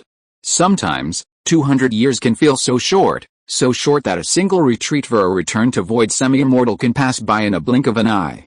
For the Zhao family, the last 200 years have been the most turbulent period in their millennia. During these 200 years, the clan has experienced a surge in talent. Not only has the number of Golden Core true immortals increased by nearly double, but the number of nascent soul patriarchs has also increased by a full third. In recent years, throughout the 3 million li, approximately 1,000 kilometers, surrounding Yellow Wind Immortal City, the names of each of the Zhao family's outstanding individuals have gradually spread, becoming known to countless cultivators and immortal forces. Among the most famous are the 3 lords and the 9 tigers and 1 dragon. The 3 lords refer to the 3 nascent soul realm elders of the Zhao clan, each of them a half-step divine being. The 9 tigers and 1 dragon refers to the 10 most renowned giants Henrin among the Zhao clan. Each of the Zhao clan's 9 tigers possesses incredible combat prowess, boasting records of defeating nascent soul cultivators. Compared to the 9 tigers, the so-called dragon of the Zhao clan is somewhat misplaced. The red dragon's son, Zhao Hong, earned the title Dragon of the Zhao clan largely due to his reputation as a second-generation progenitor. Besides being known as a second-generation progenitor, Zhao Hong's most celebrated harem is his ever-growing harem. As the ancients said, dragons are inherently lustful. Carrying the blood of the primordial dragon, Zhao Hong's nature is inherently promiscuous. Ever since his first taste of sexual pleasure at the age of 18, his passion has been unstoppable. Today, Zhao Hong's harem of beauties exceeds 1,000, nearly 10 times the number of his father's wives and concubines, surpassing even the 10,000 peak spirit realm. It's foreseeable that a harem of 1,000 beauties is far from Zhao Hong's limit. With time, this number will surely continue to rise. Zhao Sheng offered no dissuasion of his son's extravagant ways, but instead secretly encouraged his progress, optimistic about its success. The results have lived up to Zhao Sheng's expectations, with his eldest son, Zhao Hong, performing flawlessly. In just 200 years, Zhao Sheng has acquired 13 grandchildren, each possessing true spirit bloodlines and possessing exceptional talent. The oldest, Zhao Pan, has now broken through to the golden core stage, nearly catching up with his father, Zhao Hong. Seeing the rapid growth of the 3rd generation, Zhao Sheng is deeply gratified and gradually places his hopes on his grandchildren. His expectations of Zhao Hong are modest. He simply wants him to break through to the spiritual transformation stage and, ideally, have many children to further expand his lineage. Alice, 200 years. After consuming so many law crystals, I've finally broken through the 7th layer barrier and reached the late stage of return to void. All my efforts have paid off. Above the jade void spirit pool, Zhao Sheng's body was ablaze with radiance, circles of 5-colored lightning swirling around him.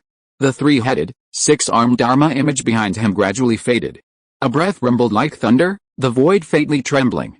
Ripples suddenly formed in the mysterious slurry of the jade pool below, and a vast amount of mysterious yin-yuan qi rose up, instantly immersing itself in Zhao Sheng's body.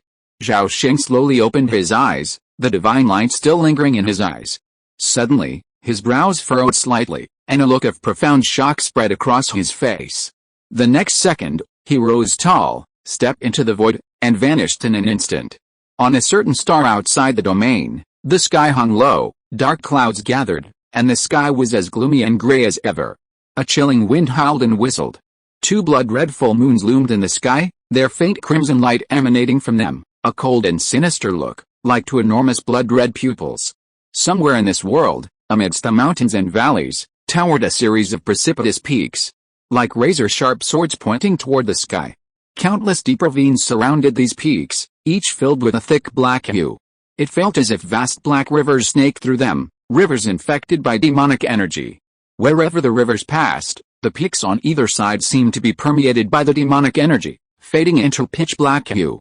Countless demonic rivers converged into one, forming a majestic black river hundreds of miles wide. The river stretched as far as the eye could see, its source unknown, its destination unknown. Its surging currents crashed against the shore, occasionally sweeping up dense masses of skeletal remains and spirits. At this moment, at the deepest point of the Black River, a massive, mirror-like altar sat. Countless eerie figures emerged from its mirror-like exterior. They engaged in battle, cultivation, and even prostration, performing all manner of bizarre and eccentric acts. Deep, dark demonic light descended from the void, continuously immersing itself within the altar, causing subtle ripples in the surrounding water. However, a vast cloud of black aura enveloped the altar, obscuring its presence, as if it were hesitant. At this moment, a massive figure sat cross-legged at the center of the altar, seemingly harnessing its power to monitor any movement within a radius of tens of thousands of miles. This nameless altar was one of the 999 reception platforms of this world. Its purpose was not only to monitor the movements of human cultivators, but also to usher in the holy ancestors' arrival. The enormous figure emanated an overwhelmingly murderous aura, shrouded in demonic flames. The faces of human cultivators emerged within the blaze. Countless leaping and flickering soul flames could be vaguely seen in the surrounding black water. These were the innumerable ghosts and spirits that densely packed the riverbed, estimated to number at least in the millions. At that moment, the massive figure suddenly stood up and gazed excitedly up at the river surface, its fist-sized eyes gleaming with ecstasy and astonishment. After 1,000 years of patiently guarding, has this Huxan war finally begun? The return to void-level demonic master muttered to himself, his eyes widening. Before he could finish his words, the altar beneath him suddenly blazed brightly. An immensely thick, pitch-black beam shot up from the crystal surface, instantly extending to an unknown distance in space and time. Simultaneously, similar scenes unfolded in various hidden realms within this world. In a flash, 999 jets of black light burst forth from the heavens and earth, instantly interweaving into a web that temporarily sealed off the planet's space and time. Haha. Immortals are nothing more than this. Today is the day you die. This powerful alien demon seemed to have witnessed the fall of a true immortal, the destruction of the cage, and the various scenes of countless clansmen sneaking into the Tai spirit realm. He suddenly laughed wildly. Along with bursts of laughter, billions of ghosts and spirits in the surrounding black water rushed into the black light column like moths to a flame, constantly replenishing the consumption of the magic thought light column. Tai spirit realm, 4 sacred continent, walling mountains. On this day, the sun set and dusk fell. A figure appeared out of thin air thousands of feet high in the sky. It was not Zhao Sheng but someone else. At this moment, he looked up at the sky, his expression extremely moved and extremely shocked. At this moment, bursts of ghostly wails and howls suddenly rang out between heaven and earth. The sound was grand and vast, as if filled with deep sorrow and inexplicable anger. After a short breath, the entire sky suddenly darkened, and endless clouds and mists almost appeared in the blink of an eye and filled the sky, suddenly occupying everyone's field of vision. Woo-woo, the wailing of ghosts and gods echoed across billions of miles, and torrential rain poured down, a blood-red hue. Zhao Sheng was lost in thought, as if he saw the heavens weeping, mourning the fall of some great being. He reached out to catch the falling blood rain, then looked at Zhao Sanayu, who had hurriedly appeared. With a heavy expression, he said, "Ghosts wailing, gods wailing, the heavens weeping blood. A true immortal has fallen. I'm afraid things are bad in the demon-suppressing star region." Zhao Sanayu's eyes narrowed as he heard this, shocked. "Zizu, are you saying something catastrophic has happened in the demon-suppressing star region, resulting in the unexpected death of an immortal?" "I'm not sure. But what other event could possibly cause the unexplained fall of a true immortal besides the demon-suppressing star region?" Zhao Sheng said, his expression growing even more solemn. At that moment, he suddenly thought of Zhao Zunjing, who was on the front lines in the demon-suppressing star region. If his suspicions were correct, Zhao Zunjing's situation was likely very dangerous. Zhao Sanayu obviously thought of this quickly, and his face suddenly changed. Chapter 741, Zhuanjing returns. Big changes are coming. Grandmaster Zai, our ancestors' cultivation is profound, nothing should happen. But if something were to happen, how would our Zhao clan respond? Zhao Sanayu panicked, dreading the dire consequences of the death of the ancestor she held as a deity. Most clan members, she feared, felt a sense of despair, a collapse of faith and utter despair. Don't panic. With Grandmaster Jing's immense strength, even if the front lines completely collapse, we can escape unscathed. You and I just need to be patient. Zhao Sheng had barely finished speaking when several beams of light flew in from below, transforming into Zhao Jingmin, Zhao Zuanji, and other young divine transformation cultivators. Upon seeing them arrive, Zhao Sheng offered them a few words of comfort before issuing a series of orders, such as activating the mountain's protective formation, sealing off the interior and exterior, strictly checking entry and exit, recalling clansmen outside, and stockpiling cultivation supplies as a precaution. Reassured, Zhao Jinmin and the others immediately took their orders and departed. At this moment, Zhao Sanayu quickly regained his composure, suddenly realizing that the true immortal's fall might actually be a good thing for the Zhao family. "What realm have you reached in your cultivation?" Reporting to the ancestor, Sanayu has just broken through and has now reached the late stage of the spiritual transformation realm. "Not bad, not bad. At your current rate of cultivation, you will surely ascend to the return to void realm in the future. I'll look forward to it. Zhao Sheng smiled with relief and continued, the unexplained fall of a true immortal will surely shock the entire world. It may be the beginning of a great catastrophe. If so, the spirit world will be in turmoil and unrest. From this day on, you will retreat. Even if something catastrophic happens outside, it will have nothing to do with you. Remember, do not come out of retreat until you achieve the return to void realm. By this time, Zhao Sheng had already prepared for the worst-case scenario. Zhao Shenyu as a backup plan he had specially prepared for the Zhao family. After hearing this, Zhao Shenyu instantly understood the profound meaning behind Zizu's words. He nodded deeply, bowed his head, and suddenly transformed into a blue rainbow, plunging into the mountains below. After watching her disappear, Zhao Sheng looked up at the dark crimson sky, then gazed at the torrential blood rain that enveloped the world. His expression gradually grew as solemn as a mountain. With a sigh, he was gone. The celestial phenomenon of ghosts wailing, gods howling, and the sky weeping blood lasted a full day before dissipating. In just one day, the atmosphere of the Tai spiritual realm suddenly shifted dramatically, becoming intensely tense and oppressive. Let's not even talk about how other families and sects responded to this shocking change. Consider the Zhao family, the master craftsman. Shortly after the celestial phenomenon, Zhao Jinmin and several other true lords of transformation quickly contacted their family members who were cultivating at the gates of the Yuling Immortal sect. As a return to void realm elder of the Yuling Immortal sect, Zhao Xuanjing was naturally the first choice for his distinguished descendants to join the Yuling Immortal sect over the past millennia, relying on the prestige of their ancestors.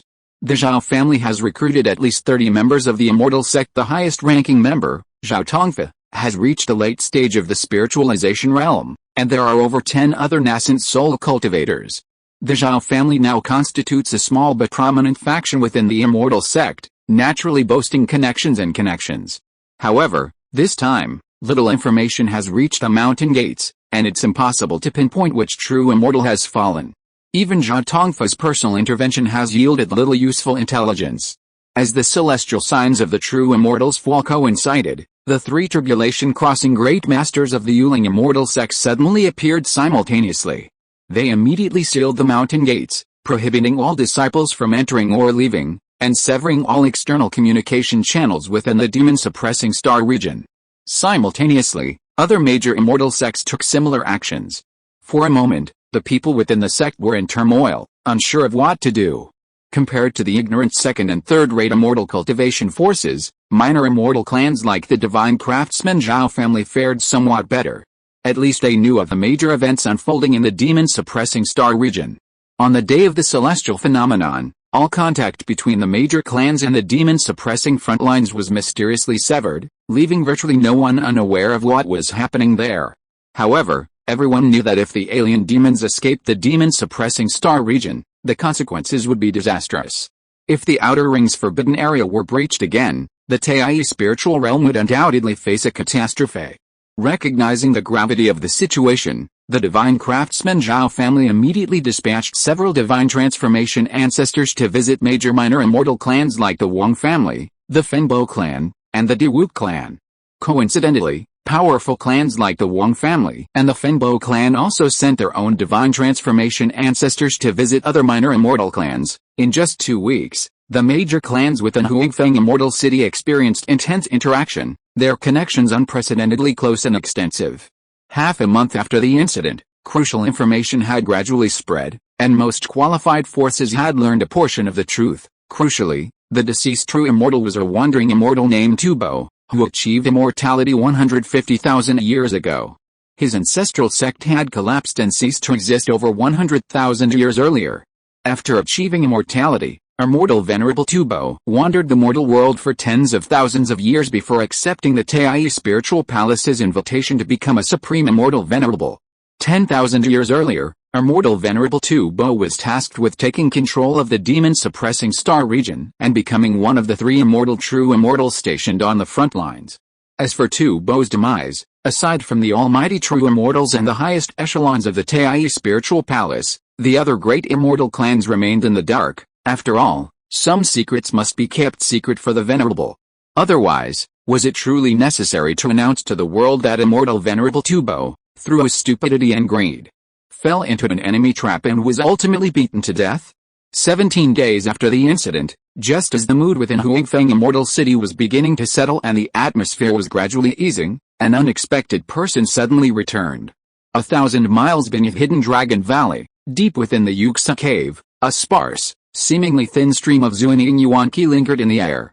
Zhao Sheng sat cross-legged beside the jade pool spring, a shimmering aura emanating from him as wisps of Zuining Yuanqi, emanating from the spring, were absorbed into his body. Suddenly, a streak of light pierced the void and instantly sank into the jade pendant at Zhao Sheng's waist. Zhao Sheng's eyes snapped open, and he suddenly released a trace of divine consciousness, probing the jade pendant. Instantly, he was startled, then delighted. The next moment, he vanished without a trace. Above Longshan City, Shangang Island towered majestically, blocking out the sky. At this moment, within the Tongxin Hall, located in the center of Shangang Island, the atmosphere was filled with jubilation. Everyone looked towards the seat at the top with joy and excitement, their gazes filled with boundless reverence. For the man seated at the top was the god of the Zhao clan. No one could have imagined that on this day, the ancestor would return so quietly. When Zhao Sheng appeared out of nowhere within the Tongxin Hall, he immediately spotted Zhao Zunjing, seated at the top. His heart finally settled. Zhao Zai, greetings to Ancestor Jing. Combing his composure, Zhao Sheng strode forward, bowing solemnly to Zhao Zunjing with a profound salute. Zhao Zunjing stood up, stepped in front of Zhao Sheng, and reached out to help him up, patting his arm and laughing with delight. Excellent. As soon as I saw you, I felt so welcome. You're so thoughtful. Zhao Zunjing's delight and joy deepened at this. He quickly grasped Zhao Sheng's arm and said with a smile, "Come and take a seat." Zhao Sheng allowed himself to be led up the 9 jade steps and then to the jade couch on the left. There were only 2 at the top, one on the left and one on the right, neither higher or lower. Zhao Sheng took one look and knew this was intentional. The meaning was clear. Zhao Sheng understood Zhao Zunjing's kindness, so he didn't hesitate. After a few polite refusals, he sat down with confidence. Zhao Jinmin and the others, observing this, immediately realized how much the ancestor valued Zizou, and they all stepped forward to pay their respects. Zhao Sheng nodded slightly, signaling that the formalities were unnecessary. After everyone was seated, Zhao Sheng asked Zhao Zunjing what had happened in the Demon Suppression Star region. Since everyone in the hall was his friend, Zhao Zunjing naturally wouldn't hold back and immediately began the story from the beginning. 20 days ago, I accidentally discovered that the Star Dao Demon Sealing Array was not functioning smoothly.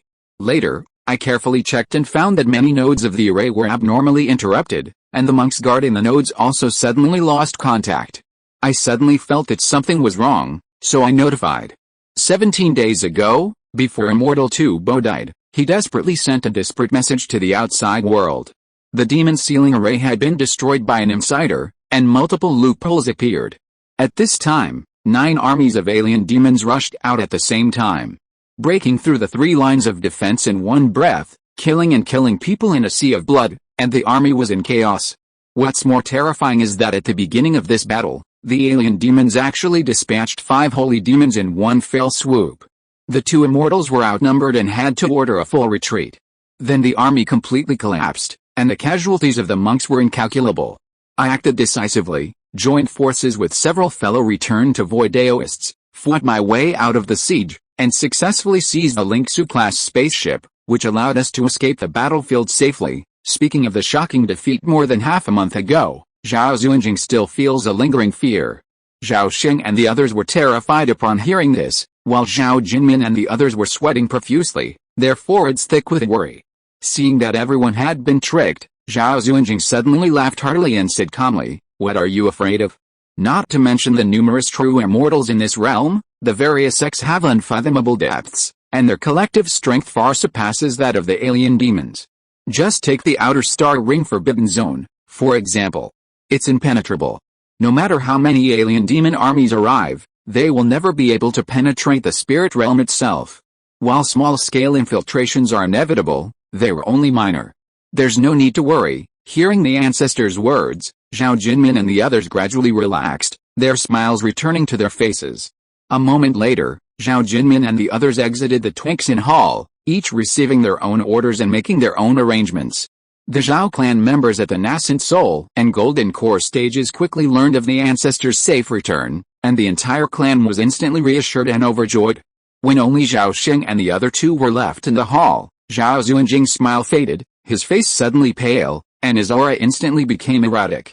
Zhao Sheng's expression changed slightly, and he immediately asked with concern, "Ancestor Jing, are you injured? Is it serious? I have a 6th rank resurrection pill here, take it quickly." As he spoke, a sky blue pill appeared in Zhao Sheng's hand. Mysterious Dao patterns appeared on the pill's surface, and it exuded a faint herbal fragrance. Zhao Xuanjing pushed the 6th rank resurrection pill back, shaking his head and saying, "It's just a minor injury. It will heal in 10 days or half a month.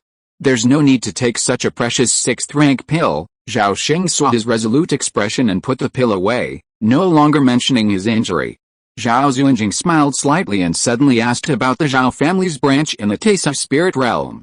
Zhao Sheng immediately introduced him to the recent developments in the Dachan realm, the Black Sand realm, the Taisai spirit realm, the Xianzhou Chunsheng realm, and other realms, as well as the current development of each branch of the Zhao family. Due to Zhao Xuanjing's injuries, he quickly activated telepathic communication, instantly increasing the speed of information exchange countless times. In just a few moments, Zhao Xuanjing gained an in-depth understanding of all the branches of the Zhao family.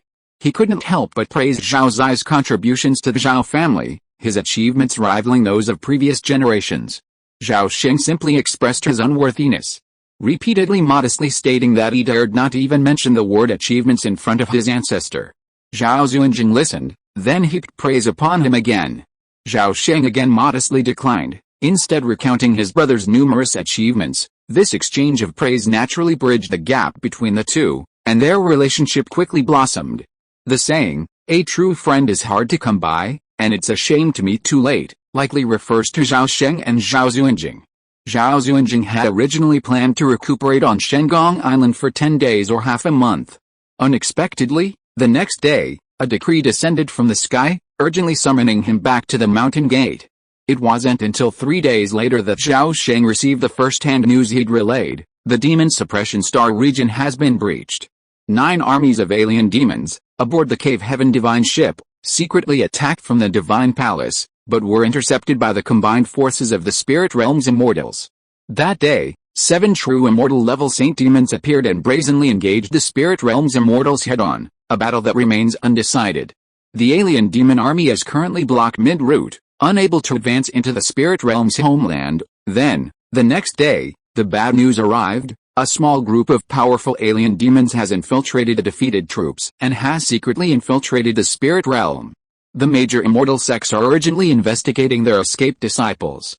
Naturally, he is among their suspicions. Another day passed, and Zhao Xuanjing suddenly returned to Shengong Island and brought back a very shocking piece of information. The natal Xiantian of Tubo Immortal Venerable has not been destroyed, and is now in a precarious situation.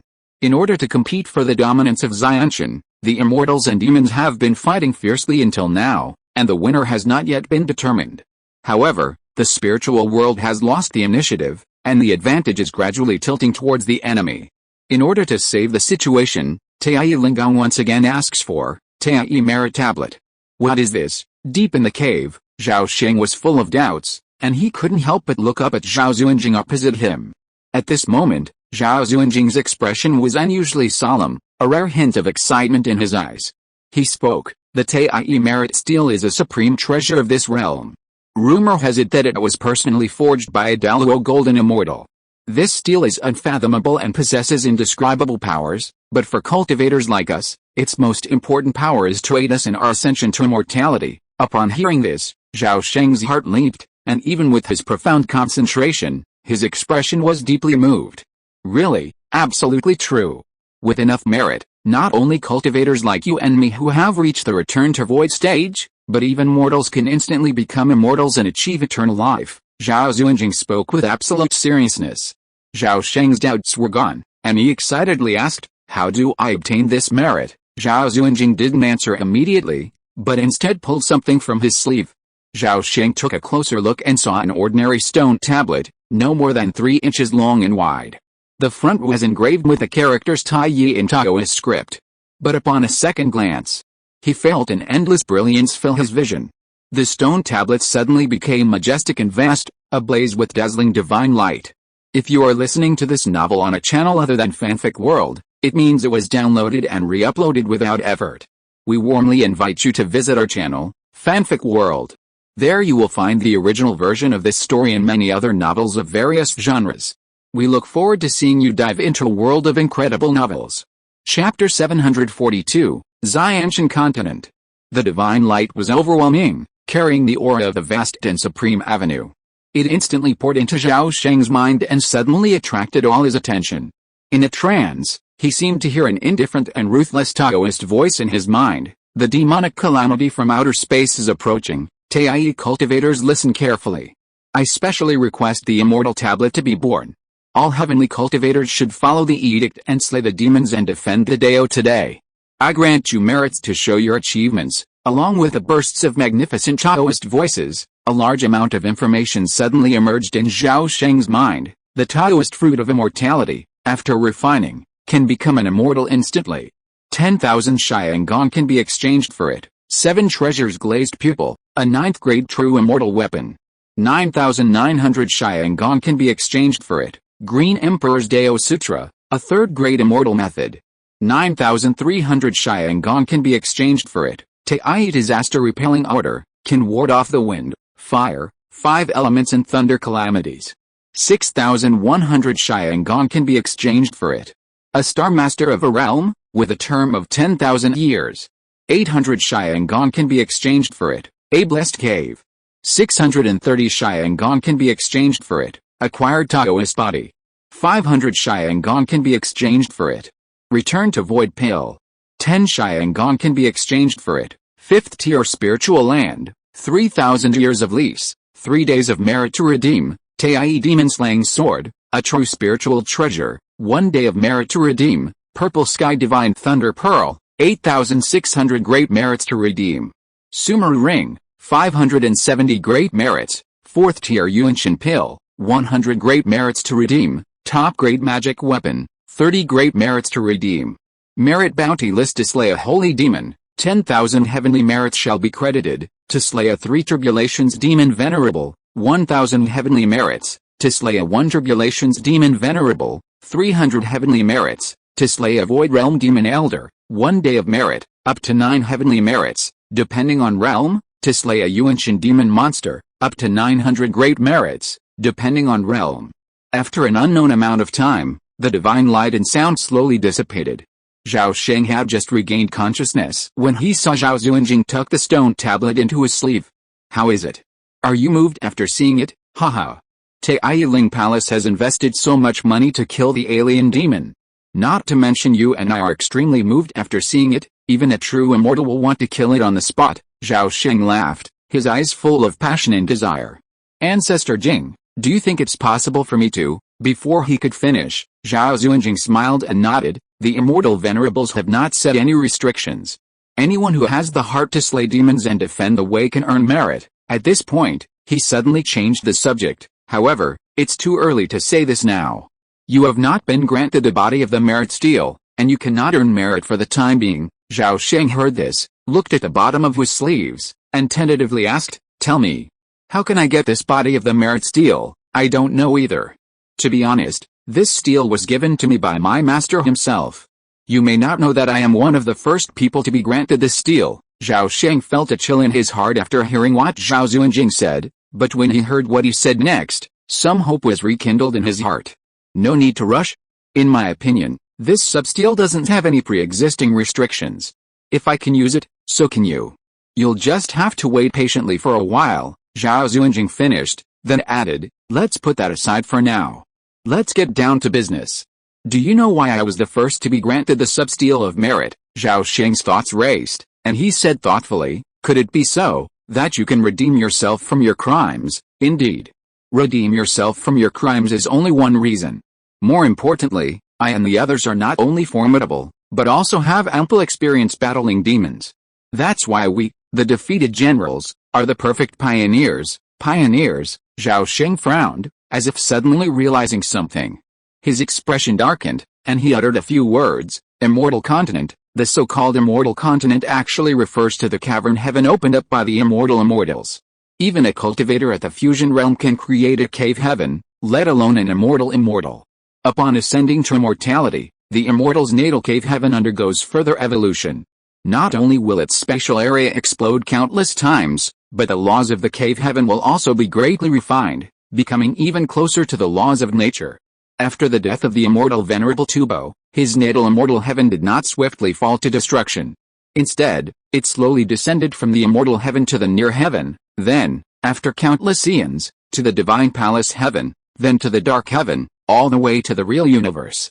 During this continuous descent, the immortal heaven continent, under the influence of the void realm, would continuously collapse and fragment, creating isolated islands of space and time. These islands of space and time would eventually fall to the second divine palace heaven. After countless years of baptism, they would eventually become desolate and lifeless ruins of the void heaven.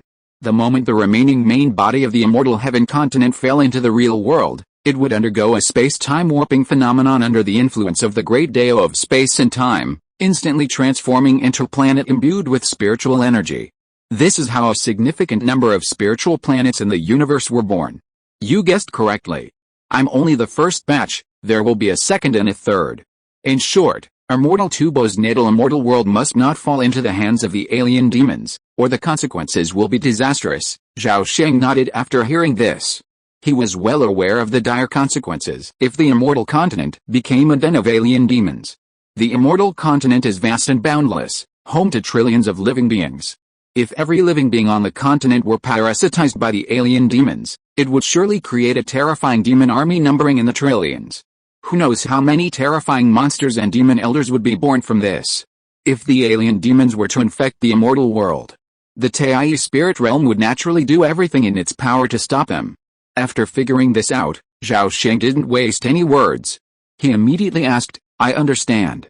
What do you need me to do? Zhao Xuanjing secretly praised his insight. He understood immediately, so he didn't beat around the bush and said, I need you to protect me. After my soul leaves my body, this body will be handed over to you. Zhao Sheng nodded in agreement without further question. Don't worry. As long as I'm here, no one can harm your body. Of course I trust you, Zhao Xuanjing said calmly. My time is short. Follow me to Yuxu Cave Abode. With that, Zhao Xuanjing stood up and strode out of the hall. Zhao Sheng, seeing this, immediately followed. Half an hour later, two beams of light suddenly broke through the void, plummeting into the depths of the Wallen Mountains in an instant, disappearing. Zhao Sheng and the others soon reappeared in Yuxu Cave Abode. Zhao Xuanjing gracefully landed at the bottom of the jade pool and sat cross-legged above the spring. Suddenly, he formed a series of hand seals with his hands, and countless spiritual lights burst forth, instantly fading into the void in all directions. With a roar, the jade void cave suddenly shook. Dense paths of light suddenly appeared on the surrounding walls, ceiling, and floor, like intertwining rivers of light, radiating a brilliant glow. In an instant, layers of magnificent barriers coalesced, enveloping and sealing the underground abode. As each formation activated, Zhao Sheng could sense an immense murderous intent in the surrounding void, as if anyone who stumbled into this place would be met with a thunderous blow. Come down quickly, Zhao Xuanjing called out to Zhao Sheng after activating all the formations. Zhao Sheng responded by descending and immediately sat cross-legged beside him. Zhao Xuanjing flicked his finger, and an apricot yellow jade tablet flew out and landed in Zhao Sheng's hand. This is the control talisman. Keep it safe. If any enemy intrudes, you can control the formation and kill them. Unless a powerful fusion realm cultivator intrudes, whoever comes will die. Zhao Xuanjing's words were filled with arrogance, but Zhao Sheng didn't think he was bragging. The Wallen Mountains had been the Zhao family's headquarters for 5,000 or 6,000 years, and the Yuxu Cave Mansion was the clan's core stronghold. Countless major formations had long been deployed, teeming with deadly intent. Anyone below the fusion realm would have no chance of returning. If Zhao Xuanjing were to choose a place to retreat, there was no safer place than the Yuxu Cave Mansion. After Zhao Xuanjing gave him some instructions, he suddenly waved his long sleeves, and a beam of golden light flew out from under them. As it descended into the air, the golden light spun and suddenly manifested as a chubby child wearing a golden belly band. The child looked only 8 or 9 years old, no more than 3 feet tall, with dark yellow skin, as if he were ill. Its face was hideous, with two small golden horns jutting from its forehead. Its mouth was enormous, its corners slicing up to its cheeks. Its teeth were densely packed and sharp, like two rows of saw teeth. "Master, I'm hungry. Hungry. Hey, who are you? You look delicious." The ugly boy had barely finished his outburst when he suddenly spotted Zhao Sheng standing nearby. His beady eyes darted over with a malicious look. Zhao Sheng couldn't help but smile bitterly, deeply puzzled. He wondered how, thousands of years later, the once well-behaved and sensible mountain dragon could have become so mischievous. "Zhao Jin, don't be rude." Zhao Xuanjing's face darkened, and he scolded, "This is one of us. Why don't you step forward and greet us?" The mountain dragon, Zhao Jin, grunted reluctantly, then slowly walked over and casually bowed to Zhao Sheng, effectively a greeting. Seeing this, Zhao Xuanjing couldn't bring himself to reprimand his own spirit pet any further, so he simply pretended not to notice. "I'll leave my spirit body and entrust it to Zhao Jin. Zhao Jin will soon accompany me to the Xianshan continent. I'll leave matters here to you, don't worry, Master Jing, I'll take care of this," Zhao Sheng declared with a resolute gaze. Zhao Xuanjing nodded slightly, without further instructions. He then extended a hand to beckon Zhao Jin to his side, then clasped his hands together before his knees.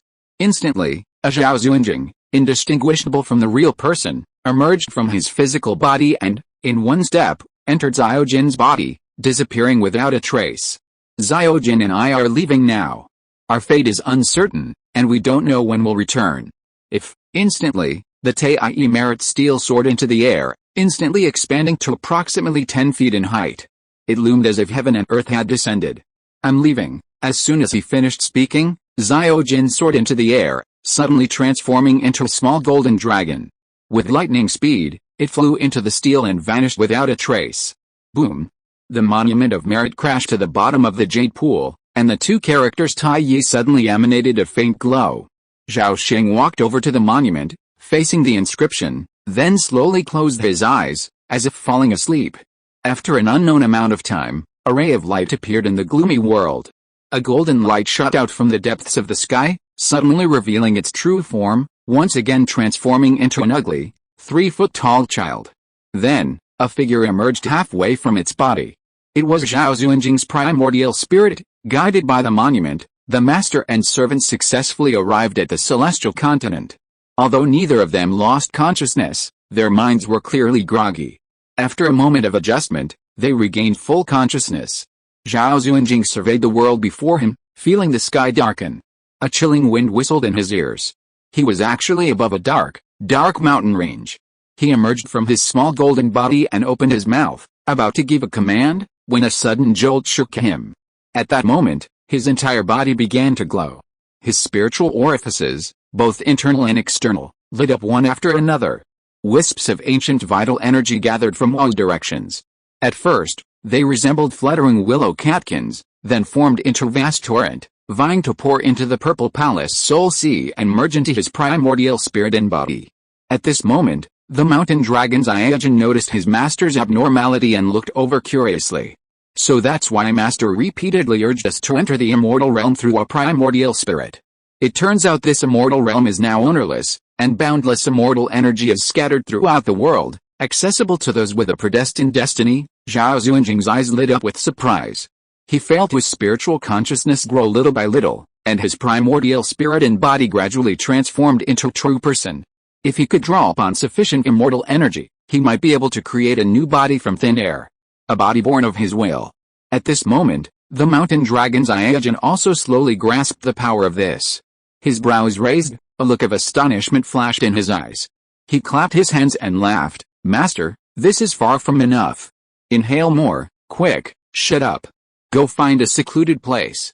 I need to retreat for a while." Zhao Xuanjing opened his eyes, glared at the mountain dragon, and scolded him harshly. Mountain dragon's Iajin was used to being scolded, so he took it lightly. He grinned and made a face at his master, then excitedly dived into the earth below. In a flash, 100-foot-high hill not far away quietly cracked, forming a vast, bottomless fissure. Seeing this, Zhao Xuanjing suddenly transformed into a streak of light and flashed into the mountain's fissure. The next second, the hill closed again, leaving no trace of the previous crack. Just as Zhao Sheng entered the immortal heaven, uninvited guests arrived one after another on this vast continent. Some were unfortunate enough to be discovered by the surrounding demons upon their arrival in this unfamiliar land, forcing them to engage in a fierce battle before fleeing. However, the majority were fortunate, not only landing safely but also quickly discovering the secret of immortal energy. Overjoyed, they had little time to focus on slaying the demons. These high-ranking cultivators, tasked with their mission, were unaware that their sudden arrival had alerted the powerful demons.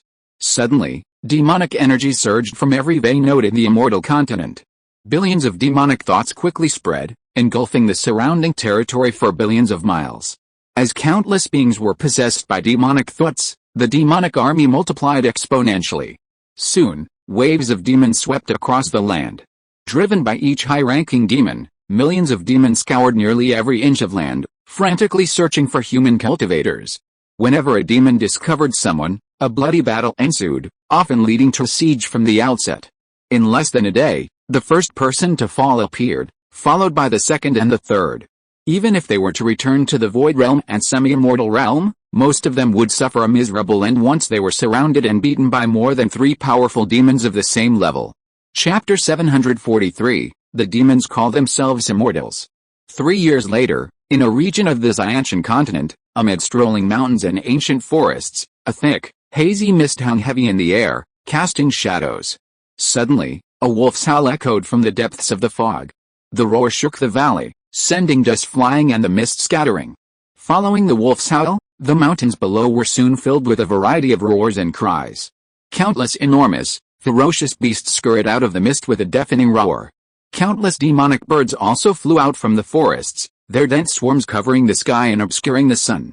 As the beast tide rapidly approached, Bailey Shaoguang swiftly emerged from his burrow and fled towards the horizon, his face a crimson red, clearly wounded. After hiding for over half a month, he was ultimately unable to escape the demonic pursuit. Bailey Shaoguang felt despair, repeatedly recalling the day when his senior brother had revealed his identity. He had been utterly deceived, completely unaware of the moment his senior brother had been possessed by the alien demon. Had it not deliberately revealed its identity, to play tricks on people, Bailey Shaoguang would have remained in the dark until his death. Alien demons are masters of disguise. Before they actually strike, it's incredibly difficult to distinguish between their demonic offspring and normal beings.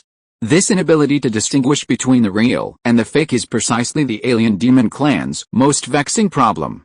Roar. AWW. Woo. Hey, junior brother, you can't escape my clutches. Return to my arms. I'll love you forever. Amidst the thunderous roar of the sky-shaking beast, a soft, sinister voice suddenly echoed in Bailey Shaoguang's ears. The voice was crystal clear, yet dripping with teasing. Bailey Shaoguang's face paled, and he couldn't help but look back. He saw vast expanses of towering ancient trees snapping and collapsing, trunks flung up and crashing in all directions, branches and leaves shattering into the air.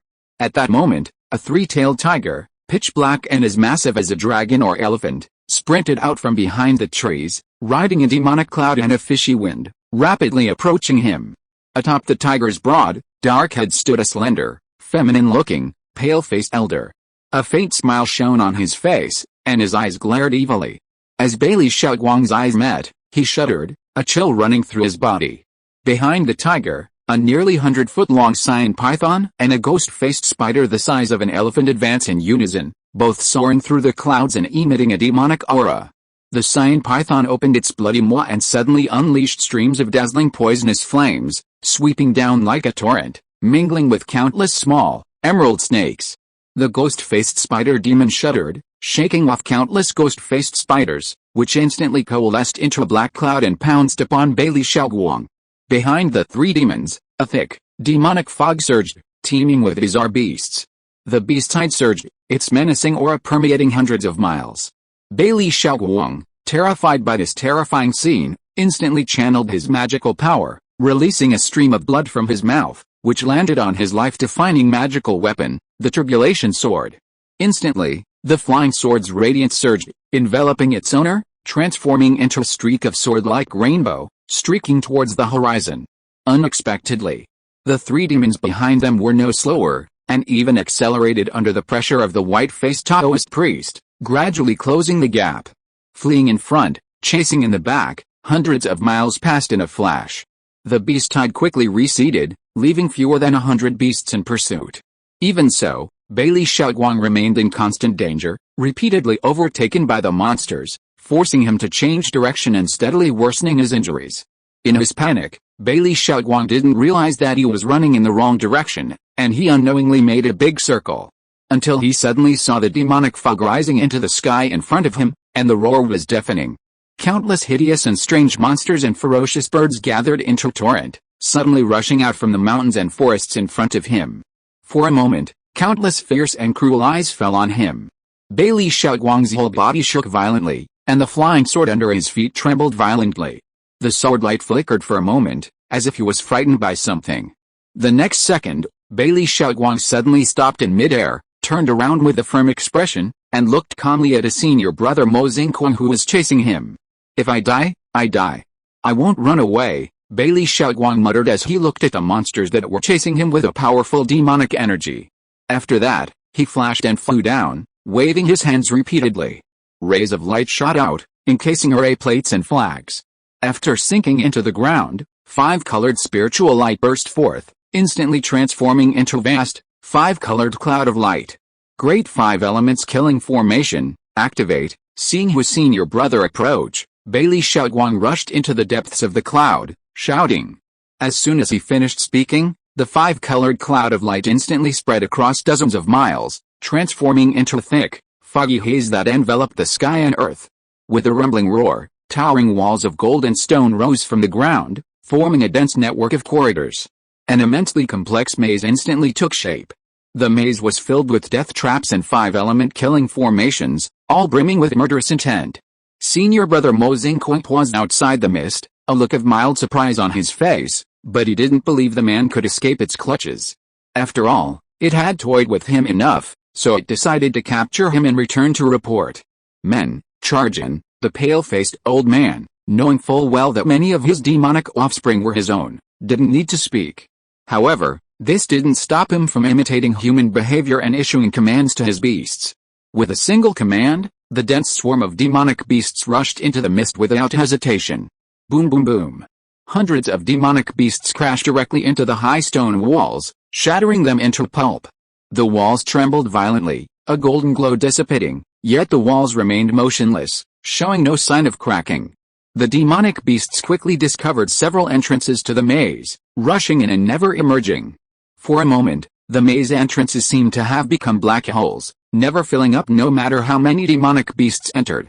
Mo Xingquang quickly sensed the deaths of numerous demonic offspring, their deaths bizarre and horrific. He couldn't help but frown, and a dark light suddenly flashed in his eyes.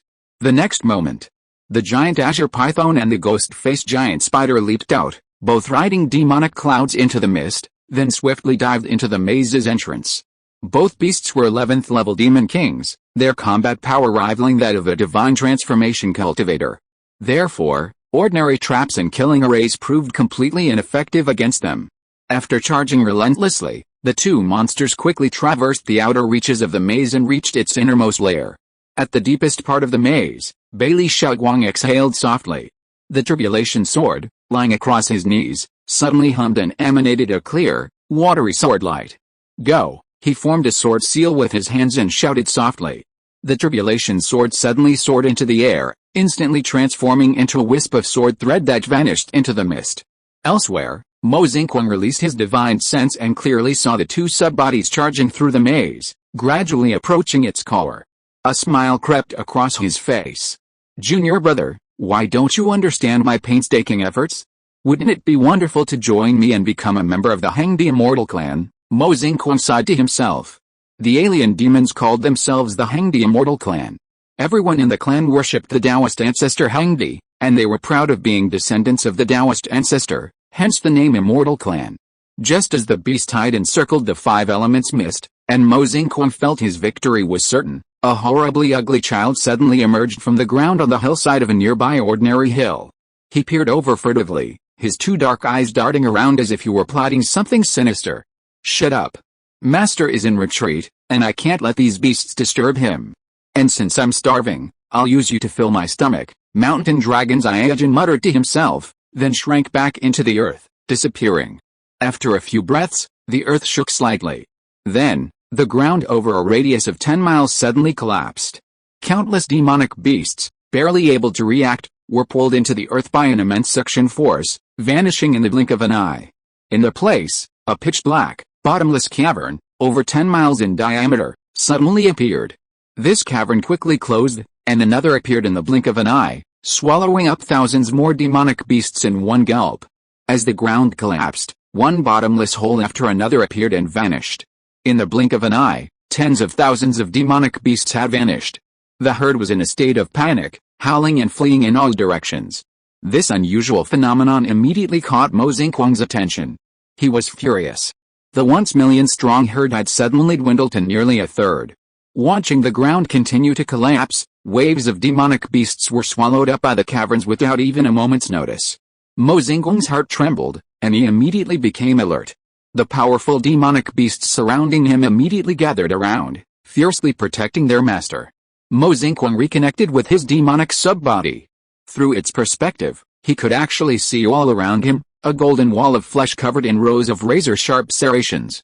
As the serrations opened and closed, countless demonic beasts were instantly reduced to pulp, plummeting into the deep darkness below. Serrations? Flesh? Could it be within the mouth of a giant beast? If so, how enormous was this beast's true form? Could it be a great demon from the void realm? If I could possess this beast, my status within the clan would surely rise immensely. Mo Xingguang pondered, a sudden urge to possess it surged within him. He glanced at the demonic beast beside him, feeling a sense of relief. Coming to his senses, he sat cross-legged and plucked a gourd from his waist. He turned the gourd upside down, muttering something, and slapped the gourd's surface. A black vortex suddenly emerged from the gourd's mouth, then shone brightly, sending dark crystals pouring down like a torrential rain. Upon contact with the ground, countless crystals transformed into wriggling shadows, burrowing into the earth like lightning. Soon after, a massive hail suddenly rose from the earth below, and the ground suddenly exploded, sending a torrent of mud flying into the sky. Immediately afterwards, an immense dark golden flesh pillar shot up into the sky, crashing directly into the three-tailed tiger in midair, sweeping away the earth in an instant. A deafening roar shook the heavens and earth. A vast expanse of profound yellow light spread, instantly covering 100 miles of the void. The demon and the tiger were instantly frozen in midair, unable to move. Mo Xingguang watched in utter terror as a terrifying, immense more rapidly devoured him, unable to break free. In that moment, he felt utter despair, regretting his greed for the first time. However, before it could even reflect, the mountain dragon swallowed it whole, along with the demonic tiger beneath it, without even the slightest resistance. Mo Xingguang's cultivation was only at the late stage of the spirit transformation realm, so how could he be a match for a mountain dragon in the return to void realm? It could only be said that he had been blinded by greed, provoking a being he could not afford to offend. As the aura of azure light dissipated, the immense mountain dragon's true form shrank dramatically, transforming in the blink of an eye into the form of an ugly, 3-foot-tall child. Zhao Sheng, the mountain dragon, patted his stomach, feeling still hungry, and turned his gaze towards the frantically fleeing demonic beasts. Never mind, even 70% full is fine. Protecting my master is more important, Zhao Sheng muttered, somewhat unwillingly. However, he failed to notice that among the fleeing demonic beasts, over 100 had exceptionally bright eyes, all gleaming with wisdom. The demons possessed the ability to gather and disperse by thought, to divide into myriad forms. Although Mo Xingguang was the main body, as long as one of its demonic offspring escaped, it wasn't truly dead. Over the course of countless years, one of these offspring would regenerate into new alien demon Mo Xingguang. The most crucial reason the alien demons were so formidable was their inherent immortality. Bang, bang, bang. Over 100 of these devilic offspring hadn't gotten far when they suddenly exploded one after another. Dark shadows emerged from their skulls, attempting to burrow underground for escape, only to be instantly obliterated by invisible forces.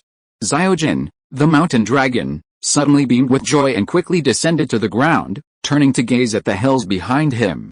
At that moment, Zhao Sheng slowly emerged from the ground. He looked not only more real than he had 3 years ago, but also more ethereal and transcendent. With a faint celestial presence. Master, you've emerged from seclusion. Zhao Sheng hurriedly flew forward, exclaiming in delight.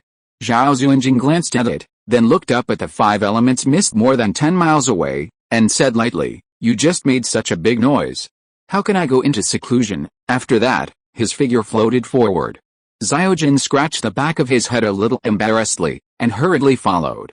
Zhao Xuanjing came to the edge of the mist, waved his hand, and the mist in front of him dissipated out of thin air. With another wave of his hand, the high wall of gold and stone sank quietly into the ground, and the formations and traps stopped working at the same time. Then, all the formation plates and formation flags took off into the air, and quickly disappeared into Zhao Xuanjing's sleeves like tired birds returning to the forest. At this time, Bailey Xiaoguang opened his eyes with a confused face, and looked up at the master and servant standing outside the formation. "What? Where is my big 5 elements killing formation?" Chapter 744, The Dharmakaya is fully developed, shocking the enemy with one punch. Decades passed, and tensions in the Tai spirit realm intensified. Small-scale wars began to flare up on the outskirts of the Star Ring Forbidden Zone. To this day, numerous powerful demons have successfully smuggled themselves into the spirit realm and are lurking in secret across the various divine continents, waiting for a sudden attack. One day, an immense whirling cloud slowly hovered over the Walling Mountains, gradually casting a vast shadow across the peaks. Composed entirely of the spiritual energy of heaven and earth, the swirling cloud held an immeasurable amount of spiritual energy within. The vast vortex of spiritual energy reached up to the heavens above and connected to the hidden Dragon Valley below, like a towering pillar towering over the mountains. The vortex had only begun to manifest 6 months ago, but by now it stretched for thousands of miles, already drawing the awe and awe of countless people. Despite the efforts of the Zhao family, the master craftsman, to conceal the news, it was impossible for such a grand celestial phenomenon to remain hidden from the public. For 4 or 5 months, suspicious individuals had been spotted on the outskirts of the Walling Mountains. As the spiritual energy vortex grew larger, the number of spies dispatched by other factions increased, their activity becoming more pronounced and brazen. Seeing their cover-up no longer viable, the Zhao clan declared a closure of the mountains and immediately activated a protective formation, sealing off their core territory, including Hidden Dragon Valley. However, Zhao Jinmin, Zhao Sanyu, and other Zhao clan members were completely unaware that, hidden behind a shroud of clouds over 100 miles above the spiritual energy vortex, lay an unfathomable being. With their eyes closed, they sat cross-legged in the air, a gentle breeze swirling around them, sensing every subtle shift in the vortex. Had Zhao Sanyu been there, he would have recognized their identity instantly. It was Fengbo Jixing, the return-to-void patriarch whom he had met once before at the Kunlun conference. Fengbo Jixing had evidently been alarmed by the unusual phenomenon, and had come secretly to investigate. No one knew how long he had been lurking here, nor what he had discovered. But one thing was certain, Fengbo Jixing's intentions were not good. Within the Yuxu cavern beneath Hidden Dragon Valley, Zhao Sheng was enveloped in a thick spiritual cloud, oblivious to the outside world. Threads of radiant energy emanated from the jade pool, continuously pouring into his body's acupoints. The radiance of his will transformed into countless blazing lights, constantly washing over every inch of his tissue, both inside and out. Trillions of cells gradually underwent a transformation. Zhao Sheng had been tempering his body for years, and now he had reached a most crucial moment, a quantum leap imminent. Over time, his body gradually became crystal clear, like a flawless crystal. Acupoints shone like stars, and his meridians and blood vessels flowed through his body like rivers of crystal. His flesh and skin were as pure as jade, while his bones and internal organs were almost transparent, radiating a soft, luminous golden sheen. The blazing, brilliant light of his will suddenly materialized, condensing into a blazing flame that consumed his entire being, transforming him into a flaming figure. At this moment, Zhao Sheng's eyes suddenly opened, and he exhaled a foul-smelling black air. The surging Zuan Yuan Qi around him instantly erupted into a blazing flame, as if sparks of kerosene had been splashed onto him. Magnificent and brilliant flames surged violently, seemingly undergoing countless indescribable transformations. Clumps of Yuan Qi flames burned fiercely, constantly following the guidance of his original spiritual consciousness, scorching Zhao Sheng's trillions of cells. As the last trace of impurities was expelled, his form became increasingly pure and transparent, nearly flawless. Above the Walling Mountains, a vortex of spiritual energy seemed to have suddenly igniting from within in a vast expanse of magnificent flames. From within, a myriad of auspicious lights emanated, creating a magnificent scene of clouds and mist, auspicious flames blazing through the heavens. Ultimately, the goal of a body of golden flesh and jade bones is to achieve a pure, transparent, and flawless Dharmakaya, cultivated through the process of cultivation. While this acquired Dharmakaya lacks the inherent Deo essence of a Deo body, it is equally crucial for future cultivation. Once a golden muscle and jade bone Dharmakaya is fully developed, the significance lies not in a sudden surge in physical strength or a significant increase in lifespan. The fundamental goal is to further align the body with the laws of the great Deo, allowing the individual to become more attuned to the spiritual energy of heaven and earth and to the Deo they cultivate, thereby making it easier to comprehend and control the power of the laws. It can be said that the golden muscle and jade bone Dharmakaya emulates the legendary innate Deo body. The more closely it aligns with the innate Deo body, the easier it is to comprehend the laws of the great Deo, directly impacting one's future progress in the Deo. Zhao Sheng, despite only reaching the 7th level of return to void, was able to cultivate the golden muscle and jade bone Dharmakaya to full perfection. This is naturally related to his physical reconstruction and his practice of the great and small Ruai immortal techniques. Looking down at the auspicious spectacle of a celestial world, ablaze with clouds and mist, Feng Bo Jizing's expression suddenly changed, and he cried out, "The Dharmakaya is complete, the light of heaven is revealed. It's him, he's back." The he was referring to wasn't Zhao Sheng, of course, but Zhao Xuanjing, the master craftsman. Only Zhao Xuanjing could cause Feng Bo Jizing to lose his composure like this, ultimately stemming from Zhao Xuanjing's deep fear. The Zhao clan's success in establishing itself in Yellow Wind Immortal City wasn't all smooth sailing, having endured countless bloody battles in their early years. Especially before Zhao Xuanjing achieved his return to Void Realm breakthrough, to secure a foothold for the Zhao clan, he single-handedly rode a dragon and wielded an axe to defeat every true lord in the spirit realm, effectively defeating all those of his level. This was how he secured the prime spiritual land of the Wallen Mountains, establishing the Zhao clan's most crucial foundation. Feng Bo Jizing, having been repeatedly beaten by Zhao Xuanjing, had long since borne a deep shadow. Feng Bo Jixing knew full well that Zhao Zai's cultivation was no more than the middle stage of return to void, and it was impossible for him to cause such a commotion. Excluding all impossibilities, there was only one truth: that terrifying man had returned. Furthermore, Feng Bo Jixing was well aware that the Demon Suppression Star region's defenses had collapsed. This led him to infer that Zhao Xuanjing had retreated from the front lines to the spirit world, and it was obvious that he was cultivating in seclusion in Hidden Dragon Valley. Boom! The spiritual energy of heaven and earth boiled like fire, swirling into a dazzling halo of light and flame that seemed to burn through the sky, piercing the barriers of space and time. Storms of space and time tore through the void, roaring out from the rifts, shaking the impregnable space and bringing with them immeasurable amounts of Zuaning Yuan Qi. Sweeping in this sudden storm of space and time, Feng Bo Jixing's cloud-like breeze was instantly shattered. The violent force of time and space swept across the four directions, causing the void to surge with waves of tremendous waves, akin to countless spatial folds. What? Feng Bo Jixing barely finished his words when he was swept by a tremendous wave, sending him flying backwards for hundreds of feet. A vast expanse of green light emanated from his body, instantly transforming into a cyan hurricane that shielded him, allowing him to barely steady himself. He was filled with shock and anger, his face darkening. A sense of foreboding welled up within him.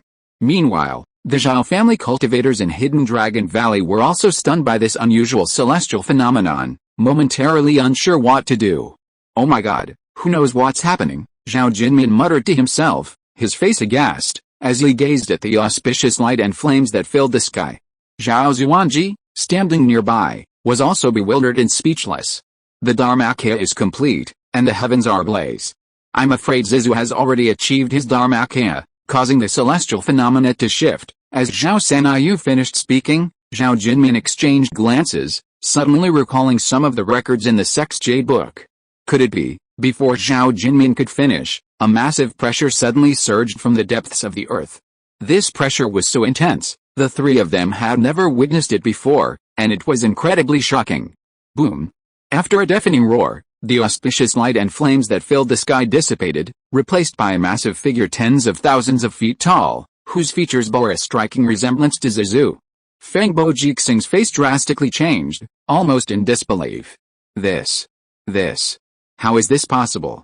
Oh no, I've been discovered." Before he could finish his words, A deep sense of danger welled up within him. Instantly realizing something was amiss, he immediately attempted to escape into the dark sky. However, it was too late. At some point, Zhao Sheng appeared before him, blocking his path. Fellow Taoist Fengbo, since you're here, why are you in such a hurry to leave? Why not come with me downstairs for a cup of tea? We can leave later. Zhao Sheng's appearance and figure remained unchanged, but his demeanor and aura were drastically different.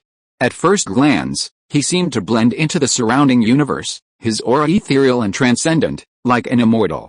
But a second glance revealed him standing there, as if he were the sole protagonist in the universe. His presence was not only overwhelming, but also towering and imposing like a towering mountain, unshakable and immovable. Fengbo Jixing's pupils shrank to the limit upon seeing him, his shock almost indescribable. You've actually achieved it. Only cultivators who have reached the great perfection of the Dharmakaya, the return to void, possess this unique aura, both blending into the universe and remaining independent.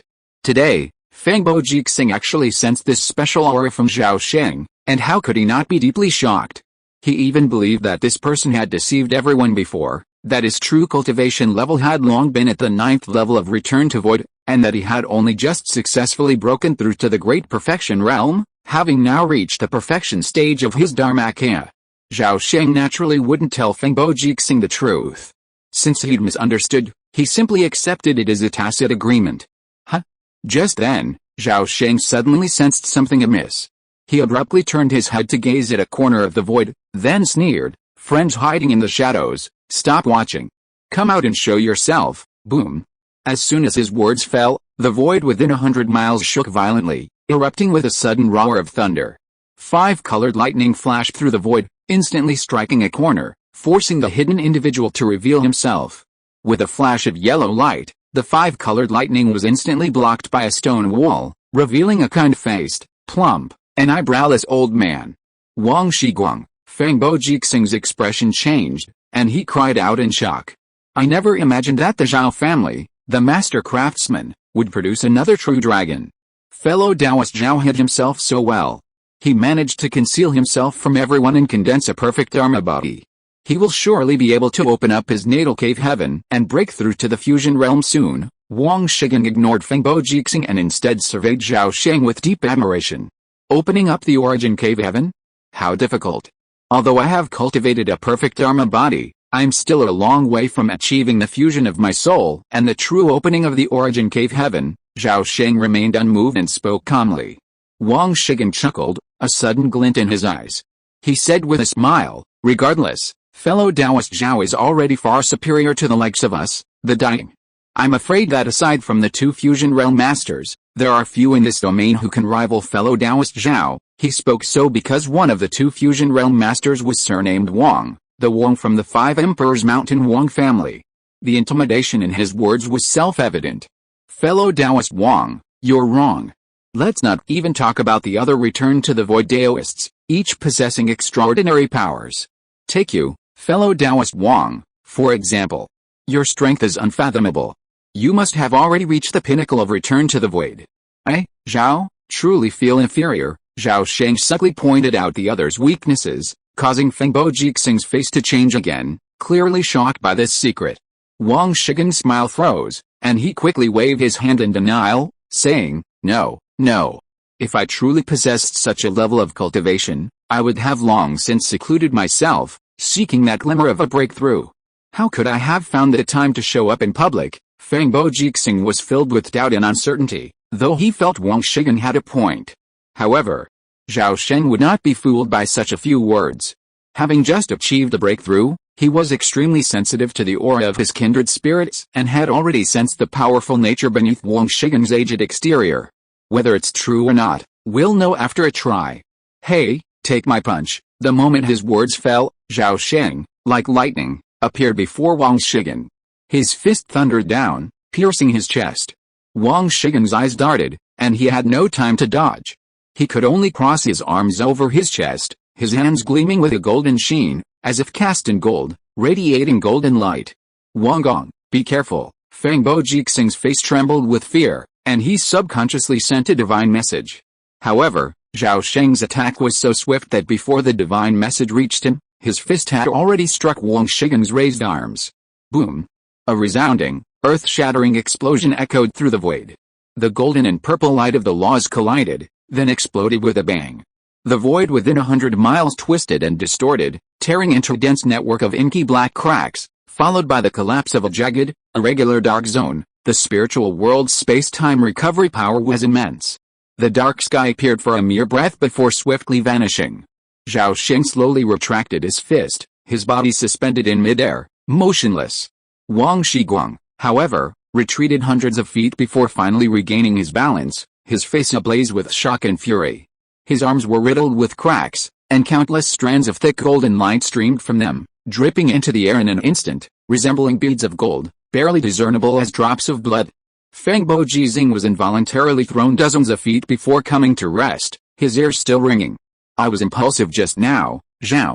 I hope fellow Taoist Wang will forgive me. Zhao Sheng lowered his right arm, explaining with a smile. HMPH, you've hit me, so how can I really hold a grudge? Now that I'm venting my anger, I'm taking my leave. Wang Shigong's face sank, and with a furious snort, he flashed, transforming into golden light and shooting into the sky. Chapter 745, Demon Nest Battle. Zhao Sheng watched the man retreat without making any move to intercept him. Just as Wang Shigong had said, his punch was intended, firstly, to show his power, to solidify the other party's impression of his return to the void great perfection, and secondly, naturally, to vent his anger. Wang Shigong had been in the wrong for spying on the hidden Dragon Valley, so how could he possibly argue with Zhao Sheng? Zhao Sheng turned to look at Feng Bo Jixing, who was not far away, and said with a half-smile, Fellow Taoist Feng Bo, since you have time to come to the hidden Dragon Valley, why don't you stay with me for a few days? No, Feng Bo Jixing was about to refuse, but when Zhao Sheng slowly raised his fist, his expression changed slightly, and he immediately nodded in agreement. Half a month later, Feng Bo Jixing left the hidden Dragon Valley in disgrace, leaving Zhao Jinmin and the others deeply saddened. They lamented how fleeting this opportunity had been.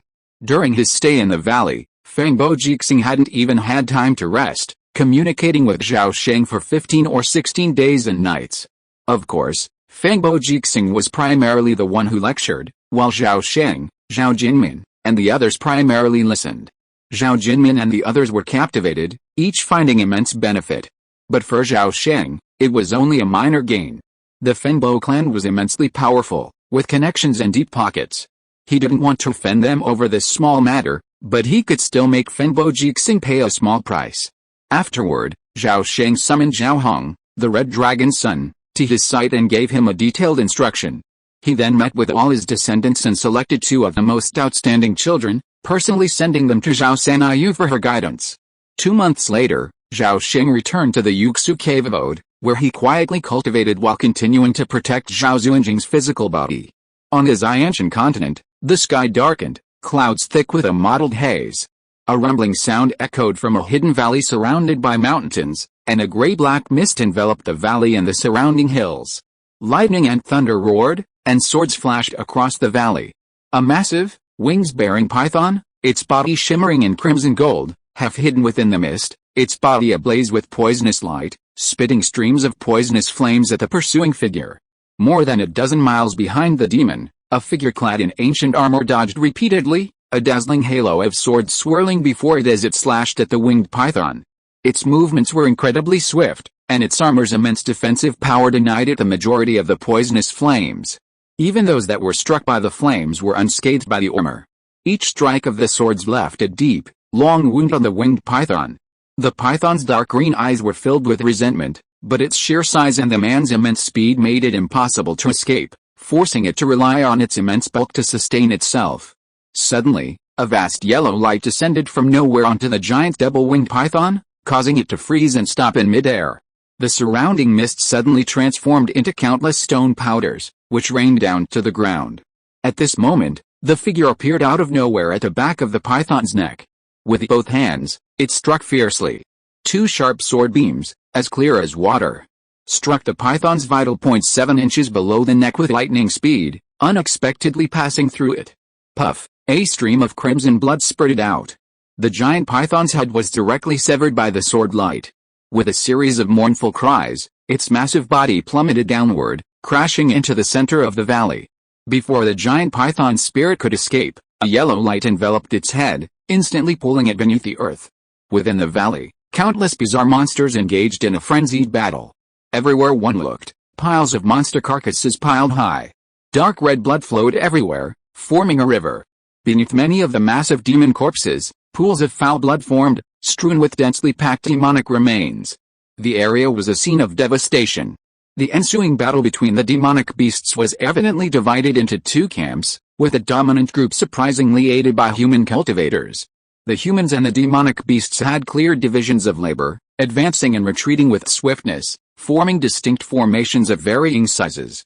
Although the human cultivators numbered only a dozen or so, their command increased the combat power of each demonic group by a factor of 10. Not only could they defeat the enemy with fewer numbers, they also swiftly scythed through the valley's demonic beasts.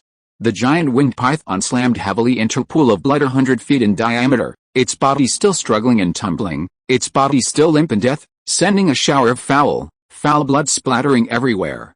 Immediately afterwards, the figure plummeted from the sky, hovering above the pile of corpses, a look of fatigue on its face. At that moment, a flash of sword light descended upon the man, revealing a 3-inch long, crystal-clear sword. Its mirror-like blade clearly reflected the man's face. It was none other than Bailey Xiaoguang. He grasped the sword of reincarnation with one hand, and with a dispassionate gaze, he surveyed the battle scene. Seeing the outcome was decided, he gazed toward the deepest part of the valley.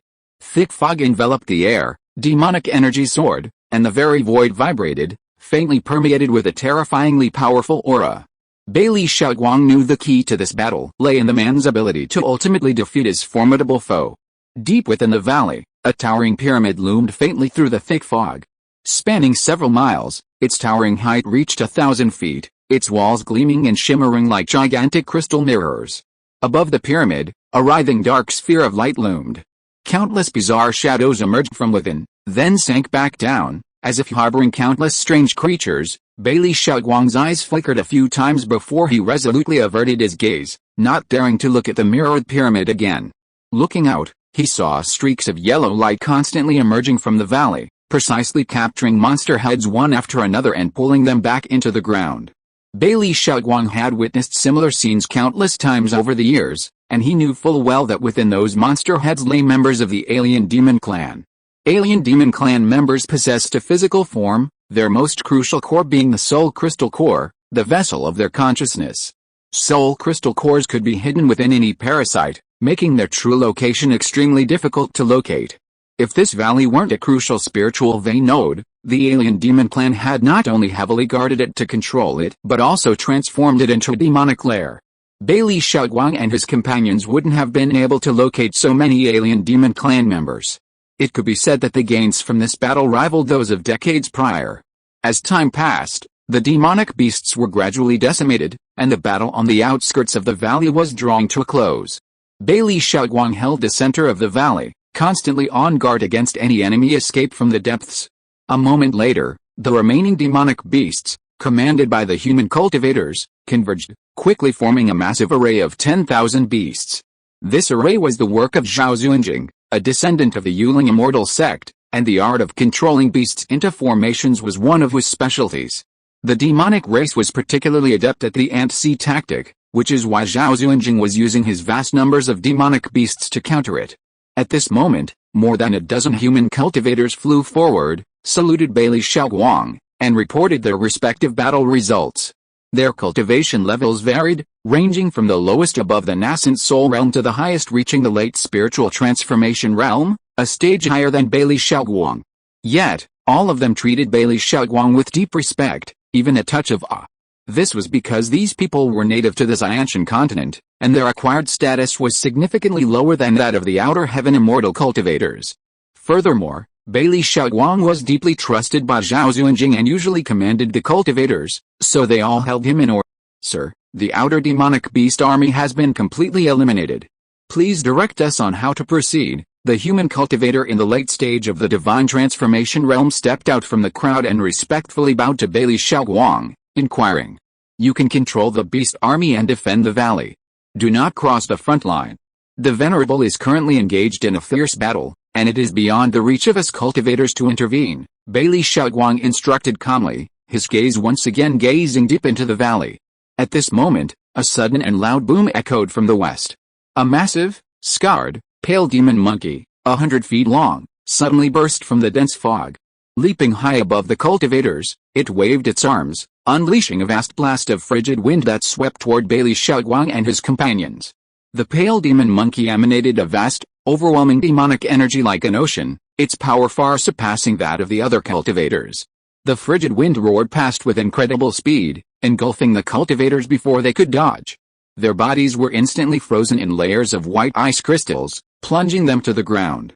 "Oh no," Bailey Xiaoguang cried out. His armor protected him, barely holding his own against the frigid wind. However, the others and the demonic beasts below were instantly ravaged, reduced to ice sculptures. Seeing the situation dire, Bailey Xiaoguang felt a pang of bitterness within him. He sent a telepathic message to the mountain dragon, Xiaojin, begging it to intervene. "Alice, I must trouble you again to clean up the mess. You are truly pathetic," a clear, childish voice suddenly echoed through the valley, deliberately feigning an air of sophistication that it made everyone laugh. However, the pale demon monkey, instantly trembling with fear, lost all regard for killing the cultivators. With a look of utter terror, it commanded an extreme cold storm, enveloping its body as it desperately fled the valley. But the next second, the ground within the valley suddenly heaved high, and a dense, grayish-white light suddenly erupted from it. The light instantly covered most of the valley, and upon landing on the pale demon monkey, it instantly solidified into a thin stone shell, rapidly petrifying even the surrounding extreme cold storm. Crack! The pale demon monkey struggled with all his might, his demonic energy boiling like flames, constantly shattering the stone shell. Unfortunately, the more he struggled, the thicker it grew at an incredible speed. In the blink of an eye, the pale demon monkey, whose combat power approached the return to void stage, was firmly bound by the stone shell and plummeted to the ground with a thunderous thud. Upon touching the ground, the demon monkey was instantly devoured by the earth, followed by a dull chewing sound from beneath the ground.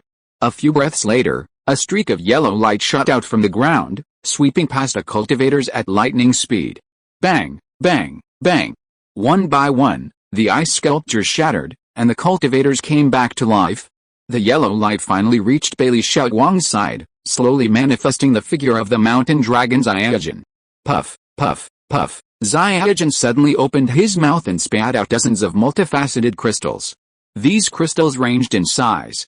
The largest, shaped like an egg, boasted a mirror-smooth surface and boasted a staggering 509 facets. The smallest, the size of a grape, had a mere 8 facets. Other crystals ranged from 8 to 500 facets, all emitting a shimmering, fluctuating brilliance of light and darkness. Their brilliance was vibrant, a strange yet sinister glint. These multifaceted crystals are the core organs of the alien demons, known as alien demon soul crystals, or simply alien crystals. They are the sole proof of having slain an alien demon, redeemable for merit at the Tai merit stele. While Bailey Xiaoguang and his men slaughtered tens of thousands of demonic beasts in the battle in the valley, the ultimate victory rests entirely in the hands of Shanlong Xiaojin. Yes, just a few dozen of these crystals. Bailey Xiaoguang was envious, but he dared not ask Shanlong for them. Xiaojin weighed them, then randomly separated 3 or 4 of the smallest crystals and tossed them into Bailey Xiaoguang's arms. Haha, King Xiaolong is still as generous as ever. Thank you very much, Bailey Xiaoguang said excitedly as he collected the crystals and bowed to Shanlong Xiaojin. Xiaojin nodded nonchalantly, casually swallowing the remaining crystals. He then ordered, "Stay outside, I'm going to lend a hand." As soon as he finished speaking, Xiaojin suddenly transformed into a streak of golden light, shooting deep into the valley. In an instant, he vanished into the void. It turned out the true battlefield wasn't in the valley's depths, but somewhere else in another layer of space and time. Bailey Xiaoguang and the others waited outside, a wait that lasted for over half a month. During this time, the powerful auras that had permeated the void gradually diminished, eventually vanishing altogether. Seeing this, everyone expected the Venerable and the Mountain Dragon King to appear soon. However, after days of waiting, there was still no sign of the Venerable. The thick fog in the valley gradually dissipated, and sunlight streamed across the valley. In the sunlight, the mirrored pyramid at the deepest point became even more majestic, and the dark sphere of light above became even more eerie and gloomy. Seeing the Venerable and the Mountain Dragon King vanish without a trace, everyone's thoughts diverged. Some grew increasingly anxious, while others secretly considered retreating. A few impatient souls repeatedly approached Bailey Xiaoguang, offering to volunteer to explore the valley, but were stopped by him. 3 days later, a series of cracking sounds suddenly erupted from the mirrored pyramid deep within the valley. Immediately afterwards, the massive crystal surface cracked violently, its surface quickly becoming covered in dense, intricate cracks. Just then, a long, powerful breath echoed from within the pyramid. At first, it sounded like a giant waking from sleep, slowly exhaling its first breath. Upon hearing this, Bailey Xiaoguang breathed a sigh of relief, exclaiming with ecstasy, "It's the Venerable." It's the Venerable's voice. The cultivators were overcome with excitement, all looking towards the pyramid. Chapter 746, Demonic Thoughts Enter the Body, Refining the Demonic Heart Fire. The next moment, as if the clouds had suddenly parted, the sky suddenly brightened. A beam of profound yellow divine light shot up from the tower, instantly striking the dark sphere of light above.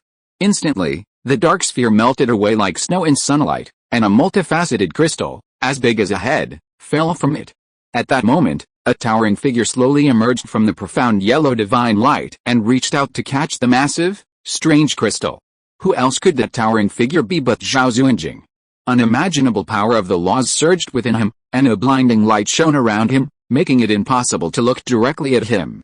Everyone was overjoyed to see the Venerable finally appear, bowing their heads in greeting, welcoming his triumphant return. High in the sky, the light of the laws gradually dissipated, revealing Zhao Zunjing's massive figure. His skin, as lustrous as jade, exuded an indescribable aura of transcendence, like an immortal descending to earth.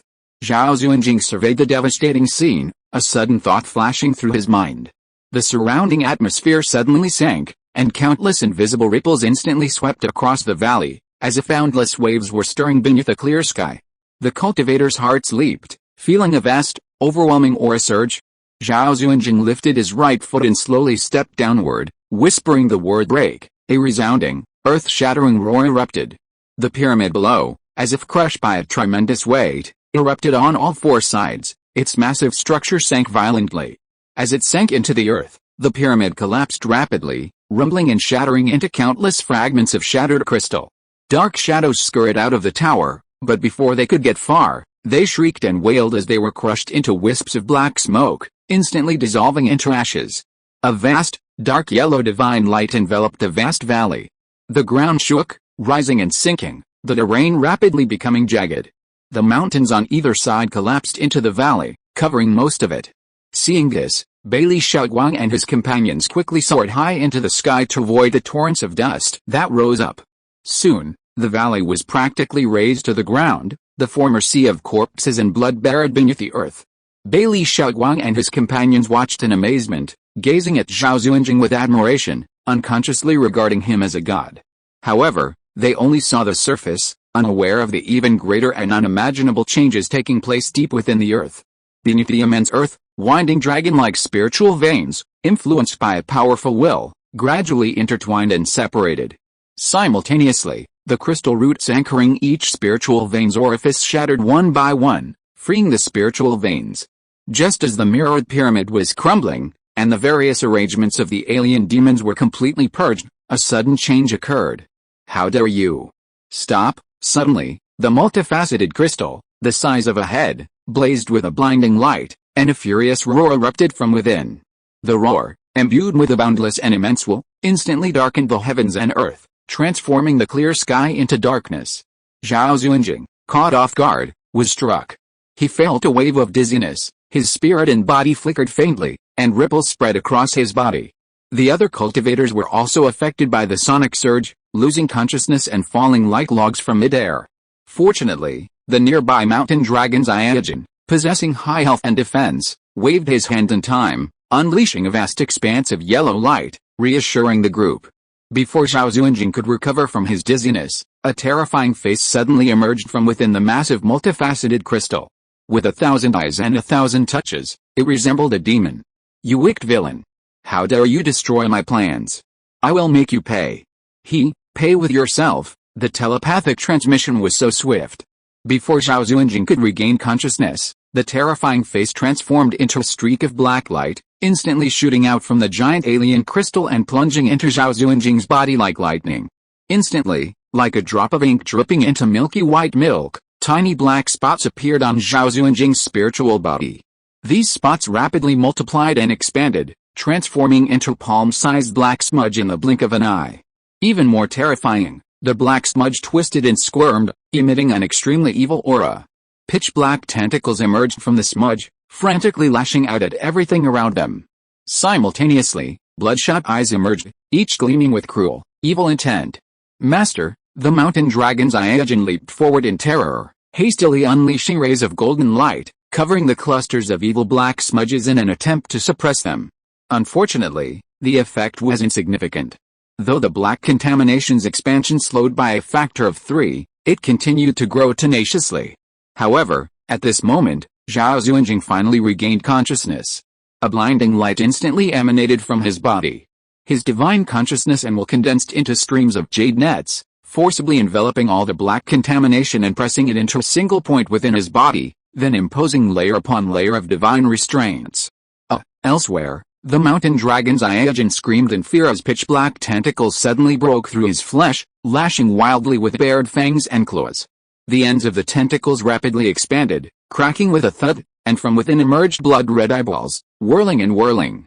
Iyajin, despite his immense power, possessed the innocence of a child. He was instantly terrified, almost forgetting he was a true dragon. Whoa! Zhao Xuanjing exhaled a long, turbid breath of light, the emanating light mingling with wisps of black smoke, a sickening sight. Master, help! Cried the mountain dragon Xiaojin, frantically flying over, constantly pulling out its tentacles as it flew. Don't panic. Quickly channel your demonic energy and suppress the evil thoughts. His master's warning finally brought Xiaojin back to his senses. His body suddenly expanded dozens of times, dark golden lines appearing on his surface. In an instant, he transformed into a dark golden giant, 7 or 8 feet tall. An immense pressure suddenly erupted, and a brilliant yellow light emanated from his body. The light was like a knife, and the pitch-black tentacles shattered one after another. The next second, his skin trembled violently, and all the cracks healed in an instant. The evil thoughts that had invaded his body were also forcibly suppressed by the immense demonic energy, temporarily unable to take over. However, these evil thoughts were so strange that even after being suppressed, they continued to erode everything around them. Demonic power, divine consciousness, flesh, blood, and everything else, tangible and intangible, were all corroded by the evil thoughts, gradually transforming into more evil and black filth. Zhao Xuanjing and Xiaojin had signed a symbiotic contract, their lives bound together, practically one. Therefore, in the face of dire danger, Zhao Xuanjing promptly transferred 50% of his demonic thoughts into Xiaojin's body, narrowly avoiding the possession of his soul by the demonic thoughts. However, this method only temporarily alleviated the crisis. If he could not eliminate the demonic thoughts, his soul would sooner or later become its host. Master, are you alright? Xiaojin breathed a sigh of relief, glancing at his master. It's fine for now, but I'm not sure about that over time, Zhao Xuanjing said calmly, suppressing his fear. Xiaojin felt a little relieved, but with a look of fear on his face, he asked, what was that just now? Zhao Xuanjing sighed, Alice, I was careless after all. That demonic thought just now must have come from a tribulation demon great venerable.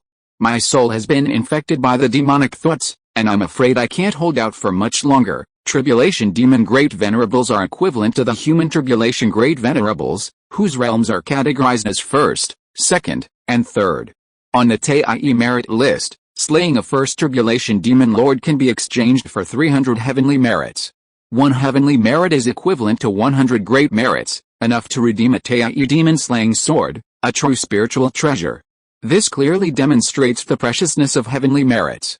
Oh, what should we do? Xiaojin, trembling with anxiety, hurriedly suggested, Master, let's return to the spirit world immediately. Great Venerable Huanglong is your master, he must have a way to resolve the calamity of demonic thoughts entering your body, that's the only way. Zhao Xuanjing nodded slightly, not voicing his concerns. Although Great Venerable Huanglong was his master, the two were not close. Enlisting this man would likely come at a high price. The price, however, was irrelevant. What worried Zhao Xuanjing was that great venerable Huanglong had likely been dispatched to the front lines, making him impossible to locate even if he tried. Zhao Xuanjing naturally didn't share these concerns with Zhao Jin, as it would be pointless and would only cause more trouble. Elsewhere, Zhao Jin, relieved, immediately extended his hand and struck downward. A vast expanse of yellow light suddenly rose from the ground, lifting Bailey Shaoguang and his companions up in the yellow light, swiftly flying towards the two. Snap, snap, snap. Bailey Shaoguang and the others felt a sudden headache, snapping back from their coma. As they regained consciousness, a clear, childish voice echoed in their ears, "Listen up, all of you." Deep within the Yuxia cave, a sea of lightning surged and shone, faintly emanating rays of divine light, reflecting the laws of nature. The Tai Merit steel stood in the center of the jade pool, shrouded by primordial energy like a rosy glow, quietly emanating an indescribable essence of the Dao. Zhao Sheng sat cross-legged before the monument, eyes closed in meditation, comprehending the principles of the five elements. As his thoughts shifted, the surrounding sea of lightning continuously gave rise to tigers, leopards, dragons, snakes, flowers, birds, insects, fish, and other creatures of the world. Each one vivid and lifelike, radiating a strange vitality. After an unknown amount of time, the Tai Merit steel suddenly blazed with light, a dazzling brilliance that filled the cave like mercury. Zhao Sheng's eyes snapped open, and he looked up at the steel. At that moment, two streaks of light suddenly shot out from the depths of the dazzling light, instantly transforming into two figures, one tall and one short. They were none other than Zhao Xuanjing and Zhao Jin, the master and servant.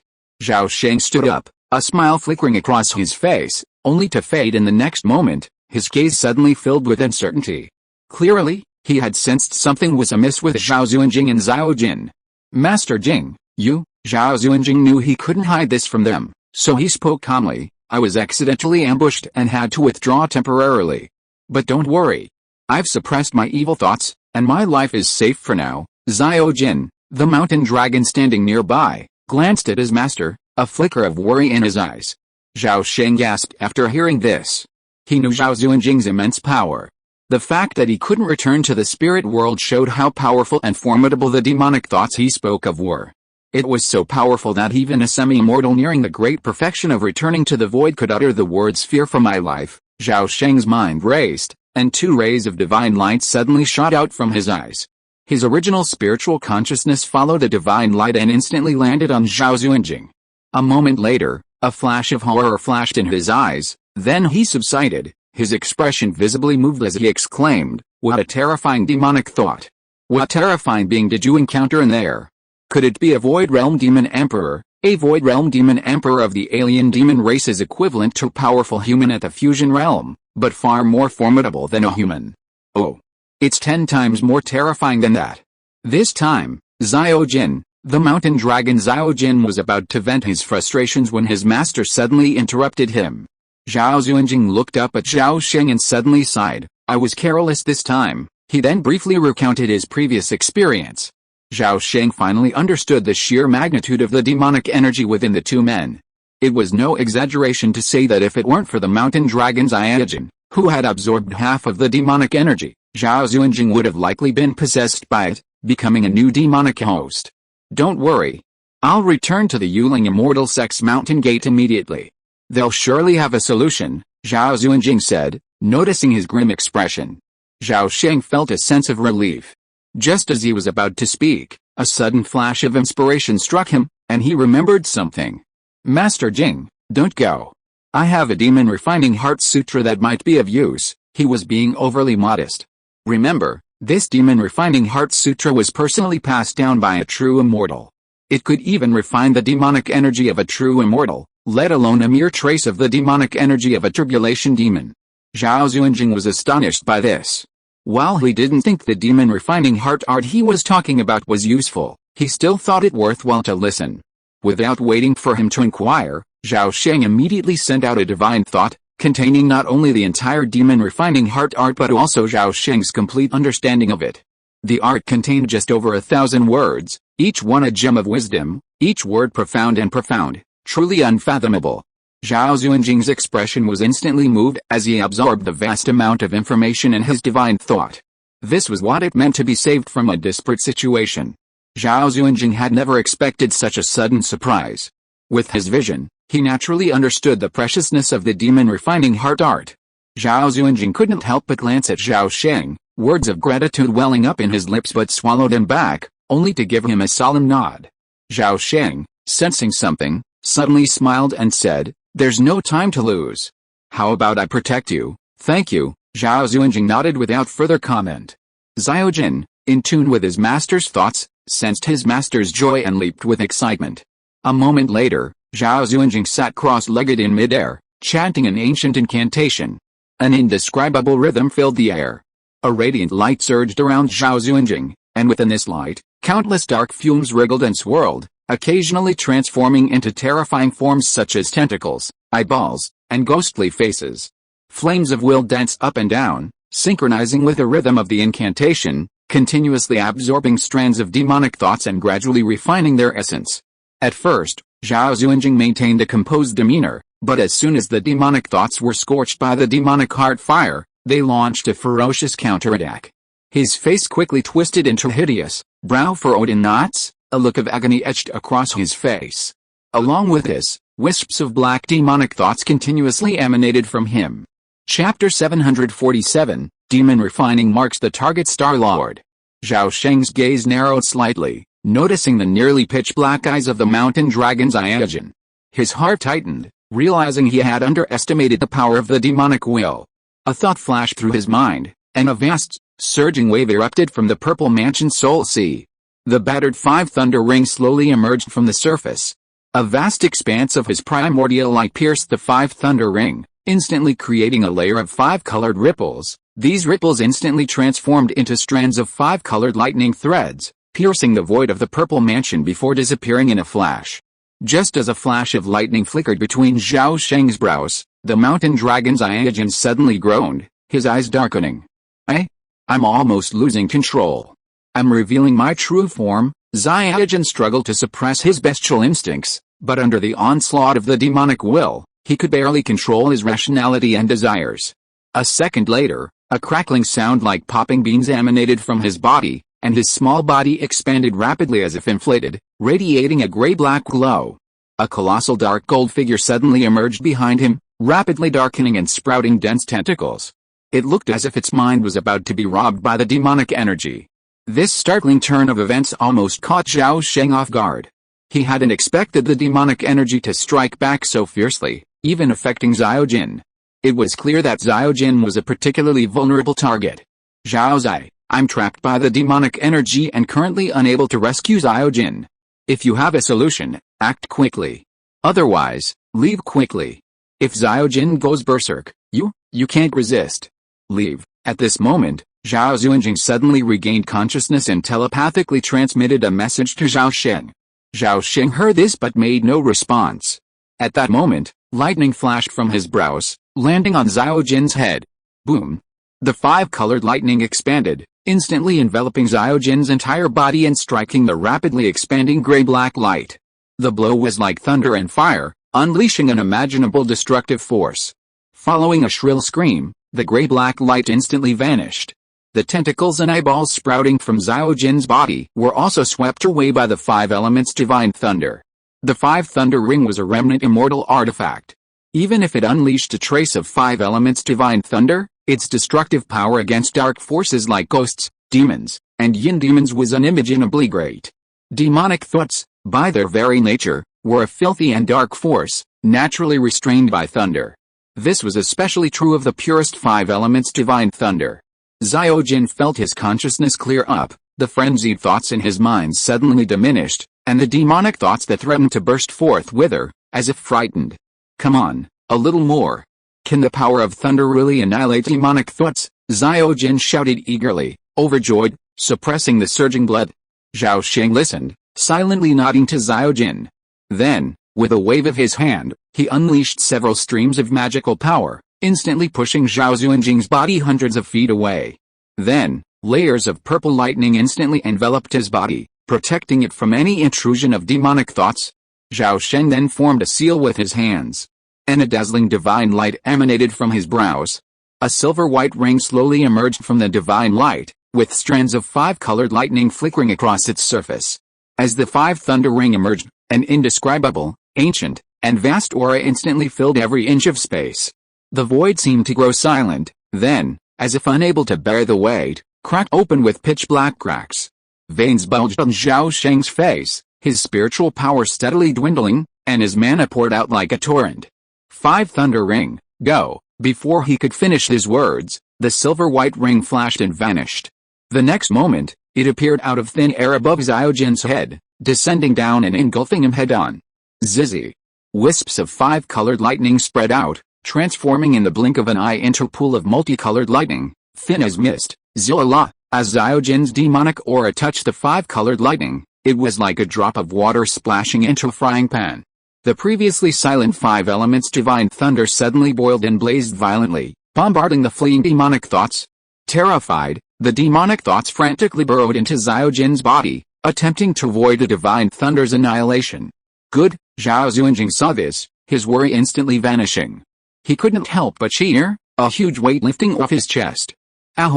It doesn't hurt. It doesn't hurt at all. Woo-woo, come on, a little more. Zhao Jin grimaced in pain, yet continued to urge excitedly. Zhao Sheng ignored the two, his attention completely focused on controlling the five thunder ring.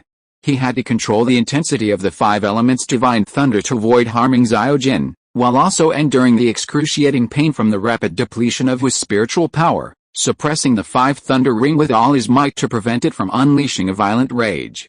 If the five thunder ring went berserk, not only would the three of them be in mortal danger, but much of the Wallen Mountains would likely be destroyed.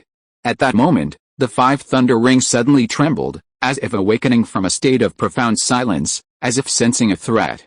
The five-colored lightning it unleashed suddenly intensified, its brilliance growing increasingly glaring.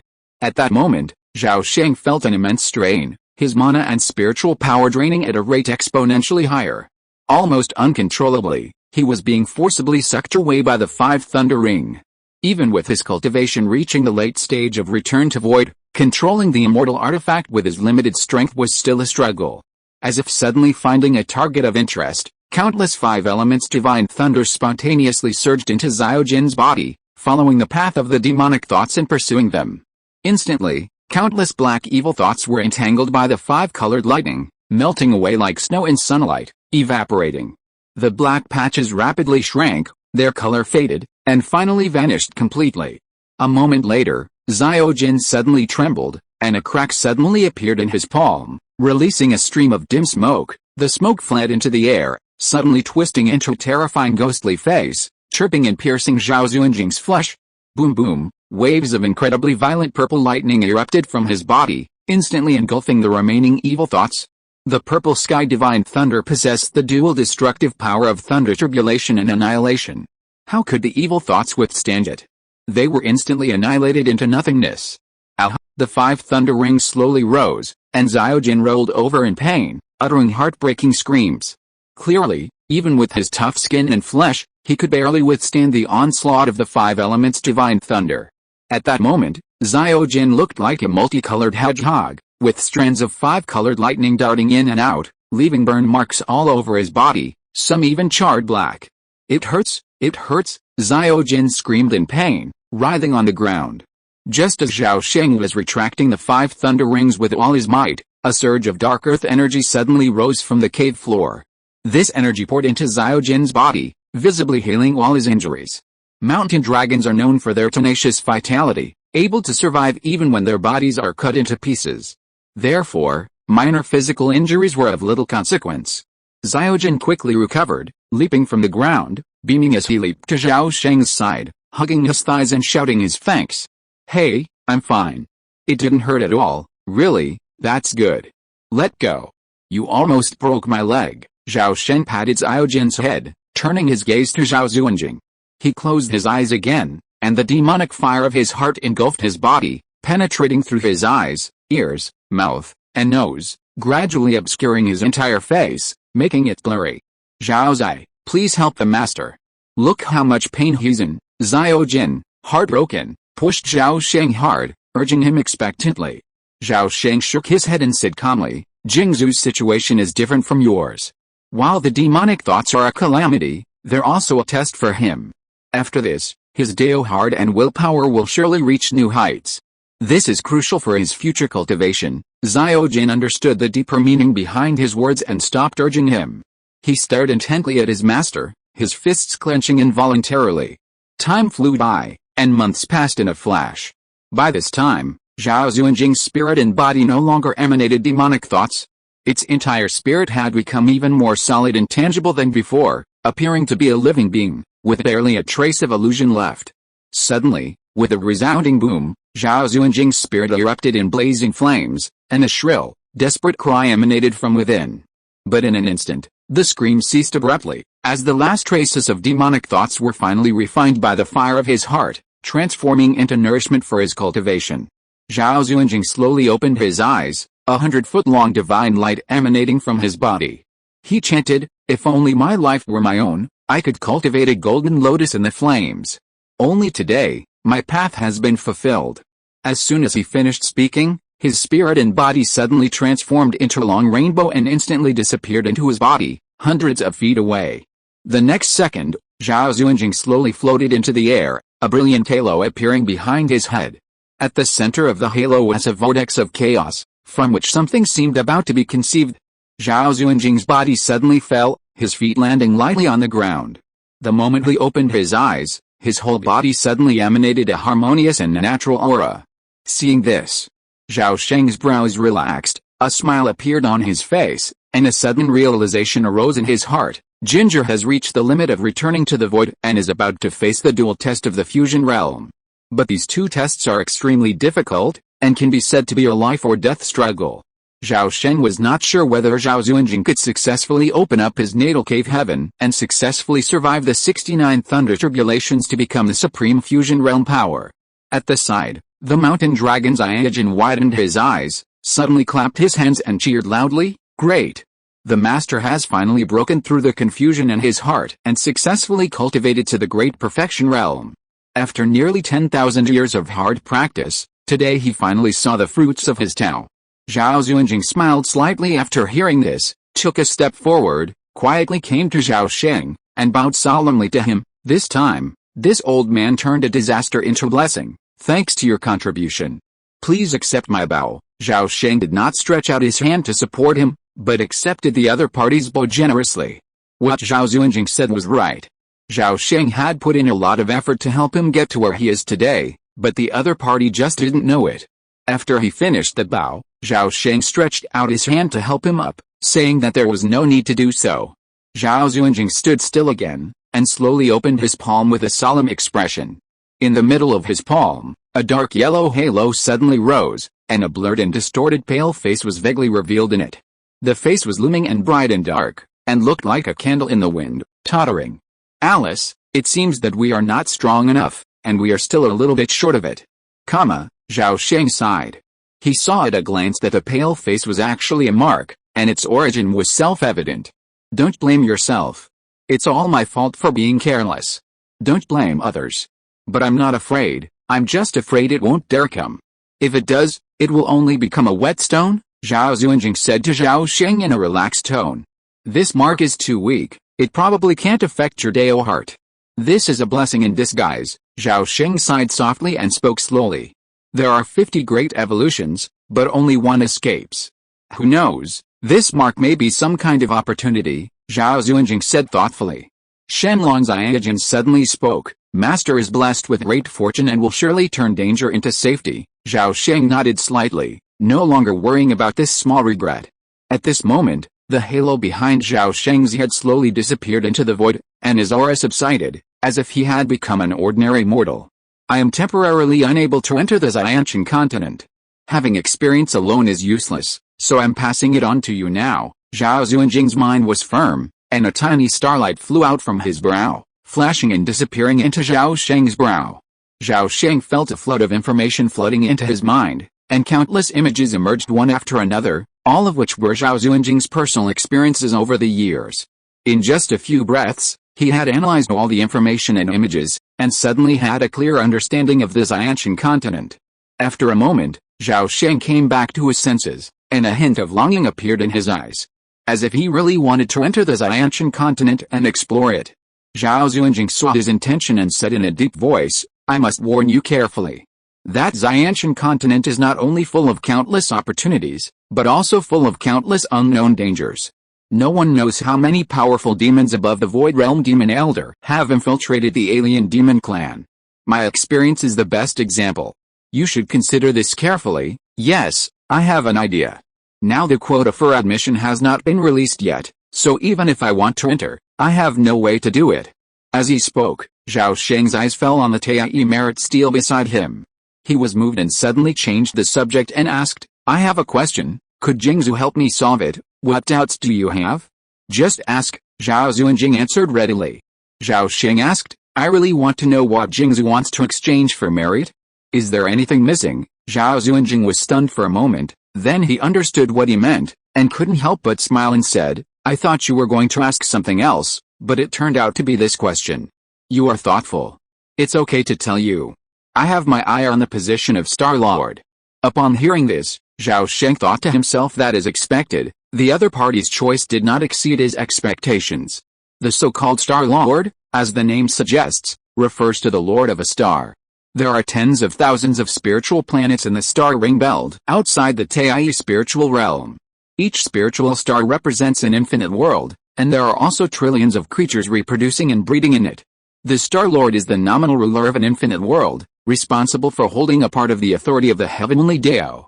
Chapter 748 Suzaku Galaxy. What Zhao Xuanjing valued most was the Star Lord's ability to wield the authority of the heavenly Dao. A crucial requirement for reaching the fusion realm is opening up one's own natal cave heaven. In some ways, a natal cave heaven is like a miniature infinite world. The greater one's understanding of the laws governing the heavenly Dao, the higher the chances of a return to Void Realm cultivator opening up their own natal cave heaven. Consequently, the position of Star Lord is extremely sought after in the spiritual world, with countless return to Void semi-immortals and numerous fusion realm masters eagerly pursuing it, even resorting to unscrupulous means. In the past, the Star Lord position would have been long sold out, never allowing Zhao Xuanjing to claim it. However, the situation is now completely different. After all, on the Tai merit list, 800 heavenly merit can earn one Star Lord of a realm, and the term of office lasts a full 10,000 years. Such a lengthy tenure is sufficient for any return to Void Great Perfection cultivator to fully comprehend the laws governing the heavenly Dao, allowing advancement to the fusion realm to become a natural progression. With this in mind, Zhao Sheng asked, the Star Lord position requires 800 heavenly merits. I wonder how many merits does Jingzhu possess? Zhao Xuanjing smiled, I don't know either. After all, the situation was so dangerous before, I didn't have time to check how much merit I've accumulated. Now's a good time to check. As he spoke, he waved his sleeves, and a shimmer of crystalline light appeared. A dense mass of exotic crystals flew out from his sleeves, forming a blanket in the air. These crystals varied in size, from the smallest as eyeballs to the largest as large as a head. There were nearly 1,000 of them. Zhao Xuanjing looked solemnly at the Tai Merit Monument. A divine light flashed in his eyes, and one after another, exotic crystals flew towards the monument, sinking into it, causing it to emit a faint auspicious light. The next moment, Zhao Xuanjing's eyes lit up with surprise, and he exclaimed, Oh, 471 heavenly merits.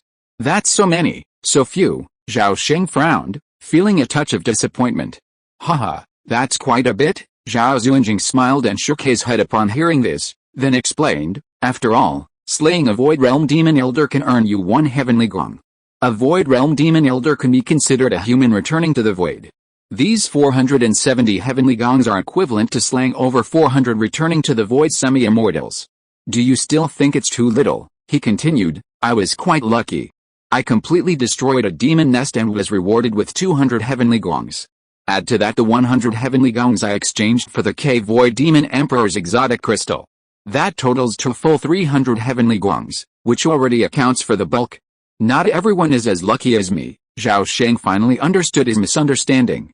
So, to earn the Star Lord position, I'm still short of 329 heavenly gongs. Destroying one more demon nest should probably be enough. Zhao Sheng said this with apparent ease. But Zhao Xuanjing didn't find it so simple. The demon nest is a vital base of the alien demon clan, and it's not so easy to destroy. It's likely that I was careless before. As more and more demon nests are destroyed, The alien demon clan will surely heighten their vigilance and strengthen their defenses. Zhao Sheng's eyes flashed, and he suddenly suggested, if you and I join forces, taking down another demon nest shouldn't be difficult.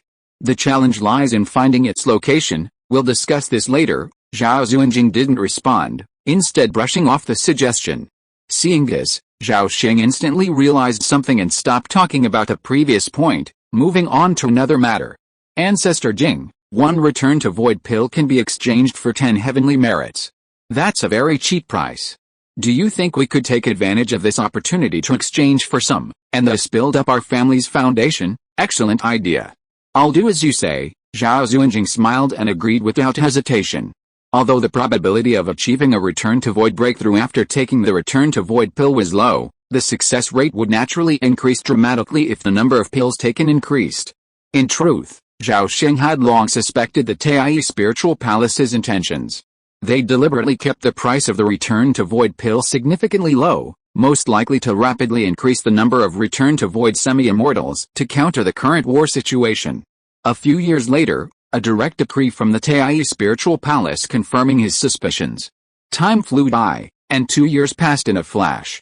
One day, within the Tongxin Hall in the center of Shanggong Island, a subdued atmosphere reigned. Zhao Xuanjing sat cross-legged on a jade couch, clutching a golden scroll, his expression slightly solemn. Zhao Sheng sat across from him, carefully observing his expression, then said nonchalantly, "It's just a mobilization order. I'll go. It's a good opportunity to stretch my muscles and earn some heavenly merit. The alien demon army is approaching the 6 fortress systems. War could break out at any moment. You'd be in great danger if you went. Let me go." Zhao Xuanjing rejected his proposal and decided to head to the Suzaku Star Fortress on his own. No. Ancestor Jing should be well aware of my life-saving skills. It's better for me to go than for you, Zhao Sheng immediately retorted. Zhao Xuanjing was of course aware of the incredible nature of Zhao Zhuan's innate magical powers, but he also had his own considerations. After all, Zhao Zai had already done enough for the Zhao family, and even he himself would not have the heart to send him to the fortress front line to risk his life. You don't have to. Zhao Xuanjing shook his head, about to persuade him to change his mind, but before he could finish his words, he was suddenly interrupted.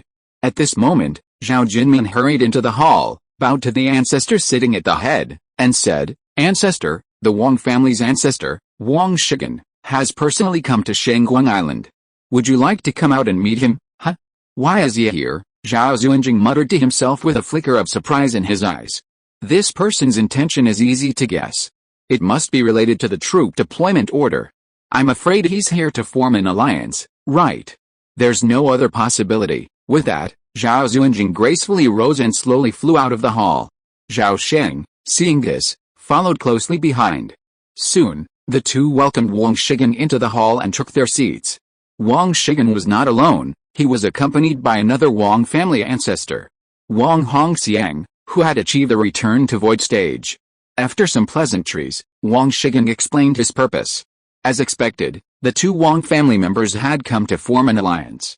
The Wang family had also received a troop deployment order, requiring them to dispatch a return to void semi-immortal to the front lines.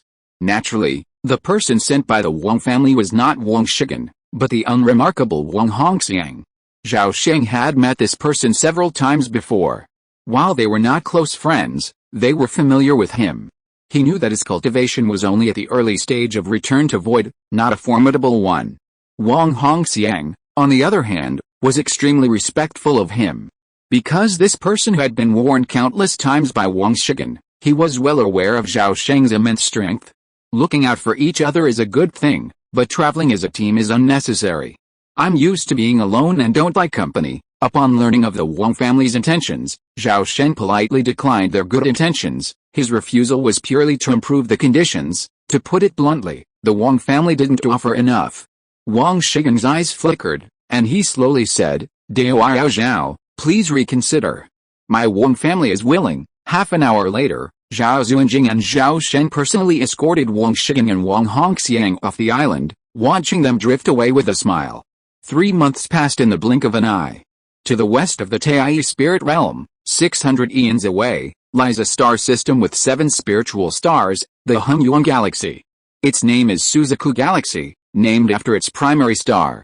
From the vast, boundless void of space, two figures emerged from the murky sky, appearing out of thin air above the desolate and silent dead star. Millions of miles away, a fiery crimson star stood tall in the void sea, appearing within Zhao Sheng's field of vision. Fellow Taoist Zhao, that's the Suzaku star, the main star of the Yuling Immortal sect. Over 10 armies of Wanfa-class warships are stationed around it, making it impregnable, Wang Hongxiang said, gesturing towards the fiery crimson star in the distance. During their journey together, the two exchanged many thoughts, naturally strengthening their bond. Wang Hongxiang, a disciple of the Yuling Immortal sect and now an outer sect elder, naturally possessed a far greater familiarity with the Suzaku fortress complex than Zhao Sheng. Zhao Sheng glanced at the Suzaku star for a few moments before saying calmly, "Where is Kaiming City? Let's go report.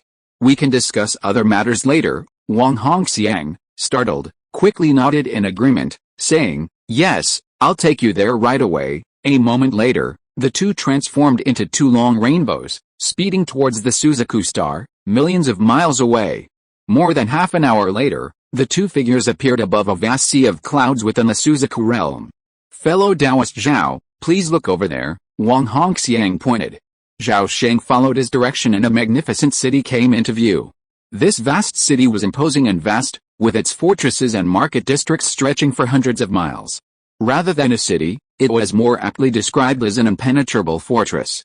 Constructed entirely of black sky essence rock, its walls rose over 1,000 feet high. They were intricately woven with formations, restrictions, and powerful war artifacts, forming an impenetrable barrier. In the center of the city, a towering, 10,000-foot-high tower pierced the Milky Way. Atop it hovered a blazing ball of light, like a dazzling sun, illuminating the entire city. The outer walls were riddled with pits and dents, the scars of numerous battles. Although some areas had been repaired, the evidence of the war and vicissitudes of life remained. This demonstrates the frenzied offensive of the alien demon army, and the situation on the front lines is far from as optimistic as it appears. High in the sky near the city, hundreds of massive spaceships, each as large as a mountain, exuding a chilling, murderous aura. 9 floating fortresses like Kaiming City exist in Suzaku Star's atmosphere.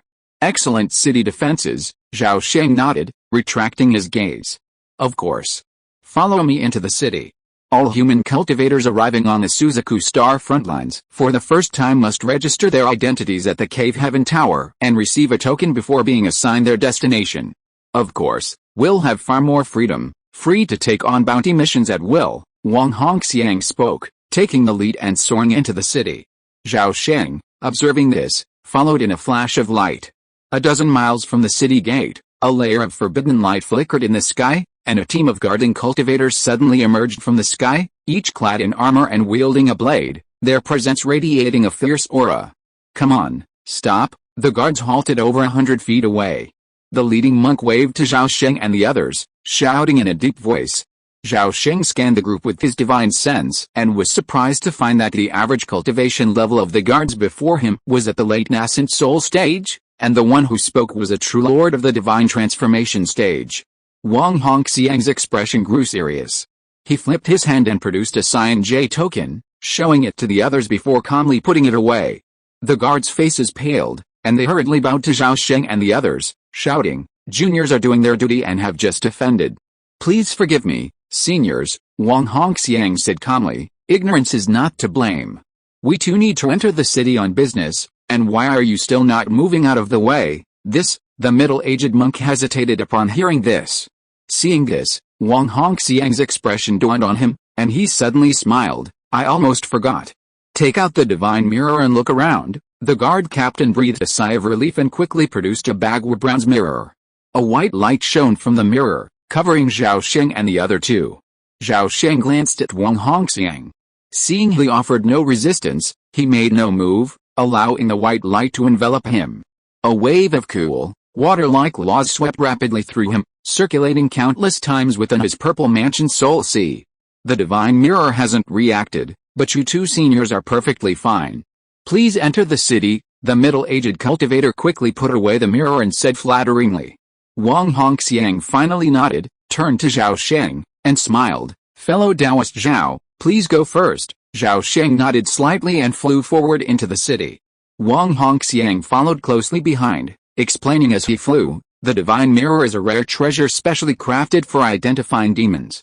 Demons have repeatedly infiltrated the human army, causing devastating defeats.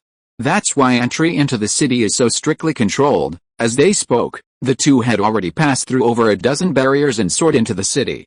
Upon entering the city gates, Zhao Sheng raised an eyebrow. He felt the spiritual energy of heaven and earth suddenly become 100-fold denser, and the surrounding space and time instantly became utterly solid, making it impossible to escape from the city into the void realm. He glanced at the towering towers within, a sudden realization dawning on him. As a fortress, Kaiming City's architecture was uniformly uniform, imbued with a solid and heavy quality. While not ornate, it possessed an air of indestructibility. Few people could be seen within the city, giving it a deserted feel. Occasionally, one or two people would be seen hurrying in and out, seemingly occupied. Wang Hongxiang, clearly familiar with the area, walked briskly down the main street toward the Dongshan Tower. Zhao Sheng, observing this, followed silently behind him. Brother Zhao, you may not know that this Kaiming city is filled with countless restrictions. Every step is a restriction, every step is a death. Add to that the already activated air forbidden formation, and without permission, even a master of the fusion realm would have to walk. Zhao Sheng nodded thoughtfully, remaining silent. Soon, the two arrived at the towering tower in the city's center. As they drew closer, Zhao Sheng became increasingly aware of the tower's unfathomable depths. The tower itself was carved from a single block of unpolished diamond jade, and every inch of its exterior was engraved with dense, intricate spiritual patterns. For some reason, he suddenly thought of the towering white pagoda in the endless tower, and a sudden thrill surged through his mind. This cave heaven tower is presided over by a patriarch of our sect who has reached the fusion realm. The person you and I are going to meet is none other than the Biffin patriarch of the Yu lineage. Biffin patriarch has a fiery temper, so we must be careful not to offend him. Wang Hongxiang said nervously, pointing to the highest floor of the tower. Zhao Sheng nodded calmly and then walked into the tower. If you are listening to this novel on a channel other than Fanfic World, it means it was downloaded and re-uploaded without effort. We warmly invite you to visit our channel, Fanfic World. There you will find the original version of this story and many other novels of various genres. We look forward to seeing you dive into a world of incredible novels. Chapter 749, Virtual Realm Fortress and Guardian. Soon, Zhao Sheng and his companions reached the top of the tower, where a breathtaking spectacle of flowing clouds, clear water, lush forests, fragrant grass, and the fragrance of birdsong and flowers greeted them. Deep within a lush bamboo forest, two elders with curly beards and red robes sat on the ground, gazing down at a chessboard in front of them. Black and white pieces intertwined in an intricate pattern, clearly engaged in a game. Zhao Sheng was stunned. The two men, in their demeanor, bore a striking resemblance to twins. As if sensing their approach, the two men simultaneously raised their heads and glanced towards them. Wang Hongxiang, fearing the slightest delay, hurried forward to kowtow and greeted the Biffin Grandmaster with a respectful voice. Grandmaster Wang Hongxiang, I pay my respects to Grandmaster Biffin. Grandmaster Biffin was also taken aback by his appearance. At the same time, Zhao Sheng also stepped forward and bowed. Junior Zhaozai, greetings to the two Grandmasters. Seeing the two bow and greet, the bearded elder on the left suddenly reached out and scrambled the chess pieces, mumbling, someone's here. This game is over. Business is important, you old scoundrel, you always can't stand losing. If I play chess with you again, I'll lose. The bearded elder on the right immediately flew into a rage, pointing a finger at the other's nose and angrily hurling curses. HMPH, who can't stand losing? We shoulder the heavy responsibility of the sect, and we can't neglect it for a moment. Playing chess is just a way to pass the time. We must focus on business, the Biffin Grandmaster on the left immediately retorted with righteous indignation, refusing to admit defeat. Haha, I don't want to bother with you. Get out of here, and come back. As soon as he finished speaking, the bearded elder on the left suddenly transformed into a streak of light and merged into the bearded elder on the right in the blink of an eye. Zhao Sheng's eyes flickered at this, a hint of surprise forming in his heart. After retracting his clone, Patriarch Biffin calmly addressed Wang Hongxiang. Hongxiang, was it Brother Wang Ju who specifically arranged for you to come here? Wang Hongxiang's face lit up with surprise upon seeing this. Master, it wasn't a special arrangement from our ancestors. My cultivation has reached a bottleneck, So I wanted to gain experience on the front lines, hoping to find an opportunity for a breakthrough, Wang Hongxiang said with a bow. I remember your Wang family's 5 directions and 5 elders. Immortal scripture is a divine method. This front on Suzaku Star is just the right place for you to hone your mind. Patriarch Biffen nodded with satisfaction. At this point, the man's gaze fell on Zhao Sheng, standing nearby. Oh, you're Zhao Zai? Not bad, not bad, a real talent. It seems the Zhao family, the divine craftsmen, are quite fortunate indeed. Grandmaster Biffen was at such a high level that, with just a glance, he saw through Zhao Sheng's disguise and sensed a strength far beyond his peers. Wang Hongxiang's eyes flickered with jealousy, but he remained composed. Grandmaster, your praise is truly unworthy. I'm deeply humbled, Zhao Sheng bowed, saying nothing more. Since you're traveling with Hongxiang, I'm sure he's already explained everything here. There's no need for me to elaborate. Grandmaster Biffen paused, then suddenly asked, tell me, which place would you like to train in? I'd like to apply to guard the Void Realm Fortress. Grandmaster, please grant me your approval, Zhao Sheng replied without hesitation. Wang Hongxiang, observing this, gave him a subtle look, but Zhao Sheng didn't respond.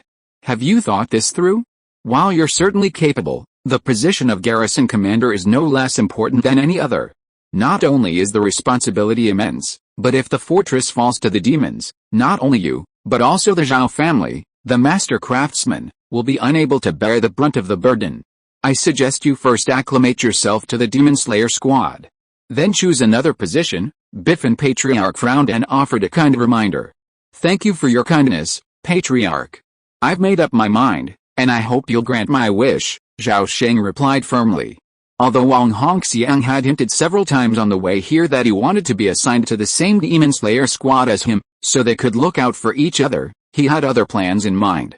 With his ability to teleport, Zhao Sheng alone was more than capable of traversing the entire interstellar battlefield. How could he possibly accept being assigned to a Demon Slayer squad? Patriarch Biffen glanced at Zhao Sheng deeply.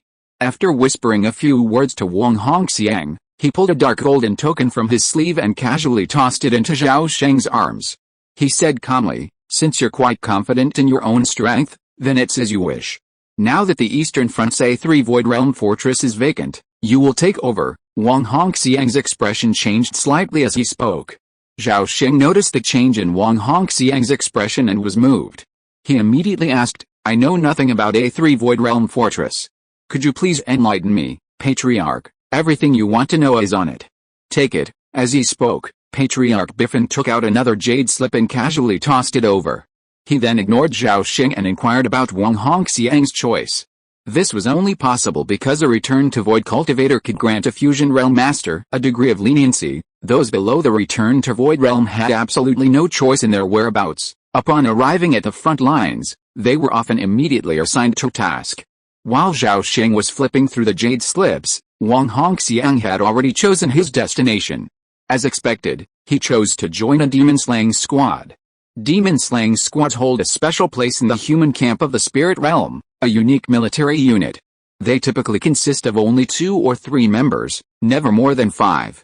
This small number is due to the fact that every member of a demon-slaying squad is a cultivator at the return to Void Realm. The demon-slaying squad's missions are simple, primarily patrolling the star field front and carrying out decapitation missions.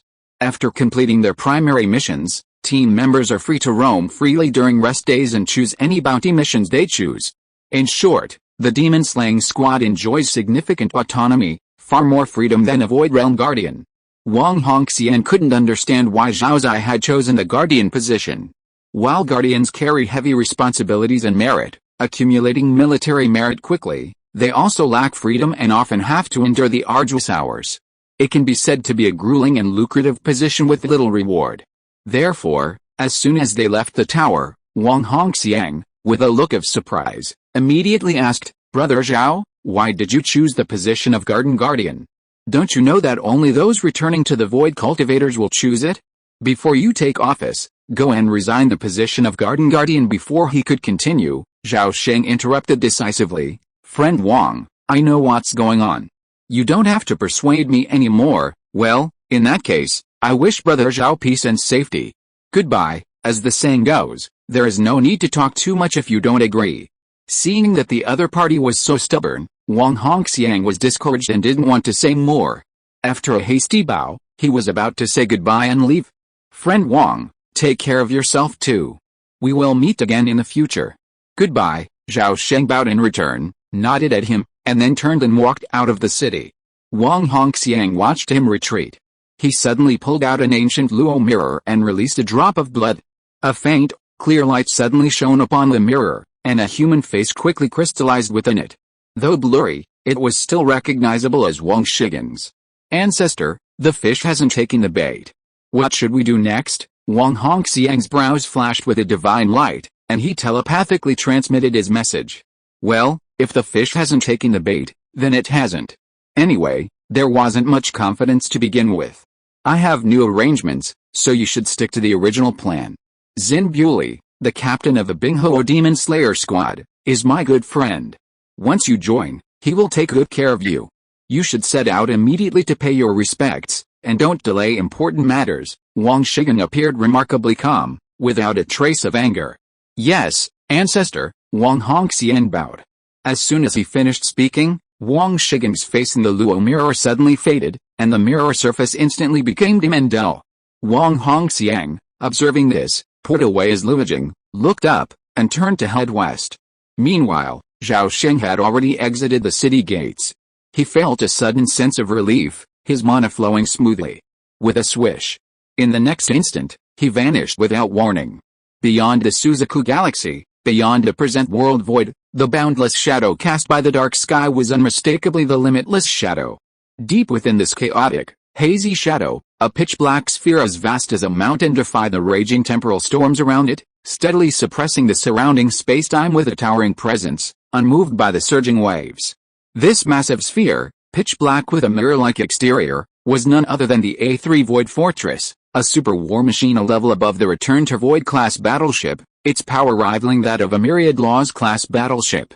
A complete Void Realm fortress would likely be equipped with multiple Return to Void-class warships, forming multiple three-dimensional attack and defense modes. Suddenly, a figure appeared out of thin air near the Void Realm fortress. It was Zhao Sheng, who had teleported in. Zhao Sheng flipped his hand and revealed a dark golden token, gently infusing it with a stream of magical power. Instantly, the token shone with dazzling brilliance, and a dark golden beam shot out from the front, striking the fortress directly. Soon, a portal of light suddenly appeared on the surface of the Void Realm fortress. Zhao Sheng smiled faintly, put away the token, and stepped inside. After passing through the portal, Zhao Sheng's vision suddenly opened up, and an exceptionally spacious and bright hall appeared before him. 4 human cultivators stood within the hall, all gazing at him solemnly. The 4 were 3 men and 1 woman. The woman, dressed in a red dress, was stunningly beautiful, and her cultivation level was probably around the late stage of the spiritual transformation realm. Among the 3 male cultivators, one was an elderly man with a hunched figure and a balding head. Another, a burly man in white armor, slung a massive sword as wide as a door panel across his back, his features rugged and his aura wild. The final figure was a handsome young man, his demeanor elegant and refined, captivating on sight. Zhao Sheng glanced at the 4, a calculation already forming within him. All 4 were true lords of the spiritual transformation realm, their cultivation averaging around the late spiritual transformation realm. However, the strongest was the young man, who had reached the great perfection of the spiritual transformation realm. "Excuse me, are you the newly appointed garrison commander?" the young man asked, glaring at Zhao Sheng brazenly.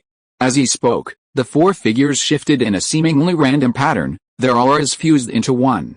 The young man's aura instantly surged several times, far surpassing the spiritual transformation realm and creating a powerful sense of oppression over Zhao Sheng. "Are you the captains of my ship?" Zhao Sheng calmly stepped forward, his aura radiating as he spoke. How could a mere 4 divine transformation cultivators possibly intimidate the mind of a void-returning semi-immortal? It's a sheer absurdity. The young man's face paled, and he stumbled back 7 or 8 steps, nearly vomiting blood. The 4 symbols formation was instantly broken, and the mana within the other 3 men became chaotic. Shock crossed their faces. The half-bald old man and the white-armored burly man exchanged glances before stepping forward and bowing to Zhao Sheng. "Junior Qi Wuxiu, Zhang Heichao, greetings to the garrison commander." Elsewhere, a beautiful woman, her face filled with concern, stepped forward to support the young man, though her movements were a fraction too late. The young man pushed the woman aside with his hand, then bowed solemnly to Zhao Sheng, saying respectfully, "Junior Yulong Peng, I pay my respects to the Lord Garrison Commander." The beautiful woman followed suit, bowing and introducing herself. "I have just assumed the position of Garrison Commander and am unfamiliar with the situation at Jiazhen Fort. The rules of the fort remain unchanged for now. You will each perform your duties diligently and without error. Today's incident will be over. Otherwise, do not blame me for being ruthless." "Understood," Zhao Sheng said expressionlessly and indifferently. He had no intention of asserting his authority, but who would have thought that the 4 men before him would dare to rebel against the Xian gang? Naturally, he would not be polite. In any world, insubordination is a serious taboo in a military camp. Yet, these 4 men deliberately chose a ruthless strategy. There must be something fishy going on. Zhao Sheng had a suspicion in his mind, but he did not use it as an excuse.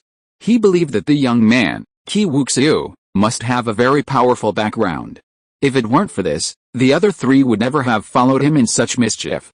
Qi Wuxiu's face had returned to normal at this moment, and there was still a bit of horror and awe in his eyes as he looked at Zhao Sheng. "I obey your orders.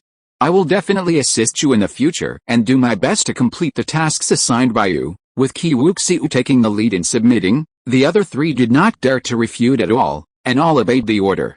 Zhao Sheng's expression eased a little, and he casually bowed his hand. Then he ordered the others to leave, leaving only Qi Wuxiu behind. "I'm new in this position, and I'm not familiar with the situation in the fort. You tell me. It's best not to hide anything." Zhao Sheng looked at the other person indifferently, and his words seemed a bit nonchalant. Qi Wuxiu's heart trembled upon hearing this. After forcing a smile, he bowed his head and whispered, "Sir, I arrived at this grade 3 fortress 20 years ago. It now has 706 inhabitants, and the average cultivation level is above the nascent soul stage. Important facilities within the fortress include a medium-sized teleportation array, 4 return-to-void-class warships, and 18 chaos-class demon-exterminating cannons." Chapter 750 Heavenly Level Bounty Mission. Half an hour later, Zhao Sheng leisurely entered a circular hall. The hall was spacious, over 1,000 steps long and wide. The ground was shimmering, and the surrounding walls were covered in dense, intricate patterns, as if interwoven into countless mysterious formations. In the center of the hall, a solitary 12-tiered lotus pedestal, its ancestral form simple and natural, quietly radiating a rainbow of light and darkness. Zhao Sheng stepped in front of the pedestal and gazed upon it. He saw a palm-sized circular hole sunken into its center, the perfect size for the token in his hand. Zhao Sheng lightly tossed it, and the dark golden token instantly traced a beautiful arc before landing with incredible precision into the hole, fitting perfectly. Suddenly, a massive ball of light condensed in midair, radiating a 9-colored brilliance. Zhao Sheng looked up and saw the 9-colored ball of light twist and transforming into a little girl, about 8 or 9 years old, with a slightly transparent body. The girl had a flawless face, clad in a 9-colored celestial robe. Her phoenix eyes were as clear as water, almost luminous. "New Jiazhen, I pay my respects to the Lord Guardian." The little girl descended from the sky and bowed to Zhao Sheng, her voice as clear and melodious as a wind chime. "Jiazhen isn't a nice name. From today on, you'll be called Beilu," Zhao Sheng casually named it. "Thank you, sir, for the name. You will be called Beilu from now on." The little girl's smile of delight seemed genuine. However, Zhao Sheng knew full well that what he saw was all an illusion. The little girl possessed no emotions, she was merely the core spirit of this ethereal fortress, not a true being. She possessed only a cold, rational mind. If the ethereal fortress were considered a physical spiritual treasure, then the spirit was almost equivalent to a magical true spirit. The spirit controlled all of the fortress's weapons and facilities, possessing a level of authority second only to the highest level. Furthermore, it serves as the Guardian's most powerful ally in manipulating the Void Fortress. Controlling it indirectly equates to controlling the Supreme War artifact. In a sense, the value of a Void Fortress surpasses that of most true form spirit treasures, practically on par with ordinary Yuan Yang spirit treasures. Throughout the entire Taiyi spirit realm, only the Taiyi Spirit Palace can forge a Supreme War artifact of this caliber. This demonstrates the immense difficulty of refining the Void Fortress. Zhao Sheng ascended gracefully, slowly landing on the lotus throne. A faint divine light shone from his brows, and countless threads of divine consciousness shot forth, immersing themselves in the phantom spirit's body. Simultaneously, a surge of return to void mana poured into the lotus throne beneath him, instantly illuminating it with a divine glow resembling the rising sun. Instantly, his mind, guided by the phantom, traversed the entire void fortress. The teleportation arrays, the man-made caverns housing warships, hundreds of caves, the massive, black muzzles of the Chaos-class Demon Slayer cannons, every vital facility came to mind. Simultaneously, an extremely complex three-dimensional network rapidly emerged in his mind's eye, interwoven and stacked, with tens of thousands of nodes, each node connected to a vital facility. In a mere moment, Zhao Sheng had a profound understanding of the Void Fortress, and with incredible speed, he imprinted his own spirit mark on the nodes controlling the optical network. It took Zhao Sheng 3 days to bring the Void Fortress under his control, and by then, he had already unleashed 70% of the weapon's power. The remaining 30% could only be gradually realized through repeated combat. Relying solely on the Phantom's assistance was absolutely inadequate. After initially gaining control of the Void Fortress, the Phantom Spirit's information database was fully accessible to Zhao Sheng, giving him a detailed understanding of the surrounding situation over the past 3 eons. Furthermore, the database contained a vast amount of information regarding the Suzaku Galaxy battlefield, including maps of the surrounding star regions dating back decades, as well as general information on all previously discovered alien demon races. Much of the information detailed details such as alien demon layers, demon planets, demon puppet armies, and the demonic innate abilities. This gave Zhao Sheng a concrete and clear understanding of the current war situation. In an elegantly decorated quiet room, Zhao Sheng slowly withdrew his mind, muttering solemnly. It seems the situation on the Suzaku Galaxy battlefield is far more complex than previously imagined. According to the database, the Suzaku Galaxy is actually located ahead of the other 5 fortress systems, the true front line of the conflict between humans and demons. Leaving aside the war situation in the real world, just along the eastern defense line of Dark Sky alone, 5 Void Realm fortresses are fanned out, protecting the area east of the Suzaku Galaxy and radiating a range that extends over the surrounding Void Realm region for 12 eons. These Void Realm fortresses not only maintain a permanent presence in Dark Sky but, in dire situations, can also descend into the real-world star region, playing a crucial role in shifting the tide of the local battlefield. 4 Return-to-Void-class warships patrol the surrounding area regularly for 3 eons. If they encounter small incursions from the alien demon hordes, they can readily engage in retaliation. In emergencies, the Return-to-Void-class warships can also serve as highly mobile combatants, swiftly intervening on the real-world battlefield, truly a multi-talented vessel. Typically, a Return-to-Void-class warship requires the close cooperation of 100 nascent soul cultivators and several transformation god true lords to unleash its full combat power. Besides the Eastern Front, a total of 14 Void Realm fortresses are located along the other 3 fronts, capable of monitoring the surrounding area for nearly 100 eons. However, even this tight blockade could not stop the relentless incursions from the alien demon hordes. According to intelligence reports, the alien demons often use demon nests as troop transports during their invasions. These nests are incredibly versatile and camouflaged, making them virtually impossible to defend against. Furthermore, the alien demons possess a nearly unstoppable offensive and defensive strategy. They can create a fog of war like demon mind maze. This maze resembles a vast, boundless fog, widespread beyond the galaxy. It possesses numerous strange abilities, including the ability to alter the environment, disorient, disrupt divine consciousness, and devour all spiritual energy. The deeper one travels, the more obscure information and landmarks become, with vast expanses of blank space teeming with unknown dangers. To this day, the demon mind maze continues to encroach on the Suzaku Galaxy, steadily shrinking humanity's range of activity. For tens of thousands of years, human true immortals have attempted countless methods to break through the demon mind maze, but all have failed. For the alien demons, the demon mind fog is like the air they exhale, constantly emanating. Humanity's ultimate goal of completely breaking free from the demonic confusion realm was to exterminate all members of the demonic tribe, a feat impossible. 6 months passed, and the surroundings remained peaceful, with no sign of any demonic invasion. Zhao Sheng, content with his leisure time, delegated authority and remained in seclusion, devoting himself to comprehending the principles of the Dao. One day, rays of light suddenly appeared in the sky above the circular hall. The phantom white deer suddenly condensed into shape and shouted to Zhao Sheng with a nervous look, "Sir, there is an urgent heavenly bounty mission issued above. Please pay attention to it." Zhao Sheng's eyes flashed, and he said thoughtfully, "Heavenly bounty missions are very rare. Bailu, what is the mission content, sir? Please look." As he spoke, Bailu waved his little hand, and a huge light curtain unfolded in the air. It was written on it, "Heavenly Bounty. The Western Front No. 2 Virtual Realm Fortress fell half a day ago. Mission objectives. 1.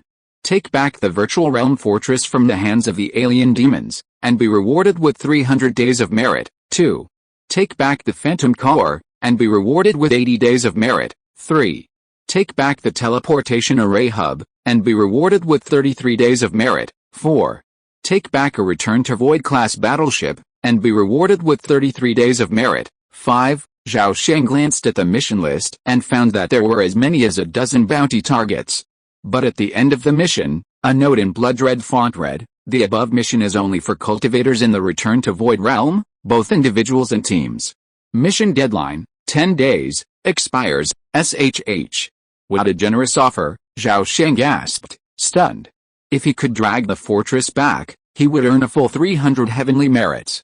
Completing this mission alone would replenish the merits required to exchange for a Star Lord, and still leave a considerable amount of heavenly merits. As the saying goes, fortune and honor are sought in danger. At this moment, his heart was deeply moved. How can I miss such an opportunity? But before accepting this mission, I need to put on a different front, Zhao Sheng thought to himself. As he thought this, he suddenly ordered, "Bailu, I understand this matter. Please disperse." "Yes, sir," Bailu replied, and then, in a flash, he disappeared. Zhao Sheng rose from the lotus platform and quickly left the circular hall. Soon, he appeared in the quiet room where he usually practiced. With a thought, he activated all the forbidden barriers, transforming the room into a secret, isolated space, impervious even to the phantom white deer. As he did so, Zhao Sheng's face and body suddenly began to wriggle and expand. In a flash, a burly man with a leopard head, round eyes, and a full beard appeared in the room. "I remain nameless. I am the wandering Yan Chiksha." "Oh, you ask what I practice?" "A mediocre physical cultivation." Zhao Sheng's mouth opened and closed, his voice rapidly becoming rough and bold, exuding an uninhibited air. "Haha, I'm here." As soon as he finished speaking, the quiet room was empty, leaving only the echoing sound of laughter. One day later, in a chaotic area somewhere in the dark sky, suddenly, a flash of gray light appeared from the darkness. When it faded, a thin, middle-aged man with unusually long limbs emerged.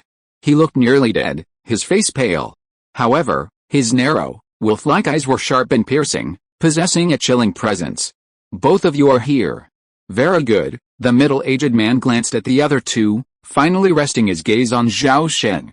Zhao Sheng's expression shifted slightly. This man was a cultivator in the middle stage of the Return to Void realm. The gray light must have been his magical escape technique. As their eyes met, a strange hue suddenly flickered in the middle-aged man's eyes. After a few flickers, a powerful murderous intent emanated from them. Zhao Sheng felt a stinging sensation on his face, and a murderous aura surged from him, his gaze also radiating a chilling coldness. The two powerful wills collided in midair, and an invisible storm erupted in the void between them before rapidly dissipating. "Great! I heard that fellow Taoist Yan is also a physical cultivator. I was just itching to give him a try. I just discovered that fellow Taoist is indeed extraordinary. I am ashamed of myself." The middle-aged man's murderous eyes disappeared and he laughed heartily. "Fellow Taoist G, you are too kind. I am just a casual cultivator. How can I compare to your profound cultivation?" Zhao Sheng's eyes faded and he bowed humbly. On the other side, the old Taoist with the high hat, Bacon Doran, watched the scene just now, and a hint of surprise flashed in his eyes. It was as if the fact that Yan Chiksha could be equal to Ji Xiandu was actually a shocking thing. "I am Bacon, the poor Taoist, and I am honored to meet Senior Ji." Bacon Doran clasped his fists and bowed. "Fellow Taoist Bacon, you don't have to be polite. You and I are both casual cultivators of the Return to Void. We can just call each other fellow Taoist." "Why use the word senior?" Ji Xiandu said, shaking his head and waving his hands. Zhao Sheng's eyes flickered. This Xiandu patriarch had an interesting personality, Outwardly humble, yet inherently arrogant, he'd need to be more cautious in future interactions. Since you two are here, I'd like to discuss with you how to successfully complete this heavenly level bounty mission, the middle-aged man, Zhi said directly. Zhao Sheng's expression remained largely unchanged. However, the Taoist Bacon's face changed slightly upon hearing this. Fellow Taoist Ji, do you still wish to complete the most difficult bounty, the first bounty? No, it's too dangerous. I forbid. If you insist, I will voluntarily withdraw. Taoist Bacon had spent years in the Demon Suppression Star region and naturally understood the sheer danger of this mission. Put simply, successfully dragging the Void Realm Fortress back to the Suzaku Galaxy from the encirclement of the alien demon army would be incredibly difficult. Unless a powerful being at the Fusion Realm took the risk, it would be nearly impossible. Seeing someone clamoring to quit, Zhi remained unfazed. He patiently explained, "You two don't know. I possess a rare treasure called the Changshan Bowl. It possesses a vast interior space, large enough to hold an entire virtual world fortress. However, the Changshan Bowl is fragile and cannot withstand continuous bombardment. Therefore, we must first eliminate all the demons within the fortress before we can secure it." As he spoke, he pulled out a round, shimmering golden bowl from his bosom. While seemingly vulgar at first glance, it was surprisingly a rare special treasure. "My own efforts are inevitably insufficient, so I beg you two fellow Taoists to lend me a hand. Once this is accomplished, I will only take 40% of the 300 heavenly merits earned. You two will each receive 30%. What do you think?" After Zhi had said everything he needed to say, he silently observed the subtle changes in their expressions. Bacon Taoist was tempted, but he remained hesitant and undecided. After thinking for a moment, the old Taoist Fangsa suddenly looked up at Zhao Sheng and asked tentatively, "What do you think, fellow Taoist Yan?" Zhao Sheng touched his curly beard and continued, Yan, don't have much time left, so I might as well take a big gamble. If I win, I can exchange it for 1,000 life pill, which can extend my life for another 1,000 years. If I lose, I may not die. I'll follow this bet." Zhi smiled slightly and looked at the Taoist Bacon. Upon seeing this, the Taoist of 100 Birds gritted his teeth and said in a muffled voice, "I am one of you as well. But let me be frank. If you see that something cannot be disobeyed, I will turn around and leave." Zhao Sheng clapped his hands and laughed, and said frankly, "That's right. Although Yan doesn't have many years to live, he doesn't want to die at the hands of the alien demon. If the first bounty cannot be completed, then choose other bounty targets. It is better than working hard and returning empty-handed in the end." Zhi immediately agreed, "Friend Taoist Yan is right. This is what I mean. If the first mission target fails, we will settle for the second best. What I am worried about is other competitors, such as the Demon Slayer Squad, and those returned to Void Realm cultivators from sects." The Taoist of 100 Birds' face changed when he heard this. Zhao Sheng touched the hilt of the sword at his waist calmly and remained silent for a while. End of this chapter. Thank you so much for reading until the end. Don't forget to give it a like. Looking for more exclusive content and immediate access? Subscribe to our Patreon. Remember, every like, subscription or donation encourages us to continue. Thank you all. See you in the next video.